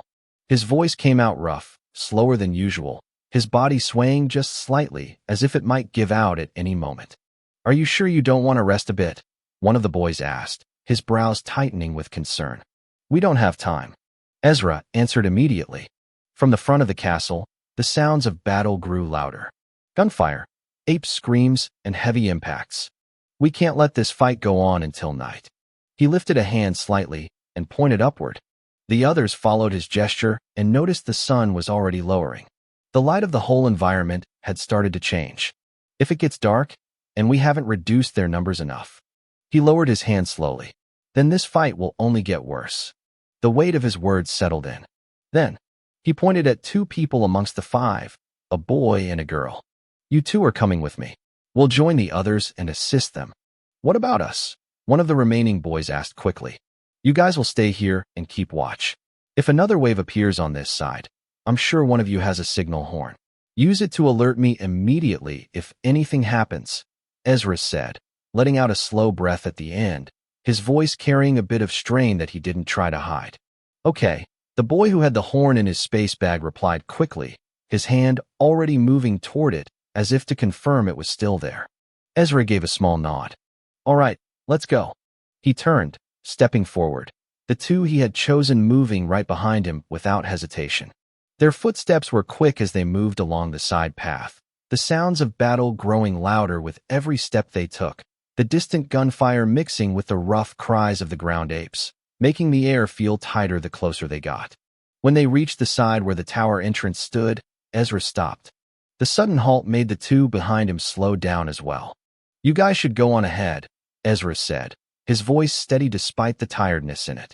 I'll use the tower height advantage to attack from there. The two didn't argue, nor did they ask any questions. They just simply nodded. Both of them tightened their grip on their AK-47s, their fingers adjusting slightly around the trigger and handle, their expressions turning more focused. It wasn't like they weren't curious. Of course they were. The sniper rifle Ezra had used to wipe out the whole army of ground apes with one shot for each of them. The sight of how the bullet cut through the ground apes and trees. None of that made sense considering the level of the gun felt like it should be in the Grand Arcanist rank or even above it. The level of cognizance needed would be eminence, and the chance of the gun coming out as a low second-grade gun was very high. But this wasn't the time to think too much. Curiosity wouldn't help them survive. What they needed now was to focus. After that single nod, they pushed forward, breaking into a run as they headed toward the front lines, their figures quickly blending into the movement of others preparing for battle. Ezra watched them for a brief second, then turned and stepped into the tower. The air inside felt quieter, not silent, but calmer compared to outside. He began climbing the stairs one step at a time. His boots hit each step with a dull sound. His breathing followed a pattern. In and out, trying to recover a bit of his stamina, but the fatigue didn't leave so easily. Still, he kept going without breaking down, step after step, until he reached the top. The control room. The moment he stepped inside, Miriam reacted. She flinched slightly, her body turning sharply toward him as if she hadn't expected anyone to come up. "What are you doing here?" she asked, her eyes narrowing, caution clear in her gaze as she looked him up and down. "I need the high ground," Ezra replied. He didn't look at her when he spoke. Instead, he walked straight past, moving toward the window without slowing down. When he reached it, he stopped and looked out. The entire battlefield spread out before him, clear and wide. The shooting squad held their positions, their rifles raised, firing continuously, their shoulders jerking slightly with each shot as they tried to keep the advancing apes back. The ground apes had already pushed into the fourth line of defense. Closer than before, already too close at this time. The only reason they hadn't broken through yet that line was due to the trap Ezra laid out for that area. The ground in that area had changed.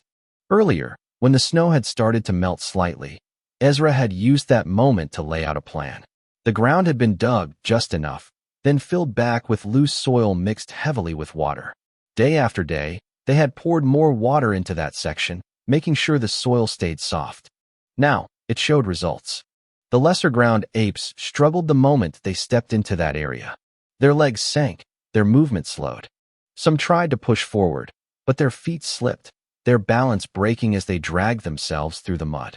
Their arms moved slower, their speed dropped, and that created an opening for the shooters to take advantage of the situation. Each time an ape struggled its way out of the mud, a series of gunfire met it. Shots landed and bodies dropped one by one, and that put the apes and them in a stalemate, for now. "Miriam," Ezra finally spoke again, turning his head slightly. "Please, can you leave this place to me?" She didn't answer immediately. Instead, her eyes narrowed further. "Why?" she asked. "What do you want to do here?" "Go join the others downstairs," Ezra said, his voice calm, though still carrying that faint exhaustion underneath. "I need the space alone to focus better." Miriam didn't move, just stood there watching him. Her gaze shifted slowly to the bag in his hand, then to the way his chest rose and fell as he breathed, his eyes, his face which was pale and showing signs of tiredness, but still standing, still looking calm. She let out a quiet sigh. From what Veda had told her earlier, Ezra might be hiding something. Something about his strength, and she didn't like that. Not in a trial like this. Why would someone hide their ability in a situation where survival depended on it? It didn't make sense, and she didn't hesitate to question Veda about her thoughts, but what Veda told her after stayed with her. It stopped her from judging Ezra completely based on that doubt alone. Still, she couldn't fully understand him, and that bothered her. So, she stood there for a moment longer, thinking, watching, trying to read him, but got nothing. Only that same calm, that same quiet focus, and that tired body that refused to fall. Finally, she exhaled and made her decision. "Okay," she replied, letting out another sigh as her shoulders dropped slightly, though her eyes still held that same cautious look. "But I'm only listening to you because I trust Sir Veda, and Sir Veda trusts you.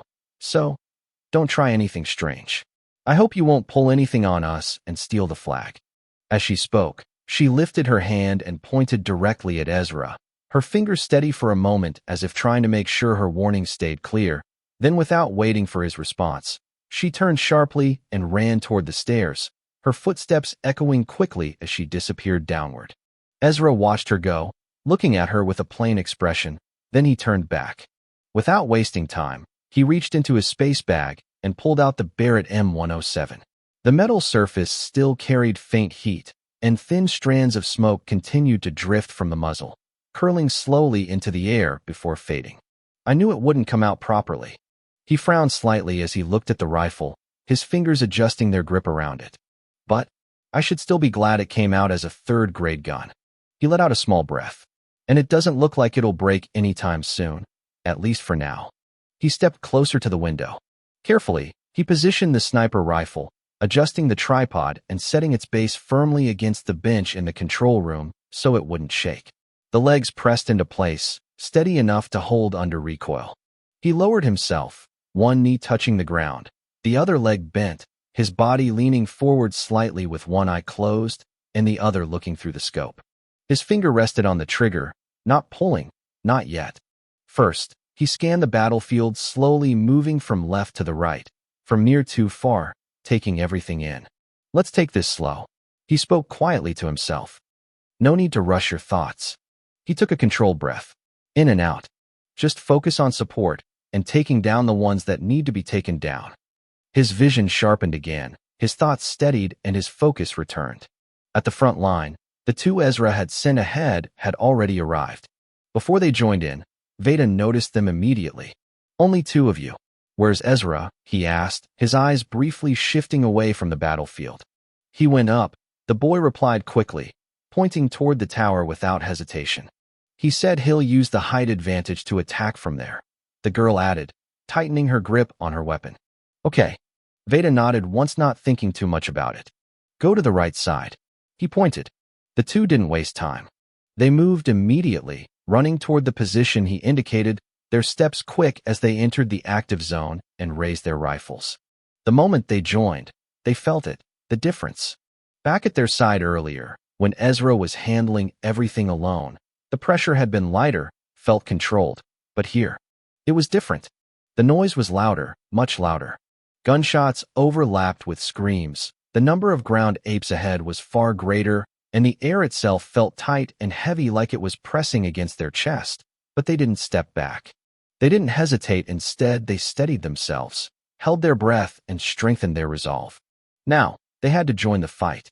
The catapult team moved into position. Another set of boulders was already loaded and ready to fire. Nicholas stood at the front this time, taking charge as Veda remained slightly behind, watching the battlefield carefully, tracking movement, counting numbers, and adjusting the thoughts in his mind. "Ready," Nicholas shouted, his voice cutting through the noise. The ropes tightened, the mechanism locked into place. "Fire." At his command, the release snapped. The boulders launched into the air, spinning as they traveled forward, aimed directly at the lesser ground apes pushing past the first marked line. Then, something large moved, a shadow rose from behind. One giant ground ape. It leaped. Its massive body lifted off the ground with surprising speed, moving into the exact path where the boulders were about to land. It reached out and caught the first boulder midair. The impact pushed its arms back slightly, but it held on. Then it spun. Its body turned with force as it used the weight of the boulder to increase its momentum. When it first landed, the ground shook.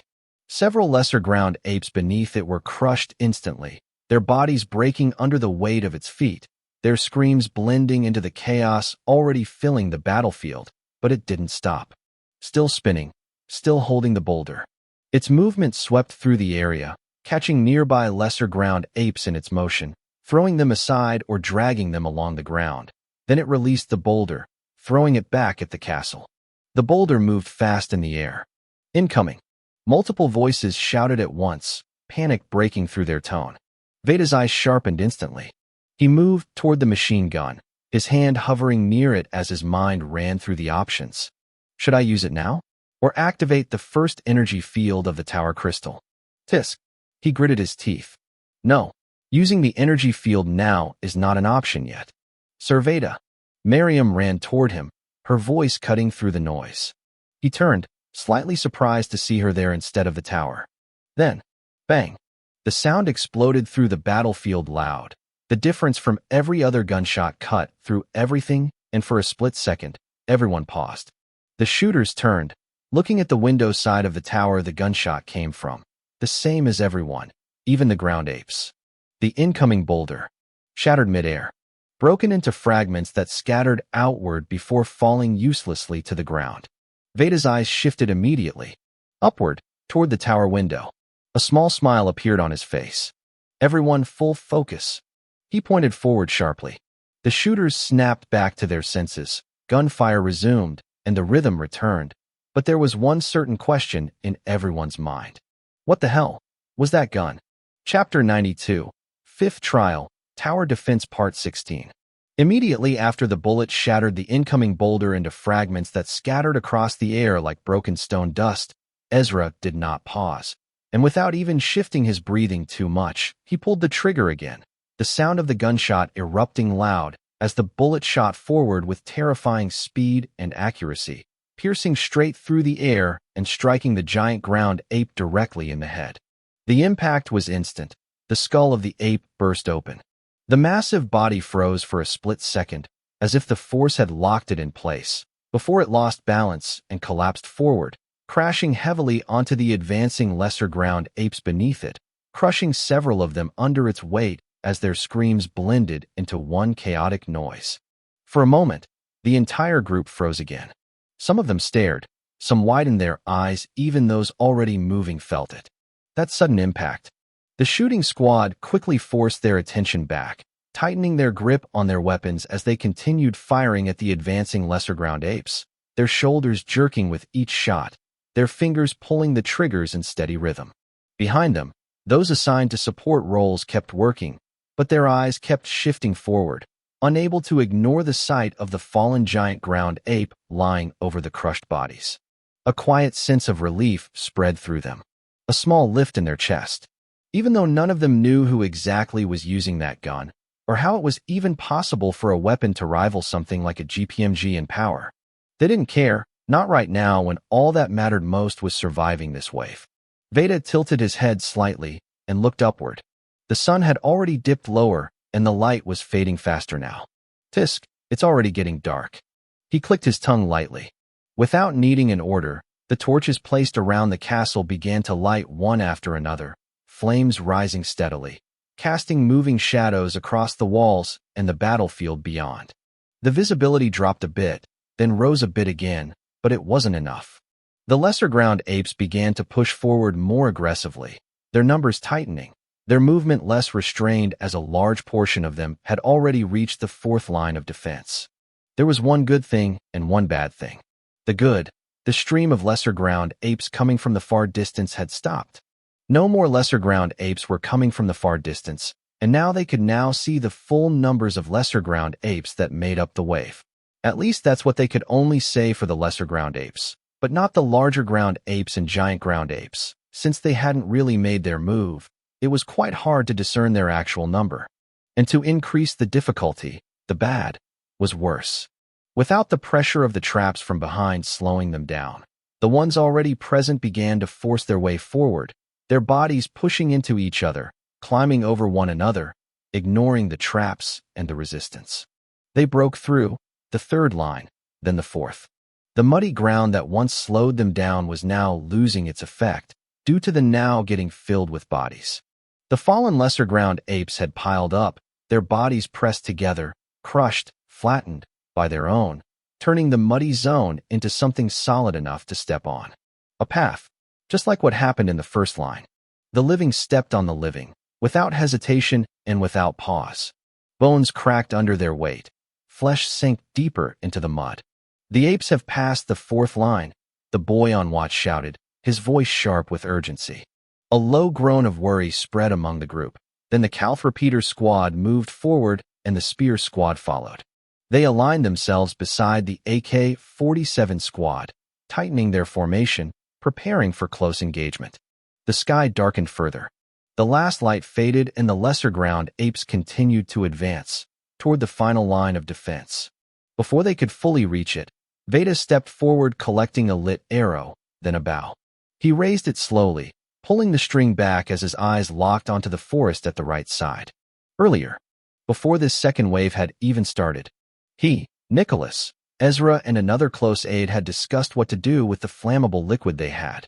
The close aide had suggested using it for traps again, but that idea had already been rejected and was still rejected.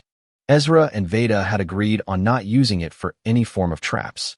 Nicholas then suggested using it as fuel to light the battlefield, and Ezra added, it would be useful if they were forced to fight in the dark, and so they prepared lamps filled with flammable liquid, hung across trees in both the front and back areas of the battlefield and on all sides of their area. Now, it was time to make use of it.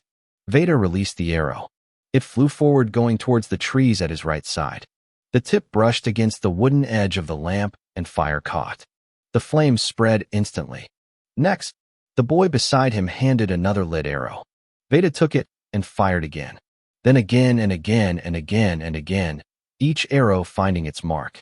One lamp, then another, until the entire field lit up and the darkness retreated to a certain level.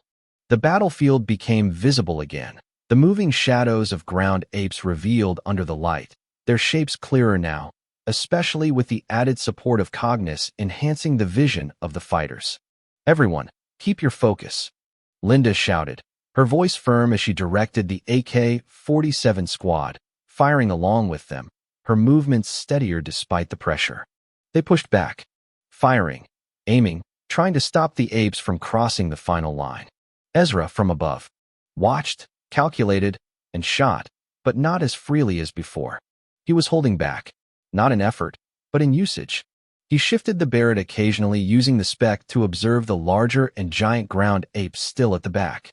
The total number of the wave that he estimated after the more lesser ground apes that kept coming from the far distance stopped was over 2,000, and his bullets, only 500. Not enough if something unexpected happened and things went wrong because he couldn't provide support. So he chose carefully. Each shot mattered, decision mattered. He placed his trust in the AK-47 squad to be able to handle the lesser ground apes, and even if they failed, the final trap they made in the final line of defense was enough to reduce the lesser ground apes' numbers immensely. The lesser ground apes finally broke into the last line due to some of the shooters misfiring. It was not because they lacked skill, but because of the strain. Using Cognis to enhance both strength and vision at the same time wasn't easy. For many, it drained too much of their Cognis, and so, many mistakes began to occur. The lesser ground apes rushed forward, closing the distance aggressively.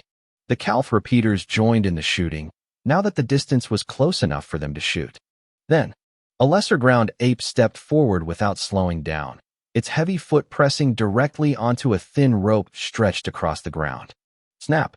The sound of the cut was small, but what followed was not.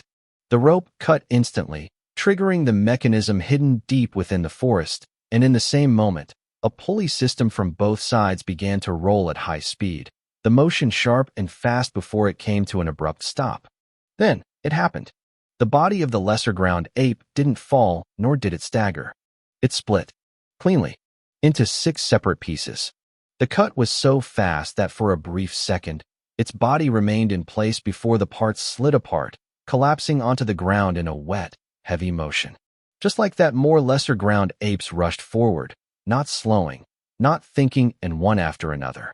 They were cut, sliced cleanly apart, dismantled into pieces. Legs severed into 2, the cap of their heads split open.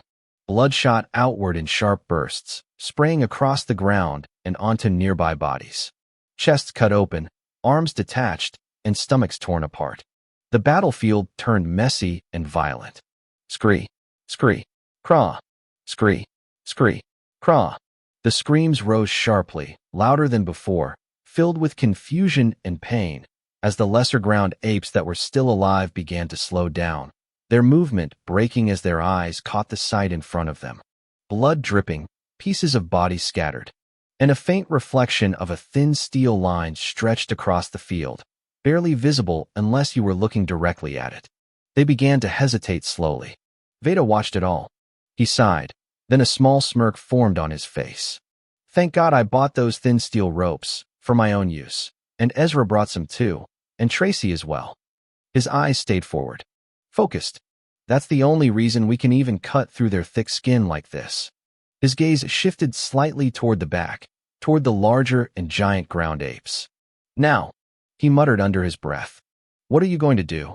By now, night had fully fallen. The wind moved steadily across the battlefield, carrying the smell of blood and dirt with it. The torches burned, the lamps flickered. Light spread across the field, illuminating both the castle and the advancing enemies. From far away, other castles could be seen, each one lit in its own way, different methods. It was also clear that no one had finished their fight. Then, the sound changed. Ooh, ooh, ooh, ooh. Rhea. Growling rock. The louder roars came from the larger and giant ground apes, their bodies rising and dropping as they pounded their chests and stomped the ground aggressively, their movements heavy enough to send vibrations through the battlefield. Craw, craw, bark, bark. Who? They look like they want to join in now, Nicholas said, a dry smirk forming as he felt the ground shake beneath his feet, the vibration traveling up through his legs. Don't worry, Veda shouted, his voice firm as he exhaled and stepped forward toward the GPMG, gripping the weapon tightly as his fingers settled on the trigger. Let them come. His eyes didn't waver. Confidence sat there clear and determined. At that very moment, one larger ground ape reached forward, its massive hand grabbing onto a tree, beginning to pull it out from the ground. Bang! A sharp shot cut through the noise. The head of the ground ape exploded. Its body froze, then dropped, but the others didn't stop. Another one reached for a tree. Bang! Another head gone. More followed. Some started moving faster, some began jumping, some pounded the ground harder. The giant and larger ground apes advanced at the same time, their combined movement shaking the ground more violently than before, each step heavier, each impact stronger. The lesser ground apes responded with this. Their voices rose again, louder and rougher, like something had pushed them forward. They began to run again, straight toward the thin steel lines aggressively, without hesitation. They were cut down. Bodies split, limbs flew, but they didn't slow down. Some reached out, trying to grab the steel lines, only for their hands to be sliced clean off the moment they touched them. Blood sprayed, fingers dropped. Still, none of them stopped. It was no longer just movement, it was madness. Pure madness. Some of the lesser ground apes jumped, trying to clear the wires, but many failed. Some were cut in half mid-air, their bodies separating before they could even land. Others landed badly, only to collapse moments later, but a few made it through. The moment Veda saw that, he reacted instantly. He pulled the trigger of the GPMG. The weapon roared. Bullets rushed out at high speed, forming streaks of light as they tore through the air, slamming into the bodies of the apes that had crossed the final line. There was no resistance. Their bodies were torn apart instantly. Chunks of flesh scattered, bone shattered. They didn't get a second step. Above, Ezra continued.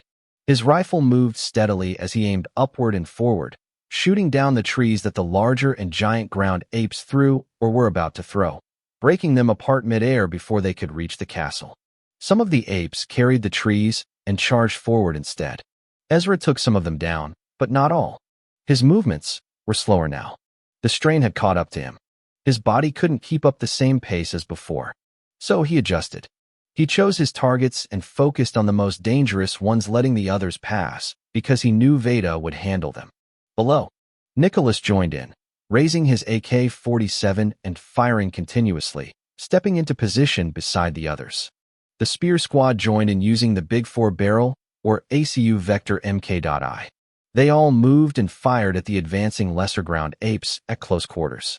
On the lower floor of the castle, the others continued working without stopping, performing joint alchemy again and again to create more ammunition, their hands moving quickly despite their exhaustion, moving the supplies up so the fighters above could restock and continue shooting without any lag. While at the back of the castle, the three that were left to watch there stood, their hands clenched slightly, their eyes fixed at the tower, blocking them from seeing the battle ahead, only hearing the noise. Not speaking, only hoping and believing that they would make it through. Chapter 93, Fifth Trial, Tower Defense Part 17. A larger ground ape suddenly broke formation and ran ahead of the others, its movement sharp and unpredictable as it twisted its body to evade the continuous stream of machine gun bullets, its heavy feet digging into the ground with each step while it held a thick tree firmly in both hands. The roots still clinging with dirt as it leaped forward, rolled across the ground to avoid another burst of fire, then rose again without slowing and hurled the tree forward with full force from as far back as the second line. The tree cut through the air, spinning as it traveled, the sound of its movement loud and rough as it pushed through the wind, forcing the lesser ground apes in its path to scatter to the sides instinctively as it rushed past them. The tree struck the thin steel lines for a brief moment. The ropes stretched, pulling back slightly under the force, but they didn't break. Instead, the sharp tension held firm, and in the next instant the steel sliced through the tree cleanly. The trunk split apart into several pieces mid-impact, the cut so smooth it looked almost unreal, before the broken parts fell heavily onto the ground, digging into the soil with a dull, heavy sound. Veda reacted immediately. His eyes locked onto the larger ground ape that had thrown the tree, and without hesitation, he shifted the GPMG, adjusting his aim with a fast, practiced motion. The ape tried to retreat, but too late. The bullets caught up. Multiple bullets struck its leg, forcing it to stumble, then more followed. The body jerked violently as holes tore through it one after another until it collapsed. Veda didn't stop. He shifted again, tracking movement, taking down the next larger ground ape, then a giant ground ape, then another. At the same time, Ezra adjusted his focus from above. He let Veda handle the larger threats and shifted his aim back toward the lesser ground apes that were still pushing forward, picking them off one after another with controlled shots. Then, almost suddenly, 3 giant ground apes and 1 larger ground ape all rushed forward together, pushing through despite the heavy fire, their bodies enduring the impacts as they advanced. The first giant ground ape reached the final line and leaped, trying to force its way through the thin steel ropes. Veda's attention was split. He needed to reduce the number of incoming giant and larger ground apes from the back, while Ezra was focused on stopping the lesser ground apes that had already made it through the last line trap. At that brief moment, no one could stop it. The giant ground ape's body pressed against the steel ropes, the tension increased, and the ropes stretched. Its hands grabbed onto them, ignoring the cuts as blood poured down its arms, dripping onto the ground while its legs pushed forward with force. The pulley system holding the ropes began to shift slightly. Then, bang! The shot came from above. The giant ground ape's head exploded. Its body froze for half a second, then collapsed. The moment it fell, the stretched steel snapped back into place with force, slicing through the lesser ground apes that had piled up behind and around it, cutting them cleanly as their bodies fell apart in uneven pieces. Still, some made it through. A few lesser ground apes broke past the trap and rushed forward, jumping wildly, trying to slam their bodies against the castle walls. "Focus!" Linda shouted, her voice cutting through the noise as she continued firing, though her eyes flicked to the side for a moment. She could see it. Everyone was now struggling. Most of them were only half-star novice alchemists and didn't have a good grasp on cognitive control. She bit her lips slightly, her brows tightening. Even though the number of incoming lesser ground apes had stopped increasing, even though Veda was doing everything he could to hold back the larger and giant ground apes, it wasn't enough to feel safe. She exhaled slowly, her gaze landing briefly on the dead giant ground ape lying across the last line. Then she looked up again. "Oh no!" Tracy suddenly shouted, pointing forward. The others glanced quickly while still firing, and then they saw it. The lesser ground apes had started using the body of the fallen giant ground ape as a stepping stone, climbing over it, using it as a platform to jump over the steel lines. One after another they landed, now closer to the castle walls, too close. "Shit! Everyone increase your focus," Nicholas shouted sharply. Without wasting time, he lowered the weapon in his hand and pulled out the AA-12 that Veda had handed to him earlier. He gripped it tightly and fired. The recoil hit hard, but he held it steady. The blasts tore through the lesser ground apes that had gotten close to the walls, pushing them back or breaking them apart before they could strike. because one hit was enough.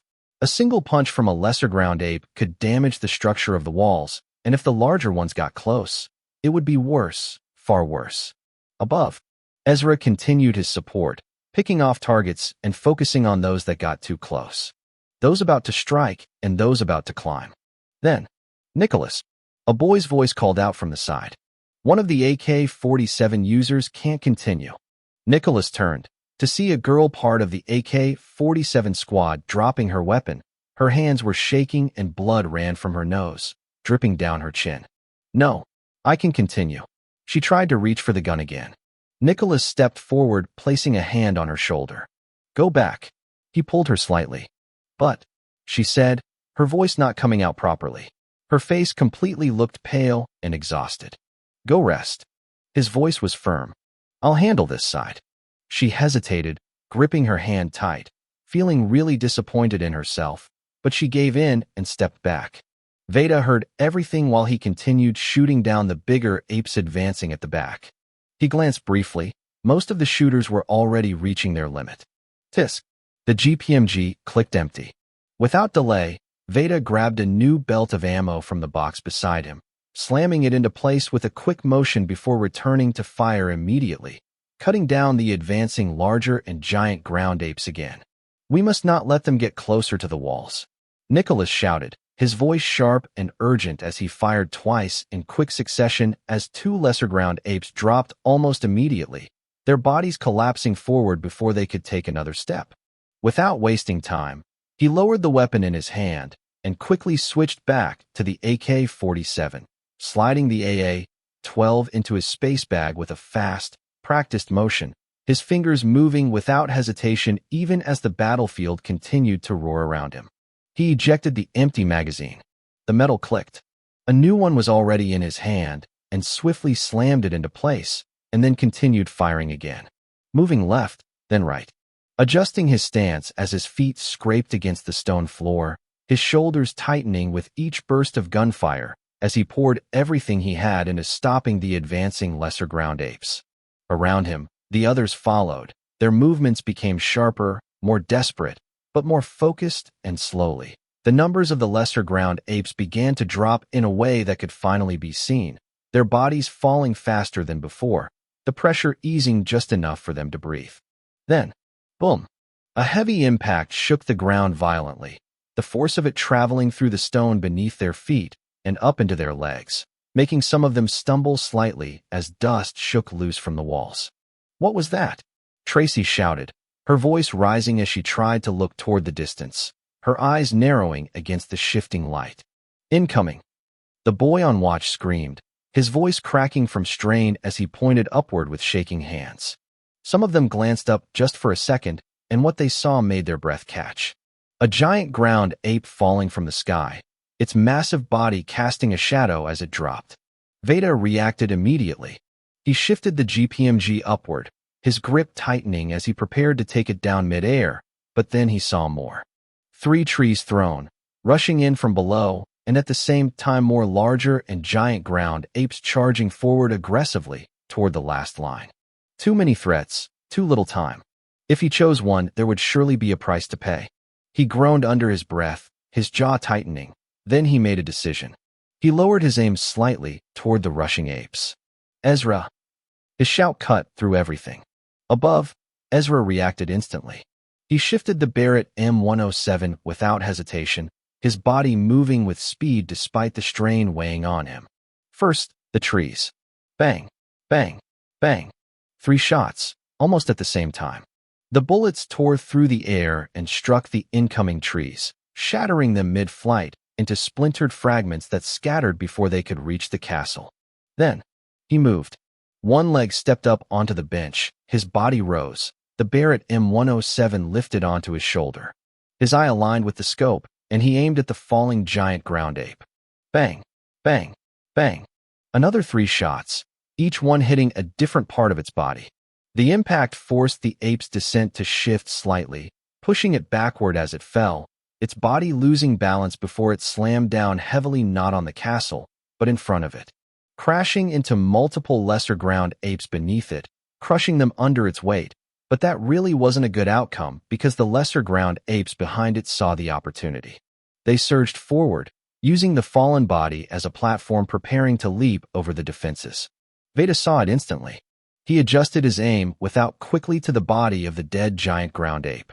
The GPMG roared. Bullets tore into the fallen giant ground ape's body, ripping it apart into pieces, scattering flesh and bone, while taking down several lesser ground apes that tried to use it. At that moment, Ezra shifted again. He dropped back down, returning to a kneeling position, his breathing heavier now, but his focus still sharp. He adjusted his aim, targeting the remaining giant and larger ground apes. One by one, he shot them, increasing his speed slightly, pushing himself further. Even though his body was already tired, even though his cognition was draining, even though his eyes burned, he didn't stop because he knew something was coming from far behind, and he could feel the danger. Then, roar, craw, craw, bark, bark. Who?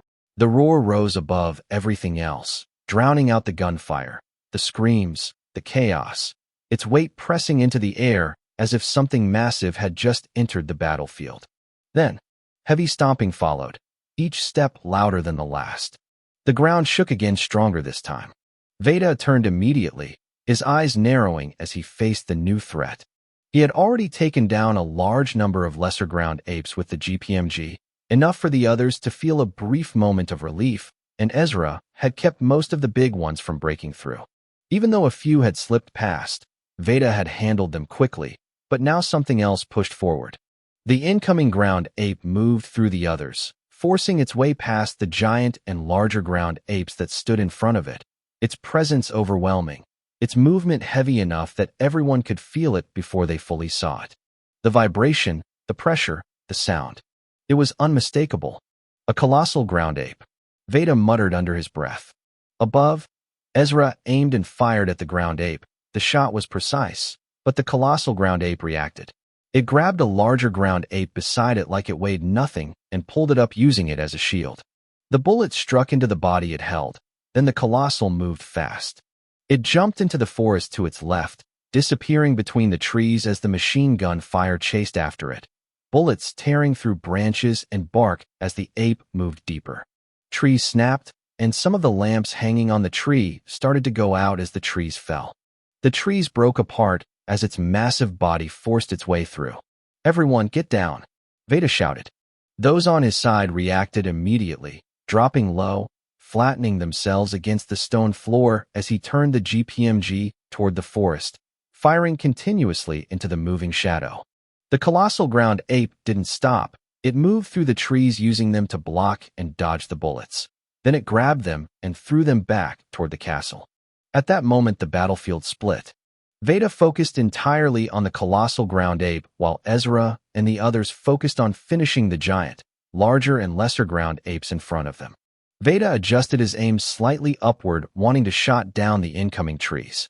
Then, bang, bang, bang, bang. A different gunshot rang out. He glanced briefly, Miriam standing firm holding the AA-12, firing rapidly at the incoming trees, blasting them apart before they could reach the walls. Sir Veda, focus on the colossal ground ape, she shouted, pointing toward the forest. I'll handle the rest. Veda smiled slightly, then tightened his grip and pressed the trigger harder, adjusting his aim, tracking and following the movement of the colossal ground ape. But for something that big, it was moving far faster than it should. It burst out of the forest suddenly, its massive body moving faster than something of that size should be able to, the trees behind it still falling apart from the force of its movement as it swung along. Thick tree in its hand with overwhelming speed, the air splitting around the swing as it came forward, catching Veda and everyone else off guard for that brief, dangerous moment. The colossal ground ape had a grin on its face, wide, mocking as if it already knew what would happen next. The tree cut through the air, the sound of it loud and heavy as it rushed forward toward the castle. Tracy reacted first. Her body moved before her thoughts fully caught up, her hands grabbing the two people beside her and pulling them down hard, forcing them flat against the ground. At the same time, Linda lunged forward. She tackled Miriam without hesitation, driving both of them down as the wind from the incoming strike brushed past them. Nicholas didn't stay still either. He grabbed the people near him, forcing them down, his body pressing low as others followed, dropping quickly to avoid the impact. Then, the tree struck. Crack. Part of the barricade shattered, fragments of stone breaking apart and scattering outward as the force carried through, the broken end of the tree continuing forward toward Veda's position. Veda didn't move back. He stepped in. Cognition surging. A large portion of it flowed directly into his right leg, the muscles tightening instantly as he raised it and struck the tree. His leg collided with the incoming tree. The impact exploded outward, the tree shattering into pieces, breaking apart under the force of the kick, fragments flying in multiple directions as the main body split and fell. But the colossal ground ape didn't stop, not even for a moment. It stepped forward immediately, its massive arm reaching out toward Veda and the machine gun, closing the distance before Veda could turn and bring the GPMG fully back into position. Bang! A shot rang out from above. The bullet tore through the colossal ground ape's hand, piercing through the palm, breaking through bone, and exiting through its shoulder, forcing the arm backward as blood burst outward. The grin on its face disappeared instantly. Its expression shifted from confidence to shock. It paused, like time slowed before it. Its head turned slightly. Looking back, the battlefield almost cleared, most of the ground apes dead while the ones left, injured, unable to move. Then it looked up. Ezra, standing above, his face calm even with sweat running down his face and the blood trailing from his eyes and nose staring back at it. Then slowly he raised his hand and showed the middle finger. The colossal ground ape froze. The time it took for it to process that moment. 0.8 seconds. Veda moved. He adjusted the GPMG instantly, pulling it back into position, his grip tightening as he aligned the aim directly at the colossal ground ape. Ah! He roared as he pressed the trigger. Bang! Bang! Bang! Bang! Bang! Bang! Bang! The machine gun thundered. Bullets poured out in a continuous stream, slamming into the colossal ground ape's chest one after another, each impact forcing its massive body to shake violently as the rounds tore through its thick, stone-like skin. The sound was overwhelming, the force relentless. The ape screamed, a loud, broken roar as its body absorbed the barrage, blood bursting out from multiple points as the bullets continued to pierce through it. Then, click, click. The GPMG ran empty. For a split second, everything paused. Then, the colossal ground ape moved. It let out a deep, furious roar as something inside it surged, a last reserve of strength rising as its body pushed forward despite the damage. If it was going down, it would take Veda with it. It raised its remaining arm and swung all the power it had left behind that punch. Not on my watch. Nicholas charged forward, his footsteps heavy as he held the Basque 1945 tightly in his hands, the weapon already raised as he stopped just enough to aim. His focus locked on the right eye. He fired. The shot was clean. The bullet pierced straight into the colossal ground ape's right eye, and the punch stopped mid-motion. The ape roared again, this time in pain, its body twisting as it lashed out blindly, swinging its arm toward Nicholas in retaliation.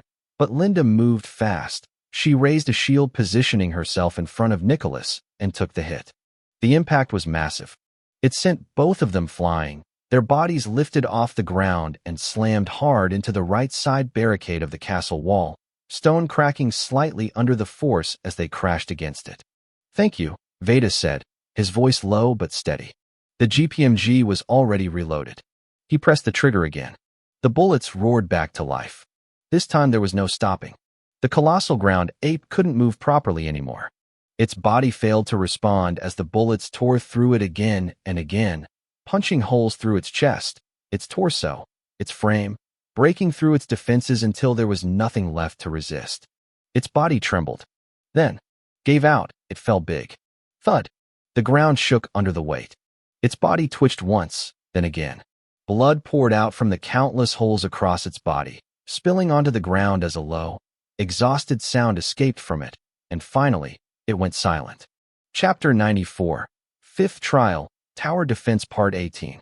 Veda slowly released his grip on the trigger and let the GPMG fall silent, the echo of the last gunshot fading into the night as he stepped forward, his boots scraping lightly against the stone floor while he walked closer to the barricade, his eyes lowering as he stared down at the massive body of the colossal ground ape lying motionless below. Finally, he muttered under his breath, his voice low, almost carried away by the wind. His gaze shifted from the fallen giant to the battlefield. The remaining ground apes that were alive were few. Most of them lay crying, screaming in pain, unable to move, their bodies twitching weakly or dragging themselves across the ground with no real strength left. He lifted his head and looked up toward the tower, at the window where Ezra had been shooting from. Then he turned, looking at his team. Some were pushing themselves up slowly, their movements stiff and unsteady, groaning as they tried to stand, while some didn't move at all. They just stayed lying flat on the ground, completely drained. Others had already fainted, their bodies still, their weapons lying beside them. Veda clapped his hands once. The sound was sharp enough to pull attention. "All right, people." His voice carried across the group. "The rest of you who can still shoot." He pointed toward the remaining ground apes struggling in the distance. "Let's finish this. Kill them all and end this second wave once and for all." They nodded in unison and returned to their positions, raising their weapons again, finishing off the remaining ground apes one by one, the final sounds of their cries fading gradually. Veda turned back to the GPMG, lifted it, and joined firing, targeting the last of the giant and larger ground apes still barely alive in the far distance, making sure none of them remained. Behind him, movement increased. Bobby and several others rushed upstairs, their footsteps quick as Tracy led them, her eyes scanning the injured immediately. They moved fast, kneeling beside those who couldn't move their bodies but hadn't fainted yet, checking their bodies for swollen parts and treating all their injuries. Tracy made Bobby's attention shift quickly toward Linda and Nicholas, who were both lying flat on the ground, unable to move properly after the impact from earlier. Linda coughed out blood once, then again. Blood spilled from her mouth, staining her lips as her hands trembled slightly, red from the force of the hit she had taken. The shield she used cracked badly, its surface showing clear signs of damage. Nicholas lay beside her. His breathing was uneven and heavy as blood trickled slowly from his nose and the corner of his mouth as his chest rose and fell. After the colossal ground ape had fallen, Tracy had immediately rushed down to call the medic team led by Bobby, which was why they had arrived so quickly. Time passed slowly as the others continued firing at the remaining apes. Then, silence. The last cries of the ground apes disappeared on the battlefield, and the second wave was finally over for Veda's group. Only the distant sounds of battle from other castles could still be heard, faint but constant, reminding them that the trial was not yet finished everywhere. "Bobby," Veda called as he walked over, stopping beside where he was treating Linda and Nicholas. "Yes, Sir Veda." Bobby turned quickly, his movements sharper than before. "When you're done here, go check on Ezra in the tower control room." Veda pointed upward. "Okay." Bobby nodded without hesitation, his expression steady, his usual timid nature now slightly replaced by something firm, something a bit confident. "Sir Veda." Miriam ran toward him, slowing only when she reached him, her breath uneven as she tried to catch it. "Oh, Miriam." Veda turned, smiling brightly. "You did really well." His tone carried genuine approval. "Forget that." She waved her hand quickly, brushing it aside. "How's your leg?" She pointed directly at his right leg, her brows tightening. "My leg." Veda tilted his head slightly, confused. "I saw what you did," she said, stepping closer, her hands moving as she tried to mimic the action. "You used your leg to break that tree the colossal ground ape swung at us, like this." She demonstrated again, more exaggerated this time. "That must have hurt a lot." Her voice softened slightly. She looked really worried. Veda watched her for a moment, then laughed softly. "Don't worry." He lifted his right leg slightly, moving it up and down. "I'm fine." He smiled, calm and glad she was worried about him. Miriam froze for a second, then took a step back, raising her hands slightly to cover part of her face. "Oh, you're fine." She turned away quickly, her face faintly flushed pink. "That's fine." Veda blinked once, feeling a bit awkward from her sudden reaction. Nearby, voices rose again. "But seriously, how did all those apes get taken down that fast?" a boy asked, sitting as someone from the medic team treated the friction burns on his palm, gently rubbing his shoulder to ease the tension. I really thought we were done for after that attack from the colossal ground ape, another boy said beside him, groaning slightly as his arm was lifted for treatment. Like, I thought that was it. Yeah, the first boy replied, nodding. I thought the rest would rush the walls while we were down. He shook his head slowly. But when we looked up, they were already down. Injured or dead. Just like that. He paused. How? That's because of the guy with the sniper rifle in the tower, a boy walking past them said, cracking his shoulder joints one after another. That's unbelievable. Both of them spoke at the same time. I'm serious, the standing boy replied, his tone firm. When we were still down, I tried to get back up, and I saw them dropping one after another. The lesser ones. The giant ones. Even the larger ones. Every ground apes was just dropping like dead flies. He paused, even though he looked unsure about what he was saying, but because he saw it with his own eyes, he knew he wasn't saying rubbish. Then I traced where the shots were coming from. He pointed toward the tower. And it was from there. Wow, one of them said quietly. That must have been really hard for that person. I wonder how they're feeling now. You mean you're wondering who the hell that person is? The other boy cut in, narrowing his eyes. Because honestly, aside from Sir Veda or Nicholas, I don't think anyone else here can do something like that. Well, the girl treating them spoke up, raising a finger slightly. There is one person in mind. They looked at her, curious on who she was talking about. The new guy? You mean Ezra? The standing boy asked, folding his arms. Yeah. The air around them fell into quick silence. Then the three boys looked at the girl, then at themselves, and burst out laughing. Nah. The girl narrowed her eyes, clearly embarrassed. Meanwhile, inside the tower control room, Ezra lay on the floor still, his chest rose and fell, each breath heavy and slow. Blood streamed from his eyes, staining the sides of his face, the white of his eyes now tinted red, while more blood trickled from his ears and nose. His body trembled from pain, especially in his shoulders. Ow! He sighed in his mind. I feel like fainting. The thought drifted through Ezra's mind slowly, as if even thinking had become heavy, his vision already completely blurred, shapes losing form, light blending into shadows, making it impossible for him to see anything clearly anymore. But that wasn't the worst part. His ears were worse, much worse. A constant ringing filled them, sharp and uneven, as if sounds from every corner of the castle were being forced into his head all at once, but not as clear voices or footsteps or movements. No, they came in broken waves, distorted sounds like the echo of a bell being struck again and again. It didn't let him think properly. Even his own thoughts felt interrupted every time he tried to focus. A sharp sting followed. A heavy headache pressed like something was drilling into his head from the inside. Arg. Thank God. I placed the Barrett M107 and the sack bag back inside my space bag.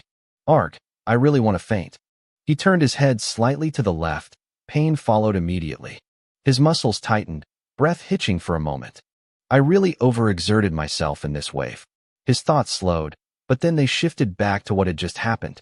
The moment the colossal ground ape jumped into the forest and began advancing from that side, he had understood immediately.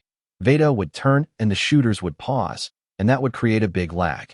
A dangerous one, so he had no choice. He had to push further, forcing his body to move faster to its limit. He pushed his cogniz almost to its last %, ignoring the warning signs and strains he was putting on his body. Ezra began shooting, moving his body faster. The Barrett M107 shifted angle after angle, degree upon degree, his movements no longer smooth but still controlled, driven by instinct more than sight as he continued firing. Bang! A lesser ground ape dropped. Bang! Another followed. Bang! A larger one staggered, then fell. He kept going, killing, crippling, stopping them one after another, the ones that got too close to the walls. He took them down first every step they took forward. He answered with a shot. The appearance of the colossal ground ape had caused chaos across the battlefield, crushing several giant, larger, and lesser ground apes beneath its movement, and Ezra used that. He used that moment because he knew he couldn't rely on his sight anymore. His body was already breaking down, so he adjusted. He didn't try to aim perfectly.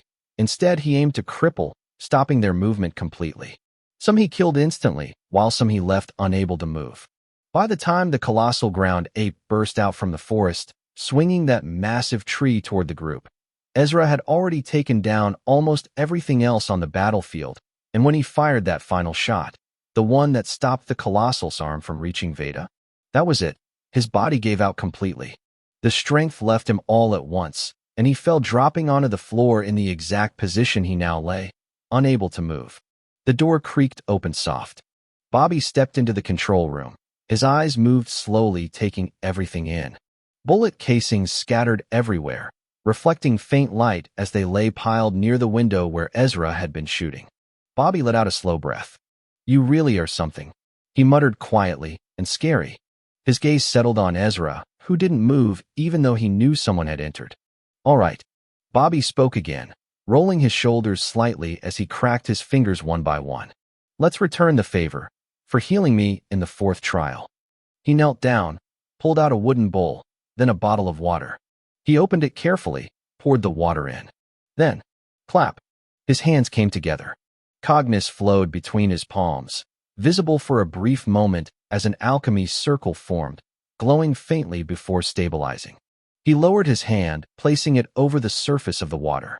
The reaction began immediately. The water started to boil violently. Bubbles surged upward, bursting rapidly at the surface, steam rising as the liquid shifted under the influence of his cognis. Then he stopped. The reaction ended.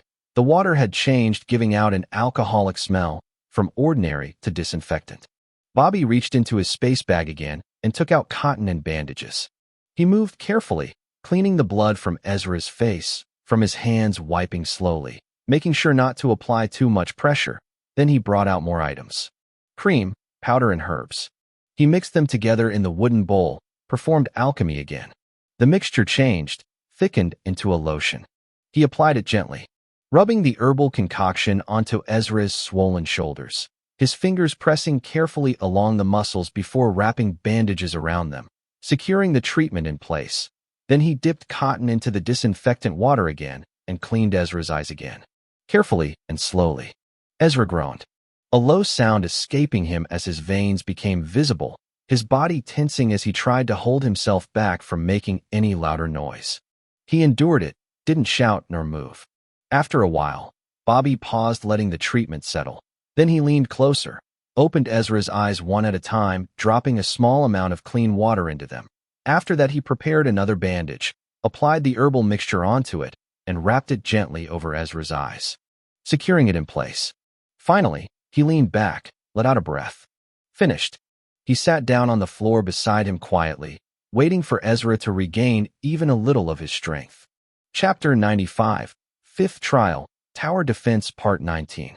Veda walked down the stairs slowly, one step at a time, his boots making a dull sound against each step as his body carried the weight of exhaustion that had not yet left him. When he reached the bottom, he paused for a brief moment, his eyes moving across the area as he looked around carefully. People were scattered everywhere. Some were stationed at the entrance, though even they looked tired, their posture no longer as firm as before. Others were seated or kneeling on the ground, their breathing uneven. Most of them were down, lying flat, resting, or simply unable to move. At some point during the battle, even those assigned to guard the entrance had to join the group assigned to perform the joint alchemy of creating ammunition, their roles blending together as survival became the only priority. Veda shifted his gaze toward the tents. Many of them had collapsed due to the constant vibration from the battle had shaken them loose, leaving them half fallen or completely down, the cloth dragged across the ground, dirt stained and torn at the edges. He let out a slow breath. "Do we even have the strength to fix all of this?" he muttered, raising a hand to rub his head, his fingers pressing lightly against his temple as fatigue settled deeper into him. Then he noticed a faint glow reflecting softly against him. He looked up at the sky. "Ha!" A tired laugh escaped him. "We actually fought till morning." The realization settled in slowly. He bent slightly, lifting a fallen bench and setting it upright before lowering himself onto it, stretching his legs forward, his muscles relaxing just a little as he leaned back. After the battle had finally ended, no one had the strength left to think about what might come next. The possibility of a third wave occurring anytime soon existed, but no one had the energy to dwell on it. Most remained where they had fallen, while some were receiving treatment and some already asleep. The ones who had fainted were carried one by Bobby and the others from the medic team, their bodies laid carefully into arranged sleeping bags in a big tent designated for the medic team to use as a recovery room, their breathing checked before they were left to rest. Later, after treating everyone, the whole medic team couldn't continue and also fell asleep too, without realizing it from exhaustion. Still, a few managed to stay awake and worked on fixing the fallen tents, pulling them back up slowly, tying them in place again, even though their hands trembled from fatigue. Others cleaned the area, moving debris and clearing space. Veda remained awake, leading the cleaning and fixing of damaged things in the castle. Time passed. Tracy woke up later in the afternoon and joined them, her movements still a bit slow, but steady enough to help, and like that, 2 days passed. Ezra woke up slowly.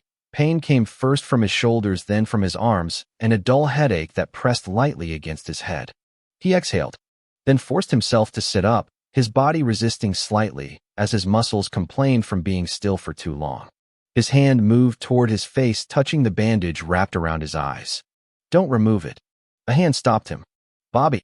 Ezra turned his face slightly toward the direction of the voice. Bobby laughed nervously, scratching the back of his head. "Your hearing is really good." Even though Ezra couldn't see him, Bobby still looked down slightly as he spoke.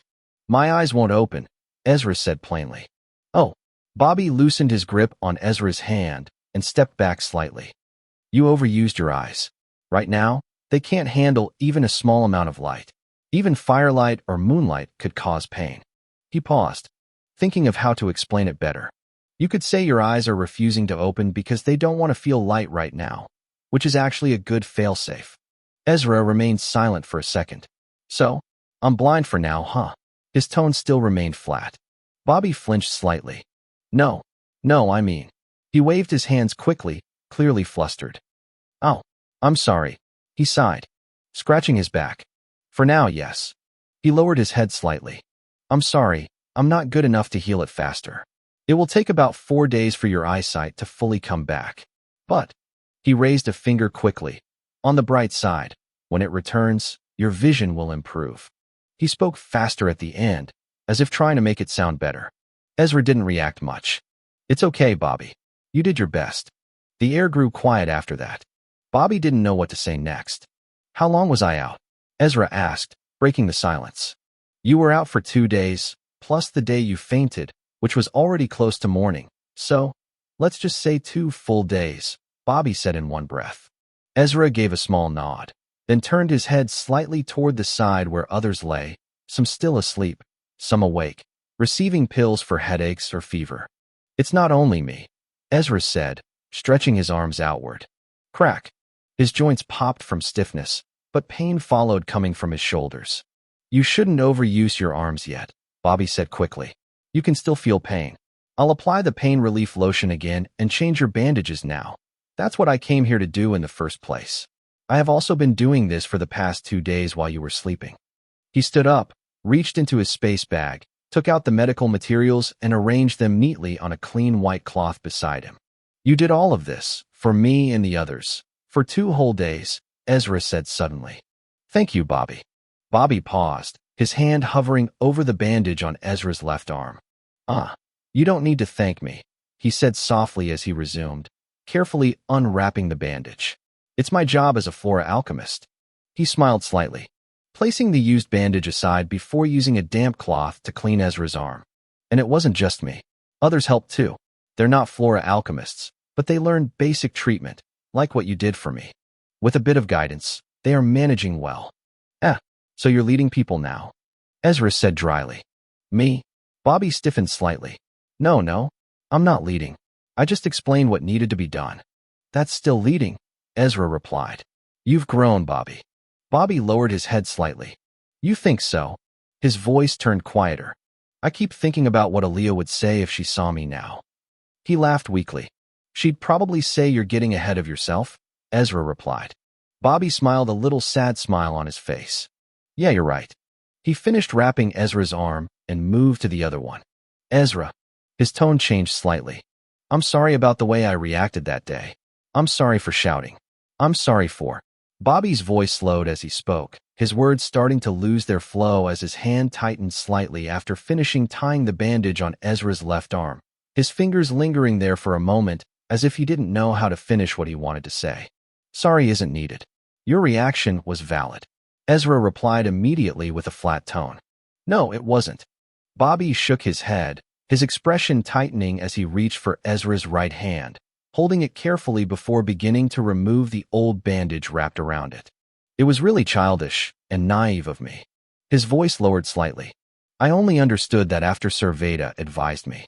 He finished removing the bandage and dropped it onto the small pile of used ones beside him on the floor, then picked up a clean white cloth soaked in normal water and began wiping Ezra's arm slowly, making sure to clean every part properly. It was a normal reaction, Ezra said calmly. Anyone normal would react the same way you did. He paused. I would have actually been more suspicious if you didn't react like that. Bobby didn't respond immediately. He let out a quiet sigh as he applied the pain relief lotion, his fingers moving from Ezra's shoulder down to his palm, rubbing it in carefully before wrapping the arm again with a new bandage, securing it firmly, but not too tight. When he finished, he leaned back slightly and wiped the sweat from his forehead with the back of his hand, letting out a small breath. Then he stood, moved behind Ezra, and reached for the bandage covering his eyes. Please make sure you don't force your eyes open, Bobby said as he gently removed it, his movements slow and careful. Ezra gave a small nod. Okay, I'm glad you weren't angry, Bobby said after a moment, his voice a bit awkward now. Although, I feel like I might have made Lady Vera dislike me. He scratched his cheek lightly. You know, Bobby continued, unable to hold it in, I keep dreaming about Lime. His hand slowed slightly as he worked. I keep thinking, what if he didn't betray us? His voice grew softer. What if we all made it through the fourth trial together and stayed as a group, even after the trial of Steel? He let out a small laugh, not amused, but more at himself because he already knew it could never be real. Just something his mind kept going back to. He dipped a cotton and began cleaning Ezra's eyes the same way he had done for his arms, his movements careful, steady, making sure not to apply too much pressure. Then, he gently opened Ezra's left eye, just slightly, and dropped a small amount of normal water into it. Ezra flinched. His body reacted instantly to the sharp, stinging sensation as the liquid touched his eye. Then Bobby repeated the same process with the other eye. Ezra, I know this might sound weird or maybe even cringe to you, but... Bobby. Ezra cut him off before he could finish. I know what you want to say. There was no hesitation in his voice. I can only tell you one thing. Focus on surviving. Nothing else should matter. We were just grouped for the fourth trial. That's all. His tone didn't change. Don't disturb yourself with me. Because I don't plan to. Bobby froze for a moment. His hand stopped as he looked at Ezra, quietly. Then, he nodded, not because he agreed, but because he didn't have anything to say back. It was Ezra's decision, and he couldn't force it. The silence returned between them as he resumed his work, placing a new bandage over Ezra's eyes, the surface lightly coated with the prepared lotion, then wrapping it carefully into place, making sure it sat properly without pressing too hard. Finally done. Bobby bent his back slightly, stretching it as he exhaled. When can I leave? Ezra asked. Anytime you want, actually, Bobby replied, rolling his shoulders slowly. But I'd prefer if you stayed here and recovered fully. Nah, I'll go back to my tent like this. Bobby tilted his head slightly, folding his arms. But you can't see. How are you going to move around? Ezra raised a finger pointing to his ear. I have my hearing. I can use this as an opportunity to train my hearing skills. Okay. Bobby sighed, shaking his head slightly. Suit yourself. He paused for a second, still looking at Ezra. I guess he wants to start training already. Then he turned and walked away to check on the other patients. Ezra remained where he was quiet for a moment. Then he slowly folded his legs. If I'm going to do this, I need to recover some of my cognition first.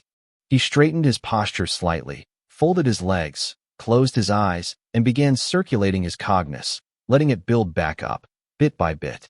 Chapter 96, Fifth Trial, Tower Defense Part 20. Ezra. Ezra. A small, familiar voice called out his name, at first faint, almost blending into the surrounding noise, but gradually growing louder as the person moved closer, the urgency in the voice becoming more obvious with each call. Easy. Bobby was about to raise his voice even more when Ezra suddenly lifted his hand and pressed it over Bobby's mouth, stopping him mid-sentence. I can hear you now, Ezra said calmly, his voice steady as he finished stabilizing the cognition he had been circulating, bringing it back under control after pushing it to recover. You've been circulating your cognition since yesterday morning, Bobby said the moment Ezra removed his hand, his tone shifting into a scolding one as he frowned slightly. A whole day has passed, and you haven't eaten anything to regain your strength. I didn't know it would take that long, Ezra replied, stretching his arms slowly as he adjusted his body and shifted his legs onto the bed, letting himself settle more comfortably, but he could feel he was starving. You want to change my bandages, he added, speaking plainly. Yes, Bobby nodded, already moving closer. You really strained your arm bones. When I first treated you, it looked like they wanted to crack. He shook his head slightly as he spoke. Make sure you take care of your body, especially with the kind of work you plan to do after leaving here. He paused briefly, then added, and come back every morning so I can change your bandages and apply the lotion again. Ezra turned his face slightly toward him. He sounds like a nagging woman. The thought passed through his mind quietly. Okay. Good. Bobby didn't waste time. He began removing the old bandages carefully, unwrapping them slowly before cleaning Ezra's arms and eyes with water, his movements practiced and steady, then applying the pain relief lotion before wrapping everything again with fresh bandages. You can go now, Bobby said after finishing, picking up the used bandages and cotton which he used specially for cleaning Ezra's eyes, moving to throw them away. Okay, thank you again, Ezra replied. Bobby smiled and gave a small wave, though Ezra couldn't see it, only sensing from the shift in sound that Bobby had moved away. Ezra stood up slowly, his body still a bit sluggish from the strain, and instead of immediately using cognition to enhance his senses, he focused purely on his natural hearing, letting every sound around him come in as it was.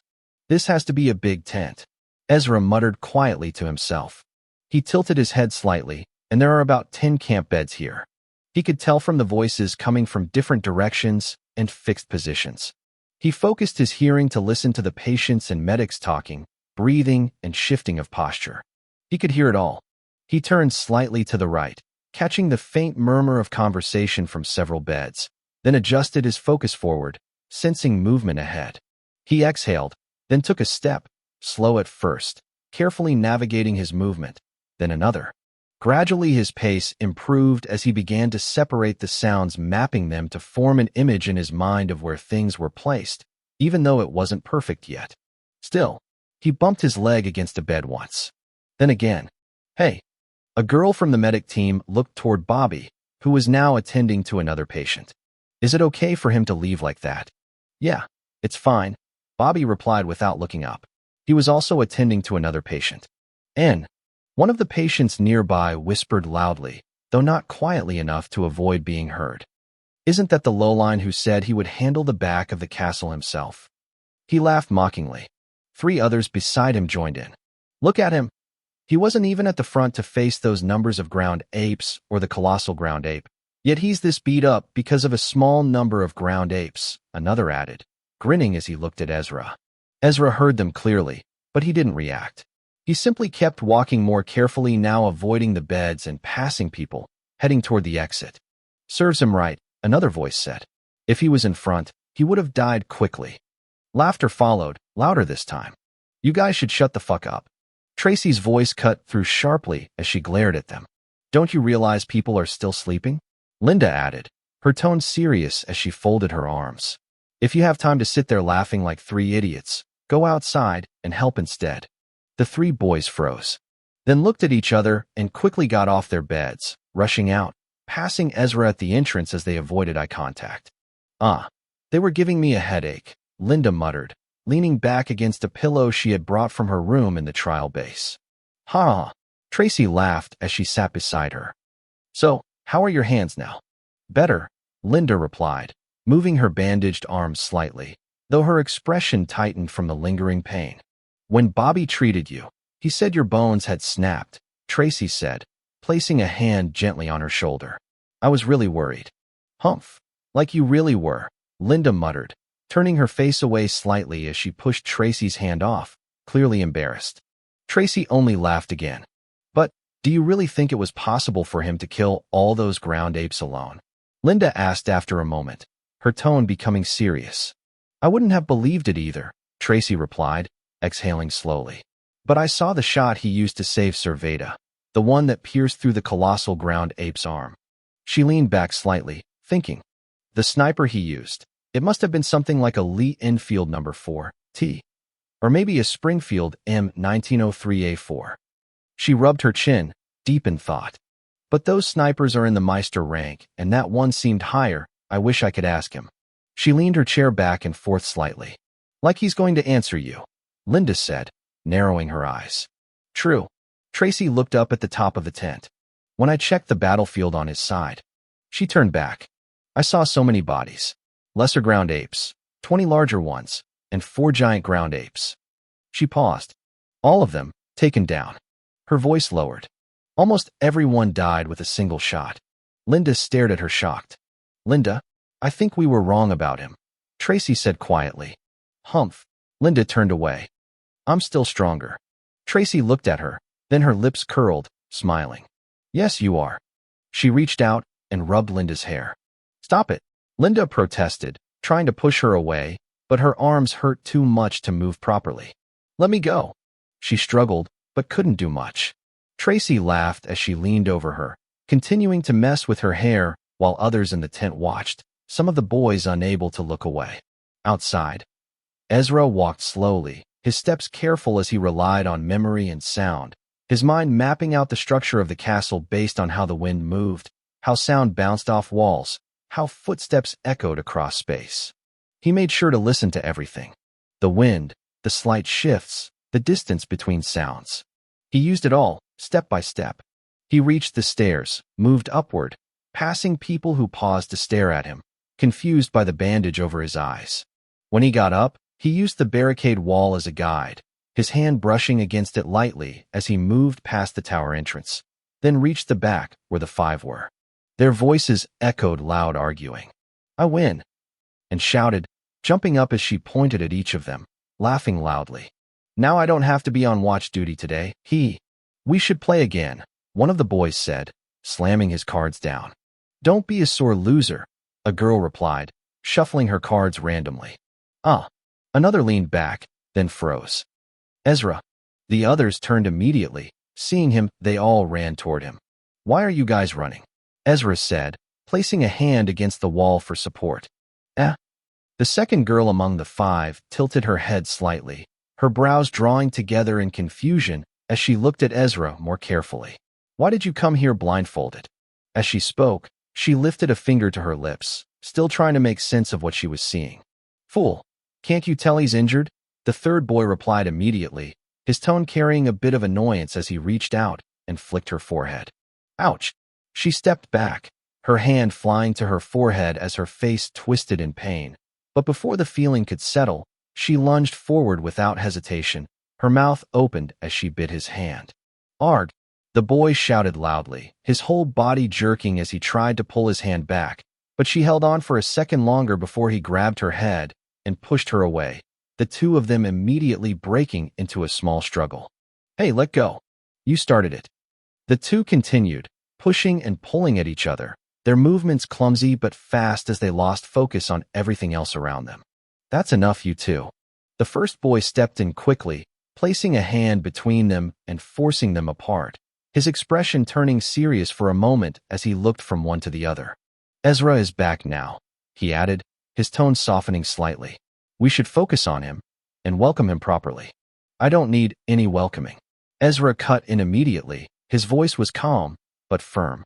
Without waiting for anything else, he walked forward slowly, one hand brushing lightly against the wall as he moved, stopping near the front where the barricade faced the battlefield. He stood there facing forward, even though he couldn't see anything. How did you guys take care of the corpses of the ground apes? He asked. That was a lucky situation. A familiar voice came from behind him, a bit farther away, steady and relaxed. Veda. Ezra turned his head slightly toward the direction of the voice. It's Sir Veda. Another voice came immediately after, sharper, carrying a bit of hostility as it corrected him. "Mr. Right-Hand Man," Ezra said plainly. "Who are you calling that?" Nicholas snapped, his face tightening as he glared in Ezra's direction, clearly embarrassed by the title. "Mr. Right-Hand Man," the second boy among the five whispered quietly to the others, trying to hold back his laughter. A faint puff of sound escaped. Who laughed? Nicholas' gaze snapped toward them instantly, his eyes narrowing as he scanned their faces. Without hesitation, the other four pointed at the boy who had whispered all at once. Their expressions completely serious. The boy froze, his eyes widened. "You guys?" The four turned their gaze from him, acting like they didn't just rat him out. "You?" Nicholas stepped forward, clearly about to deal with him. "Relax." Veda stepped in, placing a hand lightly against Nicholas' shoulder as he laughed. "Don't strain your body. Your back hasn't healed properly yet." "I know." Nicholas exhaled, forcing himself to calm down before turning back toward Ezra, a smug expression forming on his face as his eyes moved toward the bandage covering Ezra's eyes. "You look terrible." His tone carried clear mockery. "How are you even going to move around like this?" He folded his arms, shifting his weight slightly as he continued. "You'll need someone to help you with things like bathing, since you like being clean, and even moving around." He paused, then opened his mouth dramatically. "Unfortunately, there's no one who will help you." He was just about to laugh. "I will. I will too." Two voices spoke at the same time, and in the other girl among the five, both raised their hands immediately. Then, they both turned slowly toward the same direction the third boy amongst the five had also raised his hand. "What?" He looked back at them, completely unfazed. "I also want to get close to Ezra." His tone remained flat and honest. The two girls' expressions changed instantly, glaring at him. "Huh. Like hell." Their voices rose as they turned fully toward him, ready to argue. Nicholas stood there still, his expression frozen and confused. "I thought people didn't like him." He turned slowly toward Ezra, waiting, expecting some kind of reaction. A smirk, a counter-response. Anything but. "No way." Ezra spoke calmly. "I'll take care of myself." There was a slight irritation in his tone, but nothing more than that. Veda burst into laughter, holding his stomach slightly as he leaned back. "You guys are hilarious." Then, "Bah!" A horn sounded loud. Then another followed. Then four more horns followed, echoing across the area, their combined sound spreading outward, filling the air with urgency. Chapter 97. Fifth Trial, Tower Defense Part 21. "Oh, they are here."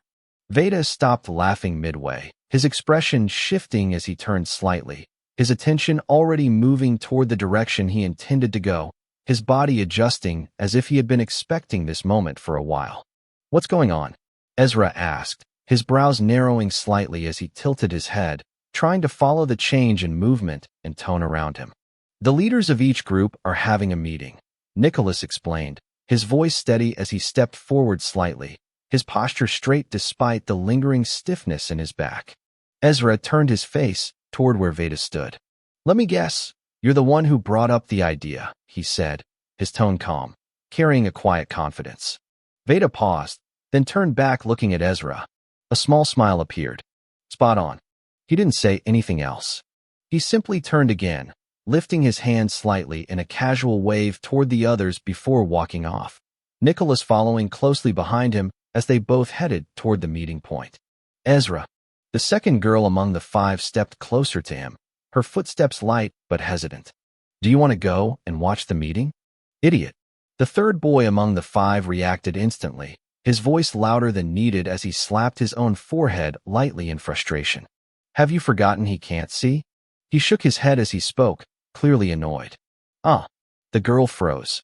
Her hand flew up to cover her mouth. "I didn't mean." Ezra didn't let her finish. "It's okay." His voice was flat. "I know she didn't mean it like that." "Okay." The boy nodded, relaxing slightly. A brief silence followed, then, "So, what do you plan to do now?" and asked, folding her arms slightly as she leaned her weight onto one leg, watching Ezra carefully. "Ah." Ezra let out a quiet breath. "I already said I can take care of myself, so you guys don't need to pressure yourselves because of me." As he spoke, he began walking slowly toward his tent, his steps measured, careful, his hand brushing lightly against nearby surfaces to guide himself. but we really do want to help you. The second boy suddenly ran ahead, his footsteps quick as he moved to block the entrance of Ezra's tent, standing directly in front of it. Ezra stopped right at the entrance, hearing his position clearly. Why? He asked. Because. The first boy stepped forward, his fist tightening as he spoke, his voice carrying frustration directed at himself more than anything else. We felt completely useless when we couldn't do anything during the second wave. Not us, though. The third boy and the second girl raised their hands at the same time, speaking together without hesitation. They were the two Ezra had taken with him earlier to support the front line. Quiet, and raised her hand slightly, cutting them off before turning her attention back to Ezra.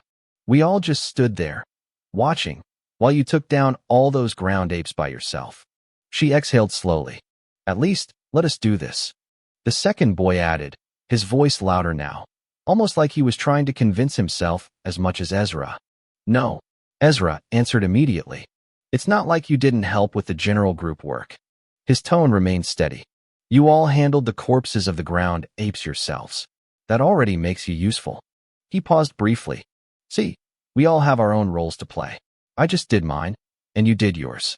He stepped forward, gently pushing past the boy blocking the entrance. So, no one is useless. He entered his tent, leaving the five standing outside silent and still. His words lingered heavily in their minds, and let out a long breath. I'm going to check how the meeting is going. She turned and began walking in that direction. I'll stay back, the first boy said, lowering himself to sit near the tent, his head slightly lowered as he stared at the ground. The second boy and the other girl looked at each other for a moment, then suddenly ran, following after, and while the third boy stayed behind, standing quietly beside the first.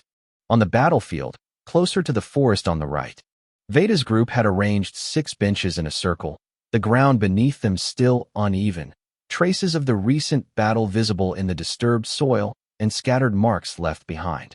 One by one, the leaders arrived, most with their members behind them. 3 approached from the left side of the forest, while 2 from the right. Hey, hey! Priscilla's voice came out louder than needed as she stepped forward, her gaze immediately landing on the bench assigned to her. Her brows furrowed. Why would I sit on a bench? She frowned openly. That's what we have to offer. Nicholas replied from behind Veda, his arms folded slightly as he stood beside another boy, a few members of their group positioned behind them. Relax, Pri, Henry said with a light smile as he stepped forward and sat down comfortably on one of the benches, placing one leg slightly forward as 2 of his close followers stood behind him. It's just to sit. Priscilla glared at him, then at the bench. Before she could react further, Nate, standing behind her, pinched her back sharply. Ouch! Ouch! She stepped forward quickly, turning around with an annoyed expression. Stop that. Why are you acting all smug when you've been sitting comfortably on benches since this trial started? Nate whispered to her. It's for presents, idiot, she shot back, her eyes watering slightly from the pinch. Just sit, he whispered again. Arg. She rubbed the spot on her back before finally sitting down, though her expression made it clear she wasn't pleased. You two seem close, Veda said, glancing toward Nate. Nate looked at him for a moment, then smiled slightly. She has helped me a lot. Oh, that's nice. Veda nodded. Enough of that. Priscilla cut in, leaning forward slightly as she looked at the representatives sighted on the benches. Why are 3 leaders not present? Her gaze sharpened. It's because of the damage our castle sustained during the second wave. Faye replied calmly from her seat. That's why Sir Bale stayed behind to oversee the cleanup. Okay. Priscilla nodded once, then turned. What about you two? She looked directly at Gareth and Zach. It's the same for us. Gareth replied. Felix wants to focus on cleanup. Huh. Priscilla laughed, folding her arms and crossing her legs. Do you hear yourself? I can believe Bale's situation, but a stacked group like yours. She leaned forward slightly. Does he think he's above everyone? Gareth sighed, shaking his head. No, it's not like that. It's the truth. Whether you believe me or not is up to you. Priscilla clicked her tongue, then turned to Zach. My lady said she doesn't want to see any of your faces. Zach replied calmly, adjusting his glasses. Huh. Priscilla blinked stunned. Veda, Faye, Gareth, and Henry laughed. I expected that, Gareth said. Too bad. Veda adjusted his posture slightly. I actually wanted to see her. I'll inform my lady. Zack nodded. Okay, Veda said, his expression turning serious as he straightened his posture slightly. The earlier lightness in his tone completely gone as he leaned forward, resting his elbows on his knees while interlocking his fingers and placing his chin on the back of his hands. Let's get straight to business and end this meeting quickly, since all of us still have a lot to handle back at our bases. The small circle of benches grew quiet. Even the faint sounds from the forest seemed to fade as attention gathered around him. I want all of us to agree on a ceasefire. His voice was steady. Everyone listened with no interruption. After the third wave, we should all choose to remain in our castles and not attack one another. He added. The leaders and representatives sat still, their expressions tightening slightly as they processed what had just been said, each of them thinking through the implications carefully. Then, Priscilla raised her hand. Why should we do that? Her tone was calm. The fifth trial is not only about defeating the three waves. It is also about stealing the flags of our competitors. She leaned forward slightly, her eyes locking onto Veda. Why would I choose to give up the opportunity to eliminate one of my rivals? Her question was not rushed because she had thought about it carefully. It's because of my selfish desire to avoid unnecessary deaths. Veda replied immediately without second-guessing his words. Selfish desire? Priscilla blinked surprised. That was not the answer she expected. She glanced sideways at Nate. He shook his head slightly, just as confused. I like the idea, Sir Veda. Faye spoke up. Her voice, calm, but carried weight as she adjusted her sitting position slightly. Our group suffered heavily during the second wave, and if someone decides to attack us now, we might not be able to defend our flag properly. She glanced briefly toward Priscilla before continuing. With this agreement, my group will be able to think clearly and prepare properly for the third wave. A small smile appeared on her face. I agree to this. She nodded, satisfied. Well, I don't. Priscilla replied instantly, not even giving a moment for Faye's agreement to settle. I find it disgraceful that we are even discussing a ceasefire in a trial meant to determine the strongest. Her voice hardened. Only the strong survive, and the weak are meant to become stepping stones. She leaned back slightly, crossing her arms back. So why should we compromise for the weak? Her gaze sharpened as she continued. I say we fight and see who comes out alive. Then she turned her head slightly toward Faye. Even my group didn't come out of the second wave without damage. Her eyes narrowed. So, tell Bale to act like a man and fight with everything he has. Faye's expression tightened instantly. Her hand clenched into a fist, her nails digging slightly into her palm as she held back her reaction, clearly angered by the way Priscilla spoke about Bale in front of her. Cut the young boy some slack, Pri. Henry said calmly, pointing lightly toward Priscilla. At least he's trying. Tisk. Priscilla clicked her tongue and looked away, showing no remorse for what she had said, even though Veda, Bale's elder brother, was sitting right there. I will inform my lady about your comment regarding her little brother. Zack spoke calmly, adjusting his glasses with a slow, deliberate motion. Priscilla turned her head toward him. Slowly, Zack met her gaze unmoved. There was a faint hint of smugness in his expression, and Faye's lips curved slightly as well when she heard his words. You think I'm scared? Priscilla adjusted her sitting posture, lifting her chin slightly. You should be. Zack replied immediately. I can kill you right now, you know. Priscilla's eyes sharpened, a clear killing intent leaking out as she stared directly at him. And who gave a mere highline the right to speak to a mainline like me? The pressure in the air shifted. Zack felt it, the weight of her intent pressing down on him, but he didn't move nor step back. Clap. Veda clapped once, the sound breaking through the tension. Sharp and clear. Priscilla's killing intent stopped, just like that. Calm down, Veda said, a small, calm smile returning to his face as he looked at her. I understand why you don't want to accept my request, and I have no intention of forcing my ideals on anyone here. He straightened slightly. So, all of you can make your own decision. The majority will decide the outcome. Okay. Priscilla exhaled, calming herself as she leaned back again. So, it's 1 against 2, or are we counting your vote as well? She looked directly at Veda. No. He shook his head. I'm the one who brought the idea, so I won't vote. That makes it 1 against 1. Henry nodded slowly. Then, as long as our agreement still stands. He glanced at Veda briefly. I agree with your request. 2 against 1. Priscilla clicked her tongue again, clearly annoyed as she turned her gaze toward Gareth. I'm sure Felix wouldn't agree to something like this. A small smirk formed on her lips. Actually, Gareth smiled softly. Felix expected this to be Veda's request. He paused slightly, and he told me to agree. Priscilla tilted her head, her brows furrowing in confusion. Why? That's none of your concern. Gareth replied calmly. Then he turned slightly toward Veda. Sir Veda, my group agrees to your request. You've got to be kidding me. Priscilla pressed her hand against her forehead, rubbing it slowly as irritation built up inside her. We still have Lady Vera. Nate leaned slightly toward her, whispering under his breath. Even if it's 3 against 1. If Lady Vera disagrees, then everything could still be overturned. 3 against 1. Zach glanced toward Gareth from the corner of his eye. My lady was right. Sir Felix is definitely on guard, but everything is still within her reach. A faint smirk appeared on his lips as he adjusted his glasses again. My lady also anticipated this. He spoke calmly, and she instructed me to accept. So we agree. She agreed. Nate's voice rose without control, his surprise slipping out before he could hold it back. Yes. Zach looked at him cold. Commoner. Wow. Nicholas spoke up, unable to hide the slight excitement in his tone. I didn't expect the most difficult group to agree this easily. Wait. Nate raised his hand again, his expression turning serious. What if someone goes behind everyone's back and steals another group's flag? The question hung in the air. Veda stood up slowly. As long as the group whose flag is stolen sounds the horn. He looked at each of them, one by one. Everyone who agreed to this request will unite. His voice deepened. And we will take that flag back.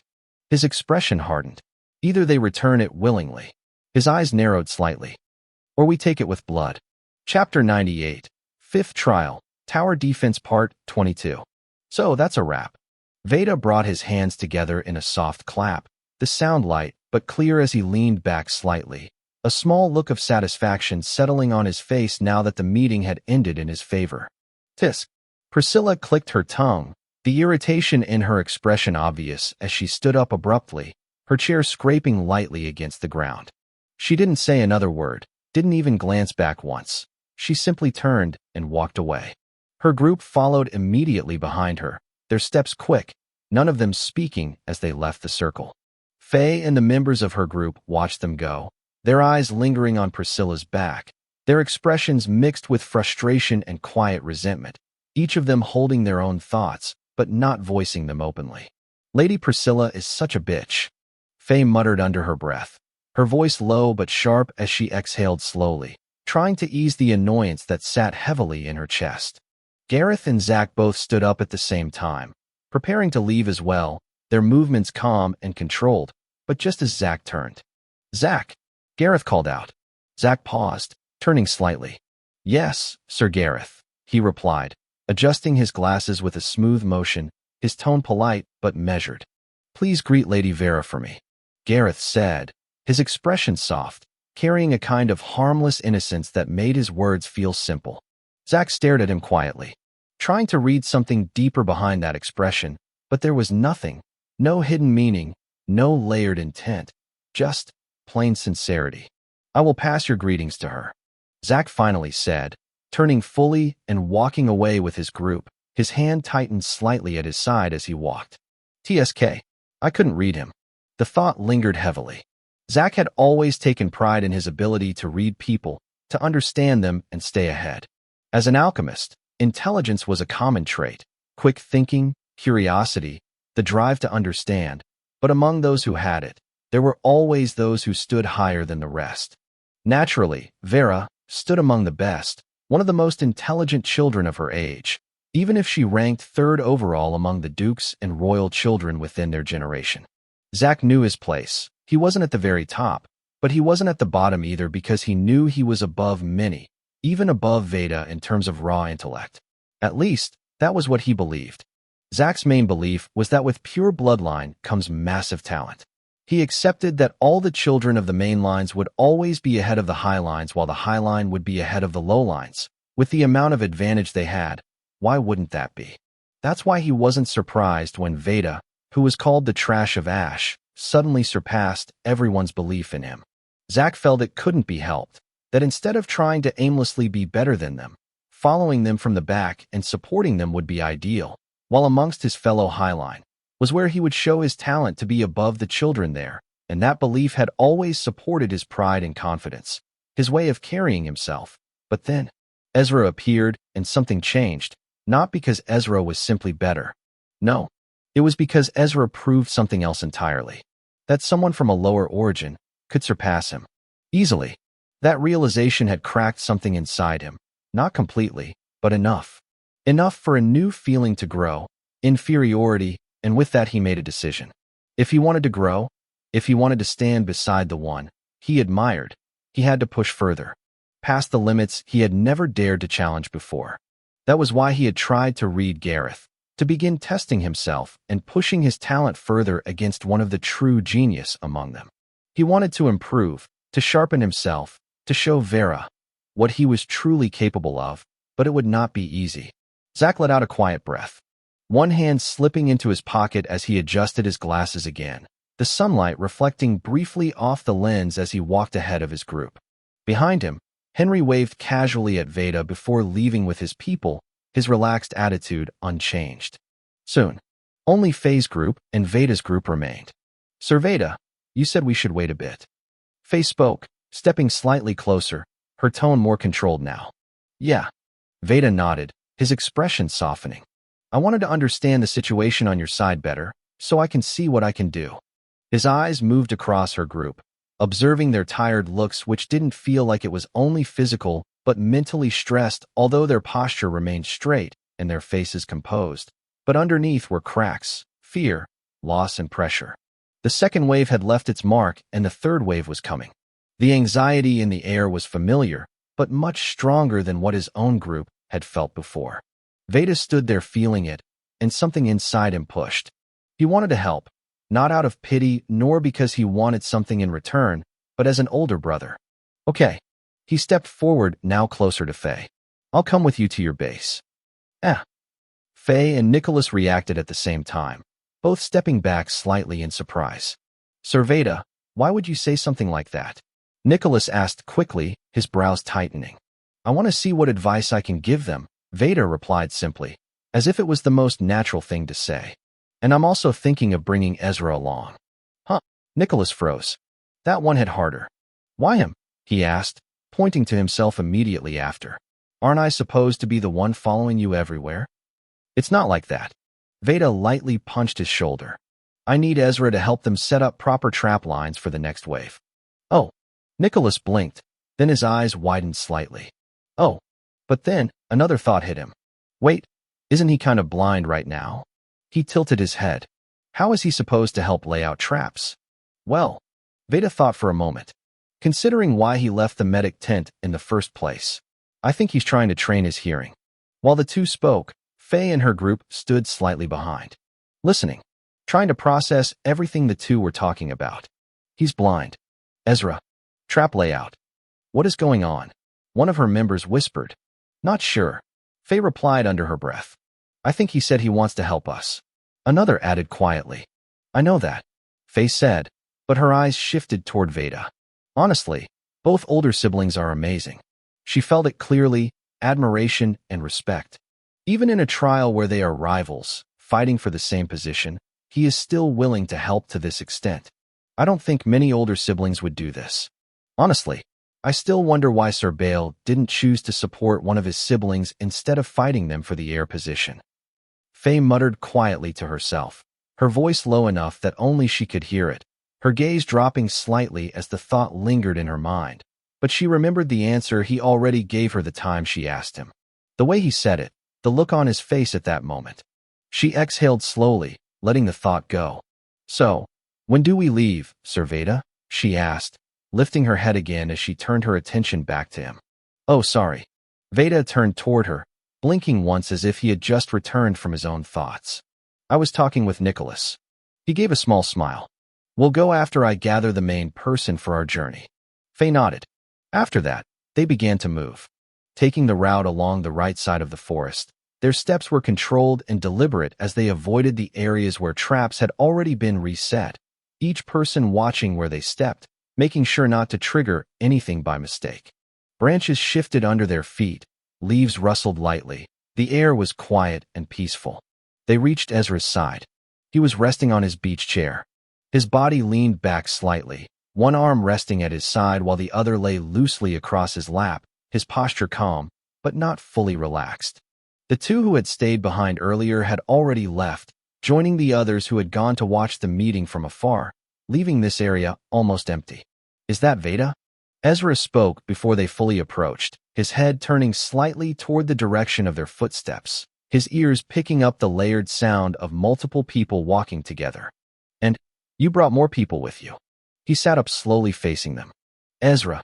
Faye lifted her hand instinctively, waving before stopping midway, remembering. "I know you can't see me, but long time no see." "Faye, right?" Ezra tilted his head slightly, his tone calm as he matched the voice to memory. "Yes." She nodded. Her eyes moved around his setup, the tent, the beach chair, and then his coat. "Still wearing a coat, I see." She pointed it out casually. "The weather is cold."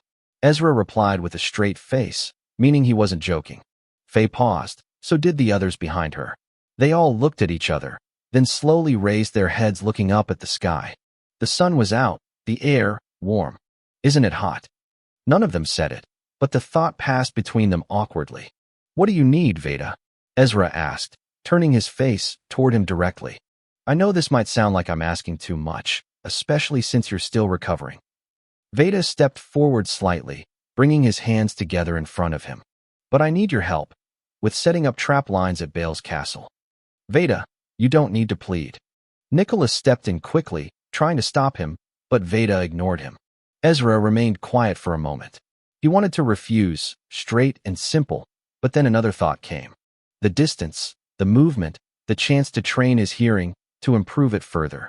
"I'll need my bandages changed every day, though," Ezra said finally. "That's why I brought her." Veda turned slightly and gestured forward, pulling a girl from the medical team into view. "She's already packed and ready to assist you." He smiled slightly, confident, as if he already knew what the answer would be. "Tisk." Ezra clicked his tongue quietly, seeing through his confident tone. "Fine. Let's go." He stood up, picked up the beach chair, and folded it neatly, then carried it back into his tent. The group stayed where they were, watching, listening, and waiting for him. Inside, Ezra moved quickly, gathering a few items, tools, and supplies. Things he would need, both for himself and for mapping out the traps. 3 minutes passed. He stepped out. "Okay, I'm ready." One hand held his space bag, the other slipped into his coat pocket. "All right, let's go," Veda said, pointing forward with a bit more energy now. "Wait, what about me?" Nicholas pointed at himself immediately, his expression shifting. Veda turned toward him. "You stay and take care of the group. I'll be back in about 2 days, depending on how fast we finish helping them." "What about the third wave?" Nicholas asked again, pressing the question. "Don't worry," Ezra answered before Veda could. "The wave won't come until around the 4th week." Nicholas didn't reply, he just stood there watching them leave. As Veda, Ezra, and the medic girl began to move, following Faye and her group as they headed back toward their castle base. Their figures grew smaller, step by step as they walked out of the castle area. Behind them, Faye's group lowered their voices, whispering among themselves as they glanced at Ezra. How is he able to walk like that? With his eyes covered, not even stumbling much. "What a strange boy," one of them whispered. They stared at him, amazed at how someone who is blindfolded could walk easily without falling. Chapter 99, 5th Trial, Tower Defense Part 23. Faye and her group walked ahead, leading the way through the forest path, their steps careful but steady, while the girl from the medic team followed just behind them, occasionally glancing back. Veda walked a little ahead of Ezra, keeping his pace measured, while Ezra remained behind him, moving at a slower but controlled rhythm. "Do you really think it's okay for someone blindfolded to be going on a journey like this, Sir Veda?" The medic girl asked quietly, lowering her voice as she walked, her eyes shifting between Veda and Ezra. Veda turned his head slightly, his gaze settled on Ezra. Ezra was walking carefully, but not blindly. He stepped past exposed roots, adjusted his path before reaching low branches, and avoided rocks that lay scattered along the ground. His movements slow but accurate enough to keep up with the group without causing delay. "He's fine," Veda said with a small smile. "Can't you see how well he's walking with us? He's not even using his cognizance to enhance his hearing." "What?" The girl froze for a moment. Her eyes widened slightly as she turned fully toward Ezra, watching him more closely now. At first, she had assumed he must be relying on cognizance. There was no other explanation. Even moving with enhanced hearing alone, moving would already be difficult, but without cognizance? That was something else entirely. She stayed quiet after that. Her gaze lingered on him. He must have really good control over his cognizance. She thought to herself, admiration slowly building as she stole a few more glances in his direction. "I think I'm getting the hang of this now," Ezra whispered to himself. The wind brushed against his face as he focused, listening to the slight shift in air when it touched a branch, the faint break in flow when it passed around a tree trunk, the dull interruption caused by a rock or a raised root. Each one created a pattern, a signal. Not clear, not perfect, but enough that he could begin to tell where things were. He could almost see them, not with his eyes, but in his mind. With every step, it became clearer and better. He adjusted his pace slightly, increasing his speed just a little, closing the distance between himself and Veda. "Hey, Veda," he called. "What's the issue, Ezra?" Veda turned, slowing down to match his pace. "You didn't tell me how you guys were able to handle the ground apes' corpses." "Oh, that." Veda slipped his hands into his pockets as he continued walking. "Let me start from the rankings of the second wave then." His tone shifted slightly. "The last position, which I'm sure you already guessed, was my little brother's group." He sighed softly, and expression dimmed. Ezra couldn't see it, but he heard it from his voice. "How long?" Ezra asked. "They took 1 day, 10 hours, 9 minutes, and 30 seconds. The words settled heavily. Ahead, Faye and her group grew slightly quiet. Their shoulders stiffened.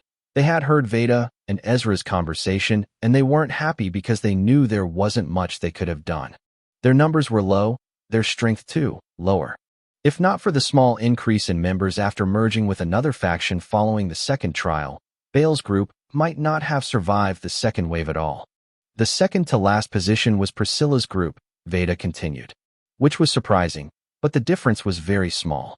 He paused briefly, stepping over a root. They took 1 day, 2 hours, 3 minutes, and 8 seconds, while Henry's group finished just above them in 1 day, 2 hours, 3 minutes, and 3 seconds. He let out a small breath. Very close. He bent slightly to pass under a low branch. Ezra followed right after him, his hand lifting instinctively to hold the branch as he lowered his body, moving smoothly before letting it go. The top 3. Veda raised a finger. In third place was Vera's group. 1 day, 1 hour, 30 minutes, 40 seconds. He raised another. We came second. 1 day, 1 hour, 27 minutes, 55 seconds. A slight pause. And Felix's group took first. 1 day, 1 hour, 20 minutes, 49 seconds. The numbers spoke for themselves. After that, the virtual market updated. Veda continued. New equipment became available, including sulfuric acid, which is made from a high concentration of purified sulfuric acid. His tone carried a bit more energy now. The moment I saw it, I knew we had to buy it to clear out the corpses. The cost was manageable, and we diluted it with water to increase the amount we could use. So that's why I couldn't smell the stench of the ground apes, Ezra said. You know how fast their corpses start to rot. Exactly. After that, silence returned. Only the sound of footsteps, moving branches and wind, echoed through the forest. Time passed. Hours. They moved steadily through the forest, not rushing due to Ezra's condition, which slowed the overall pace, but still maintaining consistent progress. Eventually, they arrived at Bale's castle. As Faye and her group stepped out first, followed by Veda, Ezra, and the medic girl, the scene before them unfolded in layers of sound and motion. People moved everywhere, dragging, lifting, and throwing. Broken parts of the castle were being cleared away, the remains of structures scattered across the ground as members worked together to clean the area. Some were using sulfuric acid mixed with water, pouring it over piles of corpses, the liquid hissing as it reacted, breaking down flesh and bone. Others carried the remains of lesser ground apes out of the castle, while stronger members, enhancing their bodies with cognus, pulled the massive bodies of giant ground apes out of the castle entrance using thick ropes, their feet digging into the ground as they strained. Ezra couldn't see any of it, but he heard everything. The dragging, splashing, hissing, and he smelt something sharp and dangerous. Faye. A member spotted her and ran over quickly. Faye and the others who had returned with her immediately began coughing as the smell reached them. "What's cough going on?" she asked, covering her nose and mouth. "Wear this." The girl handed out nose masks quickly, passing them one by one. Then she looked up. "Sir Veda?" Veda had already taken out his own mask, placing it over his face, while the medic girl did the same. Ezra covered his nose briefly with his cloth quickly, feeling the sting of the acid smell. "Take this." The medic girl handed him a mask.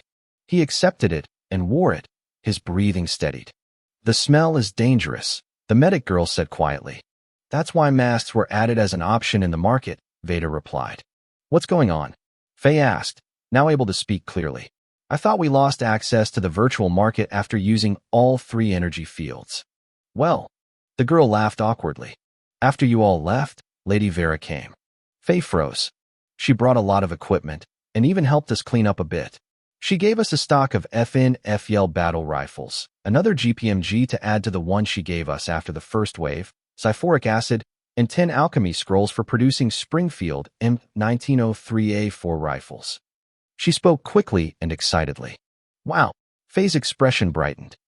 "That's really amazing." The others behind her reacted the same way, relief showing clearly now. "So that's why she didn't come to the meeting," Veda muttered, watching the group. "Or maybe she just didn't want to see your face." Ezra walked forward slightly as he said it. Veda smiled awkwardly, because that was exactly what Zach had said. "All right, it's getting late." Veda clapped his hands lightly, cutting through the cheerful chatter. "I'm sorry, Sir Veda." Faye spoke quickly. "We got carried away." "No need to apologize," Veda replied calmly. "I wasn't actually scolding you guys." The girl who had brought the masks paused for a brief moment, her eyes shifting from the medic girl standing behind Veda to Ezra at his side, her brows drawing together slightly as confusion flickered across her face. A blindfold boy? In a situation like this? It didn't make sense to her, but she didn't dwell on it. There was too much going on, too much to handle for her. "Let me quickly lead you to Sir Bale," she said, her voice steady as she turned, already beginning to move. The group that followed Faye to the meeting split from them. They moved off to rejoin the others, returning to the work of clearing debris, carrying bodies, and restoring what little they could. Faye stayed, following closely behind the girl.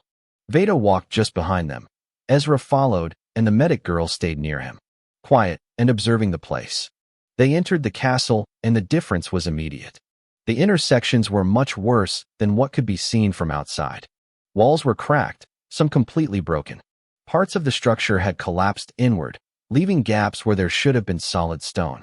Outside the inner pathways, people rested, injured. Some lay flat on the ground. Others sat with their backs against what remained of the walls. Bandages were everywhere, wrapped around arms, legs, heads, and some had cloth covering one side of their face, hiding injuries near their eyes. The air felt heavy, not just from the smell, but from the silence. The kind that came after something bad. Some of the members worked, scrubbing, trying to remove the dark stains of blood from the stone floor, their movements slow but steady, their faces blank as if they had stopped thinking about it. Then, they reached the back of the castle. A large section of the wall had been destroyed completely, leaving the area open, the broken edges jagged and uneven, pieces of stone scattered across the ground. Beyond that, the grass, freshly disturbed, turned over, and there, they saw him. Bale, sitting on the ground, alone, his body slightly hunched forward, his gaze fixed ahead at the graves, dug for the members of his group who had died. Bale. Veda called his name, softly. Bale heard him, but didn't turn and didn't respond. His hand tightened, gripping the side of his shirt hard. Veda saw it and understood immediately. He didn't need to see Bale's face. The way his body was, the silence, it was enough. He's crying. And he doesn't want me to see him like this.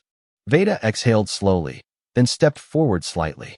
Please, can you all leave me alone with my brother for a few minutes? He brought his hands together slightly, not as a command, but a request. The girl nodded immediately. Yes. Faye followed right after. Please, spend some time with him. Her voice softened.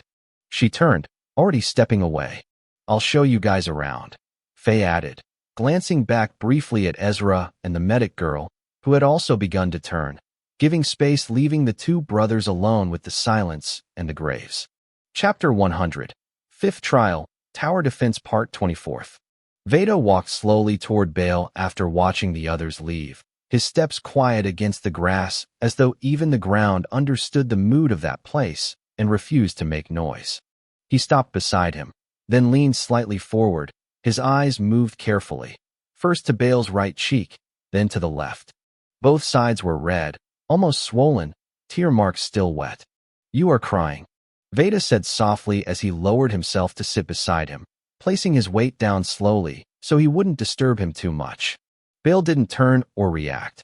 His gaze just remained fixed ahead, at the graves. Veda followed his gaze. The two brothers sat side by side, quiet. The wind moved through the grass, brushing against their clothes, carrying a strange calm that didn't match what Bale was feeling inside. Time passed. I couldn't do anything. Bale's voice finally came out dry and heavy. They were just dying, one after the other, right in front of me.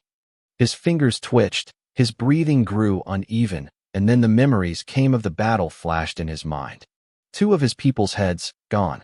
A giant ground ape had broken through the castle wall, its arm forcing its way in, grabbing them before they could even move, before anyone could react and bite through their heads one by one, blood spraying like a fountain. Another, a girl, screaming on top her voice, desperately calling for help as the lesser ground apes swarmed her, dragging her down, pulling her into the middle of them, tearing her clothes apart as she struggled, tossing her like a rag doll to each other and violating her, for everyone to see in real time.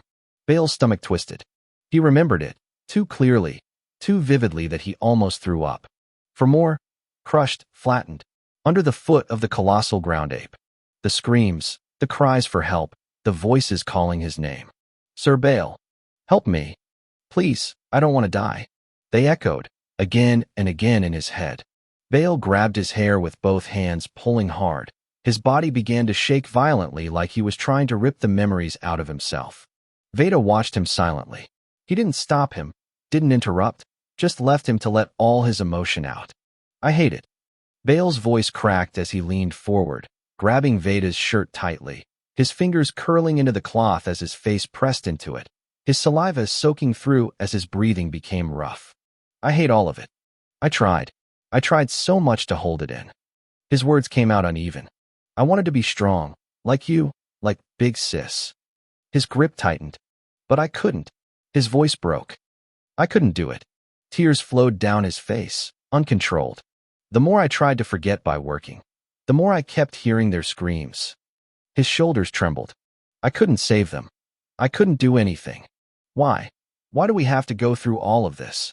He slammed his hands against his face. Once, then again. All of them. All of them have parents, waiting for them to return. His fingers dug into the grass, pulling it out of the ground. Every single one of them had dreams they wanted to achieve.